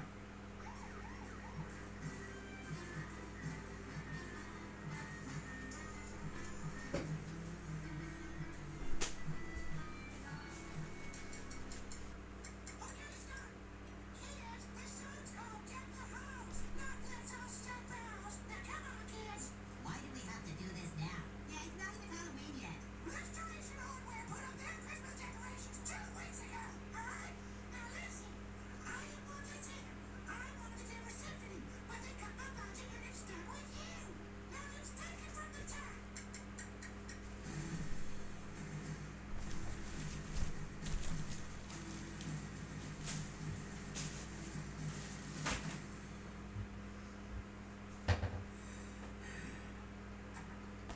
Vice Principal Strong Woman?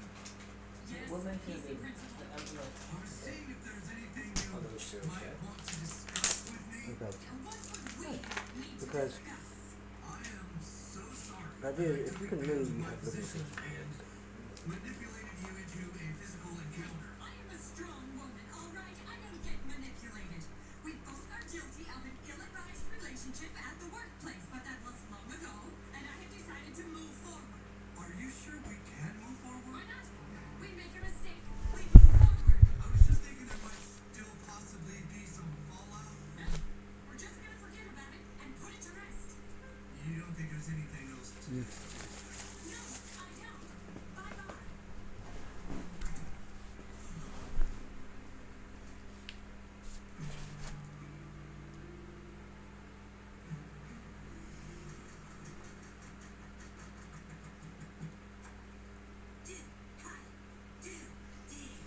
What? Did you read what Mr. Hankey tweeted last night? What Mr. Hankey tweeted? Yeah, I guess that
She believes it is time that we all as a school finally discussed in vitro fertilization. That's right, Nancy. Many women today make the choice to have children without a man in their lives. They can have their eggs fertilized by an unknown person's sperm in a lab. That's right, Truman. In today's society,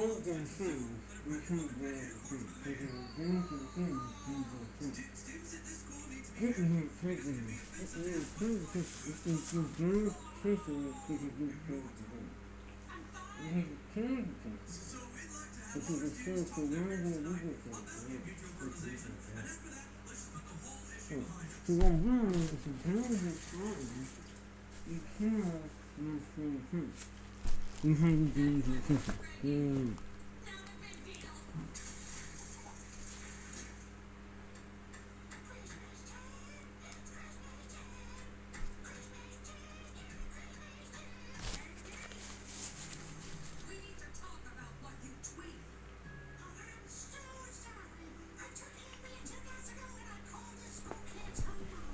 No, I'm talking about what you tweeted last night. The city council members are a bunch of pussy-licking Islamists. Oh, geez, did I say that? Listen, if you're tired and you can't sleep, do not take Ambien, okay? Please. I'm afraid we have no other option but to fire you as executive planning manager of the city council. Fire me? No, please, I'm really sorry. Wait, please give me another chance. Don't do this. What about Christmas? It's okay. We'll get the hospital soon. Just keep breathing. I didn't need your help. I'm just a coworker helping another coworker in need. Yeah, don't think I might get the wrong idea. I have worked my whole life to be the strongest woman possible. A person little girls could look up to. If those girls thought that I was the type to get knocked up by my boss. I certainly do not want to put any pressures on you as a female, but at times I wonder if there is more we should discuss. There's nothing to discuss. I made a mistake, and I am moving forward. My chivalries are under attack. They can't just fire me from the Christmas show. The whole thing is my creation. Last night you tweeted, the city council can suck my Mexican dick. It was a joke. Look at me. I don't even have a dick. Get it? Okay, look, I know it wasn't a good joke, but it really wasn't my fault. The fact is, I went home last night and I was angry. I couldn't sleep, so I took some Ambien. And then it started. All this cloning and shit. I hate that. On that, because the first one has the awe and wonder, like, even if you don't like the film, you're like, but the effects. And the second one won a lot of people like me over to this to want to see more, and it does have that wonder and the dazzling new groundbreaking visual effects. And I'm like, I'm sure there's that here, but it just doesn't stand out. You don't do much of that nature documentary, like, let's just be in the elements. It's way more, it's way more plot oriented, and there's not really a fresh new element beyond the motif, the look of the Ash people to really set this one apart. And that does make it feel like a, direct continuation of Way of Water rather than a new sequel. Fellow reject, maybe you'll identify with what I'm about to say. I've never had the healthiest relationship with money. It's not because I'm a big spender or something like that. I've just my entire life carried around this general anxiety around it, a constant fear that I'm gonna lose everything, or when I don't have much, I'm never gonna gain anything. Cause my family fought about money all the freaking time.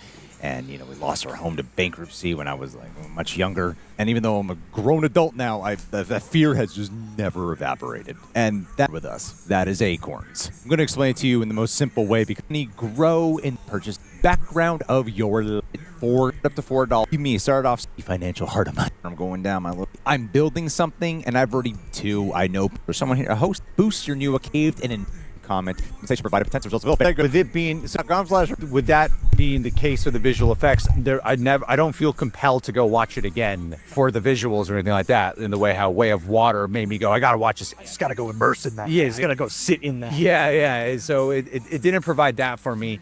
And here's the big challenging part, because the way this Avatar franchise works is if you don't really care about the characters, you don't really care about the story, you usually get on board with the spectacle and the action scenes, right? This movie's dependence of being invested for this long really does actually depend on how much you like the characters, especially from Way of Water. Like Jake Sully you've had since Avatar 1 to be invested into. Neytiri for sure. And Jake and Neytiri are excellent in this movie. I think Jake gets better and more compelling some of his best performances. Definitely. No, for real. Like, he gets better every film, and in this film he's got a couple of scenes I'm like, damn, that's some like, there's a lot of emphasis right now with Avatar that these actors are really acting, guys. Like, we didn't just paint over them with the digital makeup. It's the real emotion. Real, and there's the thing that I still get caught up in, with as much as they sell me, and I know they're really acting their asses off, is that when you do the quote-unquote digital makeup over them, it kind of washes away a lot of the things that actors provide for human emotion. Like when you're digitalizing eyes and shaping eyes are usually the connection to the soul.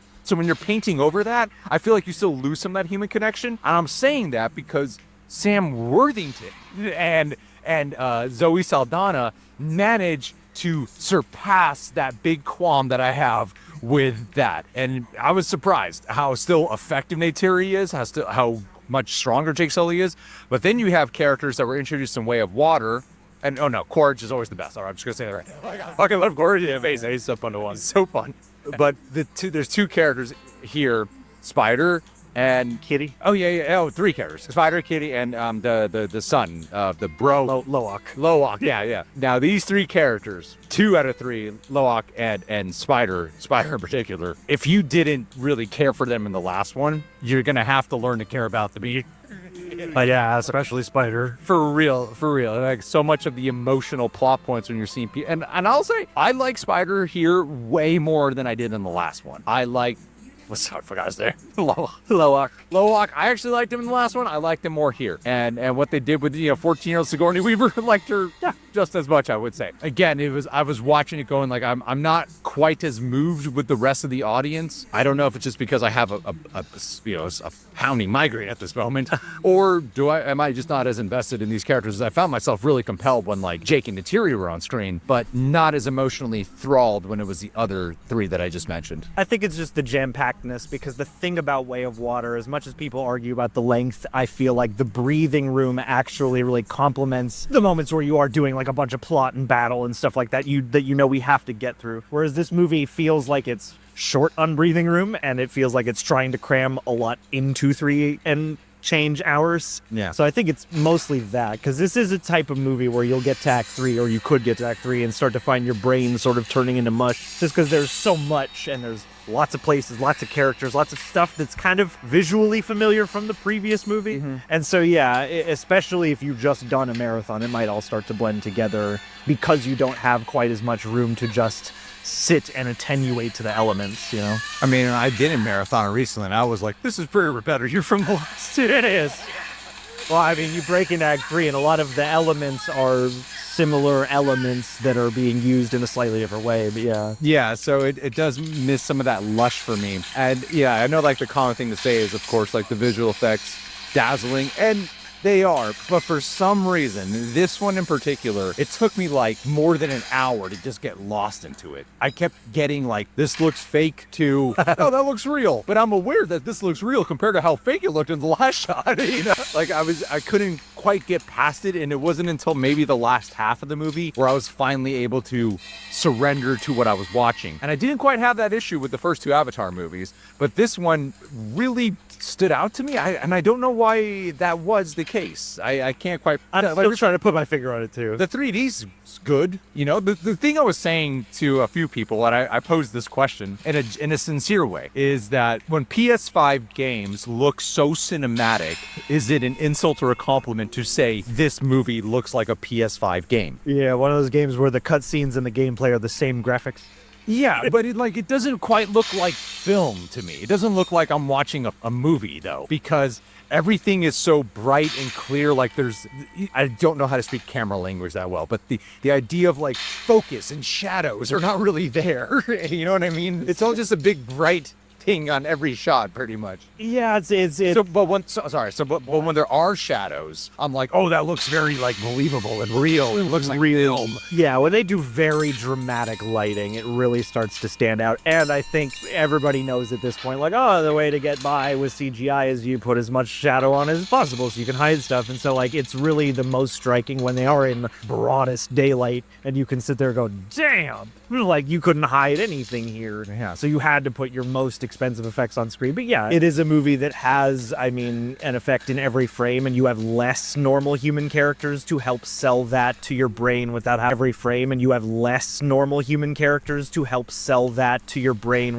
your brain go, this looks so real, and I'm aware it's not. Yeah. So yeah, I think your immersion will vary, certainly. And I wonder too, we didn't see this in IMAX today, we did see it in 3D. It is, as much as I'm not as compelled as I was with Way of Water, like go back and just be in the world, I am like curious if an IMAX scope would add any additional immersion. I mean, probably, but I remember when we saw Way of Water the first time, it wasn't an IMAX, and I was like, I was still blown away. That's fair. I was like, I just want to go back and be with Pyacon. Just take me back to the water. Yeah, you know, so a lot of familiarity, a lot of, you know, like what James Cameron did Terminator 2 to Terminator 1. Terminator 2 was a lot of similar explored things, but now amplified and added on and refined, I would say. And I thought he did that with Way of Water. And here I found myself going, yeah, it's more of the same with some new stuff. This, I think, will be the real test as to whether the Avatar franchise can walk on its own legs just based off character and story versus that wow factor of seeing completely new movie magic that we had to make all this brand new tech for. Like, this doesn't have the same level of just, like, dazzling innovation that the previous one does. Not to slight it, and I do feel bad because it's that Jurassic World thing of, like, the people always need more dazzling. Yeah. But yeah, there's just less of a thing to bowl you over, so now the movie's just got to survive on its own merit. And hey, you know, for a lot, at the end of the day, this movie's making a shit ton of money because I'm sure a lot of people, maybe not on like the cinephile or film community world, is this franchise a thing that is highly praised.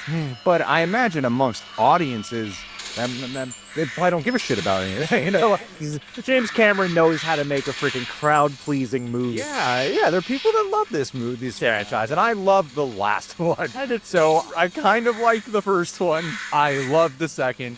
And I liked this one. I appreciate number 1. I love number 2, and I think this is really cool still. Yeah, but we'll see what number 4 provides us. Yeah, we'll see if it is a number 4, because I don't know if this one will quite hit as strong, you know. But if people are so in love with the characters and they're so in love with the emotion, if like it's a testament that I've never been to an Avatar screening where I heard people crying, so that must mean it's moving for enough people. But yeah, you know, good themes about fatherhood, forgiveness, identity, the next generation, leading the way, generational psychology, and again, you know what these movies talk about, strip mining and freaking colonialism, all that good stuff. I give it a 6.85 out of 10. Yeah, that's about obscure rating. I was that hates that just like 3.5 out of 5. Yeah, sure. 6.5, 7 out of 10. Yeah, it was pretty good. Yeah, it's pretty all right. But what do you think for people who haven't seen it yet? Leave your thoughts down below. Do you wish this franchise would die? Do you want him to make the next Terminator movie and tell me why AI is a good thing now, even though he's doing commercials saying generative AI? That's a different type of... People did this. I thought I heard some news report saying you said something else, but this is the first time I'm hearing it out of your mouth, so I'm taking it for what it is. James Cameron likes a certain percentage of AI. It's just not the part that takes away his authorial stamp. I'm sure. Next Avatar, and he's like, look, AI could really help me out. I wrote so many prompts on this movie. All right, see you guys. Thanks for being here.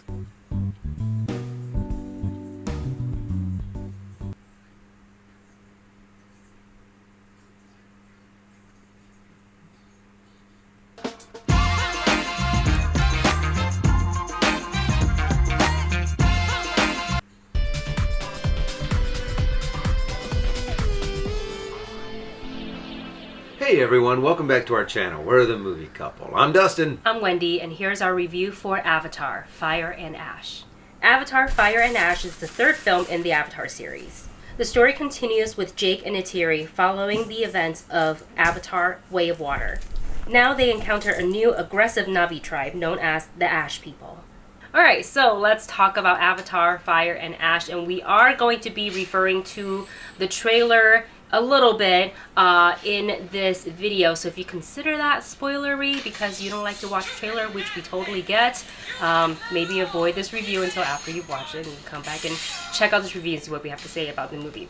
But I knew this was going to be like a huge epic release because there's people from all over the world. Oh yeah, has a huge following. Yeah, who love Avatar. And I, for one, I wouldn't say I'm a super fan of Avatar. What I am a fan of is just the work that goes into all the people with the mocap. Yeah. And how they use that, and with the super crisp way it looks with the special effects and the CG, the stunts of it all. And I really like that, and I feel like for visually, this film elevated itself even more, which is, it makes sense. I know technology continues to like grow. Yeah. And James Cameron would be the director that continues to find new ways to improve, his work. But when we sat down with the 3D glasses, I was just like, I think at one point I like reached out.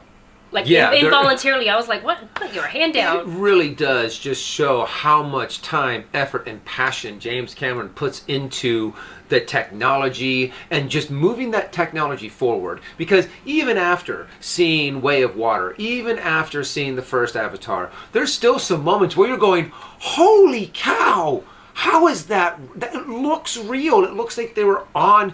Like they didn't have the technology to do it, so they just went to location and filmed it there on Pandora. They flew to Pandora. They flew to Pandora just to take these shots. And the ones that always look the best are the ones that has the water effects in there and the whale. I can't remember what they were called. Right. If you say whale, people get it. Yeah, the whales and the interactions, and it is just intense. And it's always cool to be able to go into a new movie like this and be able to see the groundbreaking technology that they are now, funneling into the system. Yeah, I feel like visually this film really does what it takes to make the audience feel like we're being transported to the world of Pandora, which we're looking through that window. Yeah, we really appreciate, because like me and 3D movies, like we actually don't mix. I like my eyes and I get a little like dizzy, and it doesn't play well just for me personally, so I've never really liked it. Avatar is one of the few films that I make an exception for. I feel like I have to watch it in IMAX and I have to watch it in 3D just because it's what it's made for. So wanted to get that out of the way up top, because I don't want to spend the rest of the review talking about how visually stunning it is. There you have it. It's visually stunning, exceeded my expectation as far as visual goes. So let's go ahead and... I do want to mention one more thing, especially the battle scenes. All of the big fights, all of the big battle moments, just crank it up to 11, and that's where this technology really does shine. Yeah, absolutely. And now let's go ahead and talk about the story, the character arcs, and some new Na'vi that we are meeting in the third movie for Avatar. So this basically picks up essentially after the events of The Way of Water. Yeah, almost immediately. There really is. I was kind of surprised by that. Yeah, me too. I thought maybe a little time jump, but I'm kind of glad that there wasn't. Yeah, because there was a huge time jump between the first Avatar and the second one. But then, just between this one, I think it was like a week or something between the last battle of Avatar 2 and the first scene in Avatar 3. Yeah. So we still, all of these characters, where we've kind of like maybe have forgotten exactly the finer details of the story, these characters are still living them fresh in their mind. Yeah, and speaking of that, the family is grieving after the loss of their oldest son, which it hurt me to see Neytiri in that state. Yeah. She was, and I understand why they did this, but she spoke so little in this film, which kind of then shifted, I feel like, the focus to Jake and the kids and the Water Tribe Na'vi as well. So a little bit less, like she's not on screen less, she's just saying less, but she does a lot of expression through her face, which I think that kind of acting is pretty hard. And then Yeah. and then to kind of really Especially- capture that with mocap. Yeah, exactly. Yeah, the finer details of it. So I love that, but I did miss like hearing more from Neytiri. And with that said, they have a lot of different stories they're trying to cover. They have the main storyline of like, hey, war is still coming. Hey, the humans, they're still really bad. So it feels repetitive because it's continuing the same storyline. What's fresh and cool is that we are introduced to a new tribe of Na'vi, the Yeah. Ash people. Varang, played by Una Chaplin, is my new favorite character in Avatar. She just looks really cool. She's like pretty fanatical about her belief. And I really like the way that they took her character. We saw it in the trailer where she says, you know, we prayed for our goddess to come and save us, but no aid came. Ewa. And to finally see someone who was faithful, someone who was very faith-based, lose their faith, and that's pretty much what this entire Ash tribe represents, is the fact of those people who are now becoming fanatical against a certain religion. And that's pretty much all of the Na'vi, because they all kind of share this same religion and this same faith. But to have the Ash tribe just now, their whole purpose is to pretty much cause chaos, and to see kind of like that twisted kind of, you could tell that rope of sanity snapped for these people. Well, she's been through a it. long time ago. Yeah, so to kind of set her up and her beliefs and her tribe, I guess her followers, up against the Na'vi that we already know who do believe, it's really interesting to see. So they're telling, you know, the war between the Na'vi and the human, and what the Na'vi want to protect and what the human is fighting so hard to gain, right? So you have those fights going on, and then you add them trying to, what is the word, like when you gather help from other people? Oh, when you recruit? When you recruit, and when you call to the other tribes, like, please come and join us in this battle. Sorry, I'm not thinking of the phrase for that term, but I know there's a word for it. Then you have this really interesting sort of like AWA parallel between Varang and Kiri, who does believe. So I like seeing all of that. And this brings me to want to talk a little bit about how they use the runtime of 3 hours and 19 minutes, 17 minutes, something like that. It's really long. It's really long, with the caveat that the last one was 3 hours and 12 minutes. So it's like not that much longer. However, I don't really remember feeling that runtime last time.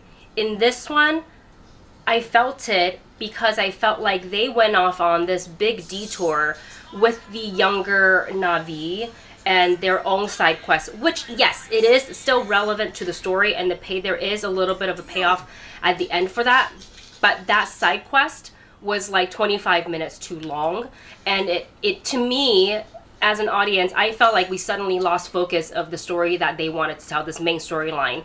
And when we finally got back to like Jake and Neytiri and everybody else, I was like, right, this was the movie that we were watching. Yeah, and there was something else where they kind of started to build up the Ash tribe a little bit, and then all of a sudden they just dropped off. Yeah. To where it's like, hey, they're going to play this big important role, and then they really got swept to the side to really focus more on Jake and to focus on, Slang. Oh, Courage? Yeah, Courage. Because I feel like that's that dynamic between those two characters has really played out the same in almost every single movie, and I feel like we could have really have used this time to either flush out the Ash tribe a little bit more, to actually raise up some of these other characters. I feel like a lot of this movie could have been cut and refocused on maybe evolving some more of these characters, because a lot of the beats of this movie are very similar to the beats of the last movie, which also were very similar to the beats of the first movie. There were a couple of little scenes, they're not very long, but certain moments in the third act in that final battle, which was, by the way, so badass and so long and so good in like the best way possible, because I really enjoyed seeing that play out because it was epic. But a lot of them reminded me at the end of Way of Water, And I was like, I've seen this before. Yeah, so I was kind of like, oh man, like I was, yes, I know they're following the same storyline, but so much of it also still felt the same. And then kind of to your point about them developing the story, I would have liked to see them, I thought they developed something very cool with Spider. And I don't want to go too far into it in case you didn't watch the trailer and you don't know what's... Well, I gave the spoiler warning of that in the beginning. So in the trailer, you see him breathe without a mask. Yeah. And they explore that, and I was like, yes, this is cool. And, like, obviously we know the humans are going to be like, all over that. Breathing without a mask, say you. How can I exploit that like they do in every... Which How I can was we like... reverse engineer this? Yeah, so they, like, leaned into that, which I really liked. And then they also leaned into that potential relationship between Quaritch and Spider, because of their connection. But I wanted them to lean in a little bit more, and I feel like that they were just trying to tell too many things all at once, and I understand why maybe he didn't want to cut any of those out, because they were all important, but it definitely hurt the pacing of the movie, in my opinion. Yeah, when you have so many different directions that you're going, none of them actually feel fulfilling enough to actually be able to justify all of the time. So sometimes you really need to be able to like, no, we're going to focus on this path and this path for this movie. We will go into more depth on the next one. Because we already know, I think we're getting two more of these, one or two more of these movies. I've heard separate things. I've heard literally just the other day, like a colleague was like, "Oh, this is the final one." I was like, "What?" No. I thought there were two more.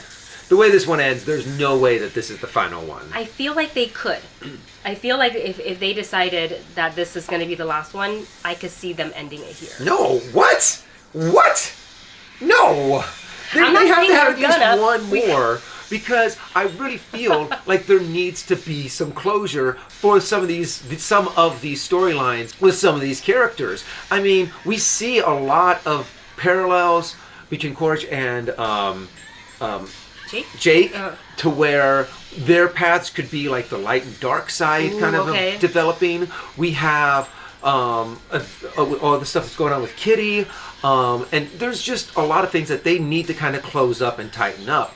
And I really hope that on the next time around on this, they do a little bit better with like some of the dialogue in this movie, because there were some moments where you're sitting here and you're kind of like, oh my gosh, who talks like this? Well, I mean, we're not just who talks like this. They talk a little too not how I would expect Navi to talk. Right. I'll give you a quick example. I guess it could be a little bit of a spoiler, but when you hear Navi go, "Hey, bro," I'm like, dudes. I'm like, dudes a lot. Yeah, a lot. We saw a little bit of it in Way of Water. Yeah, but the teenagers did, but they went extra. Yeah, extra broy on this one. I was trying to justify it in my head, like, okay, so obviously the adult Navis, none of them spoke that way, and somehow the kids do it. So I was like, is it the way I was trying to justify it? I was like, is it influence from some of the human world?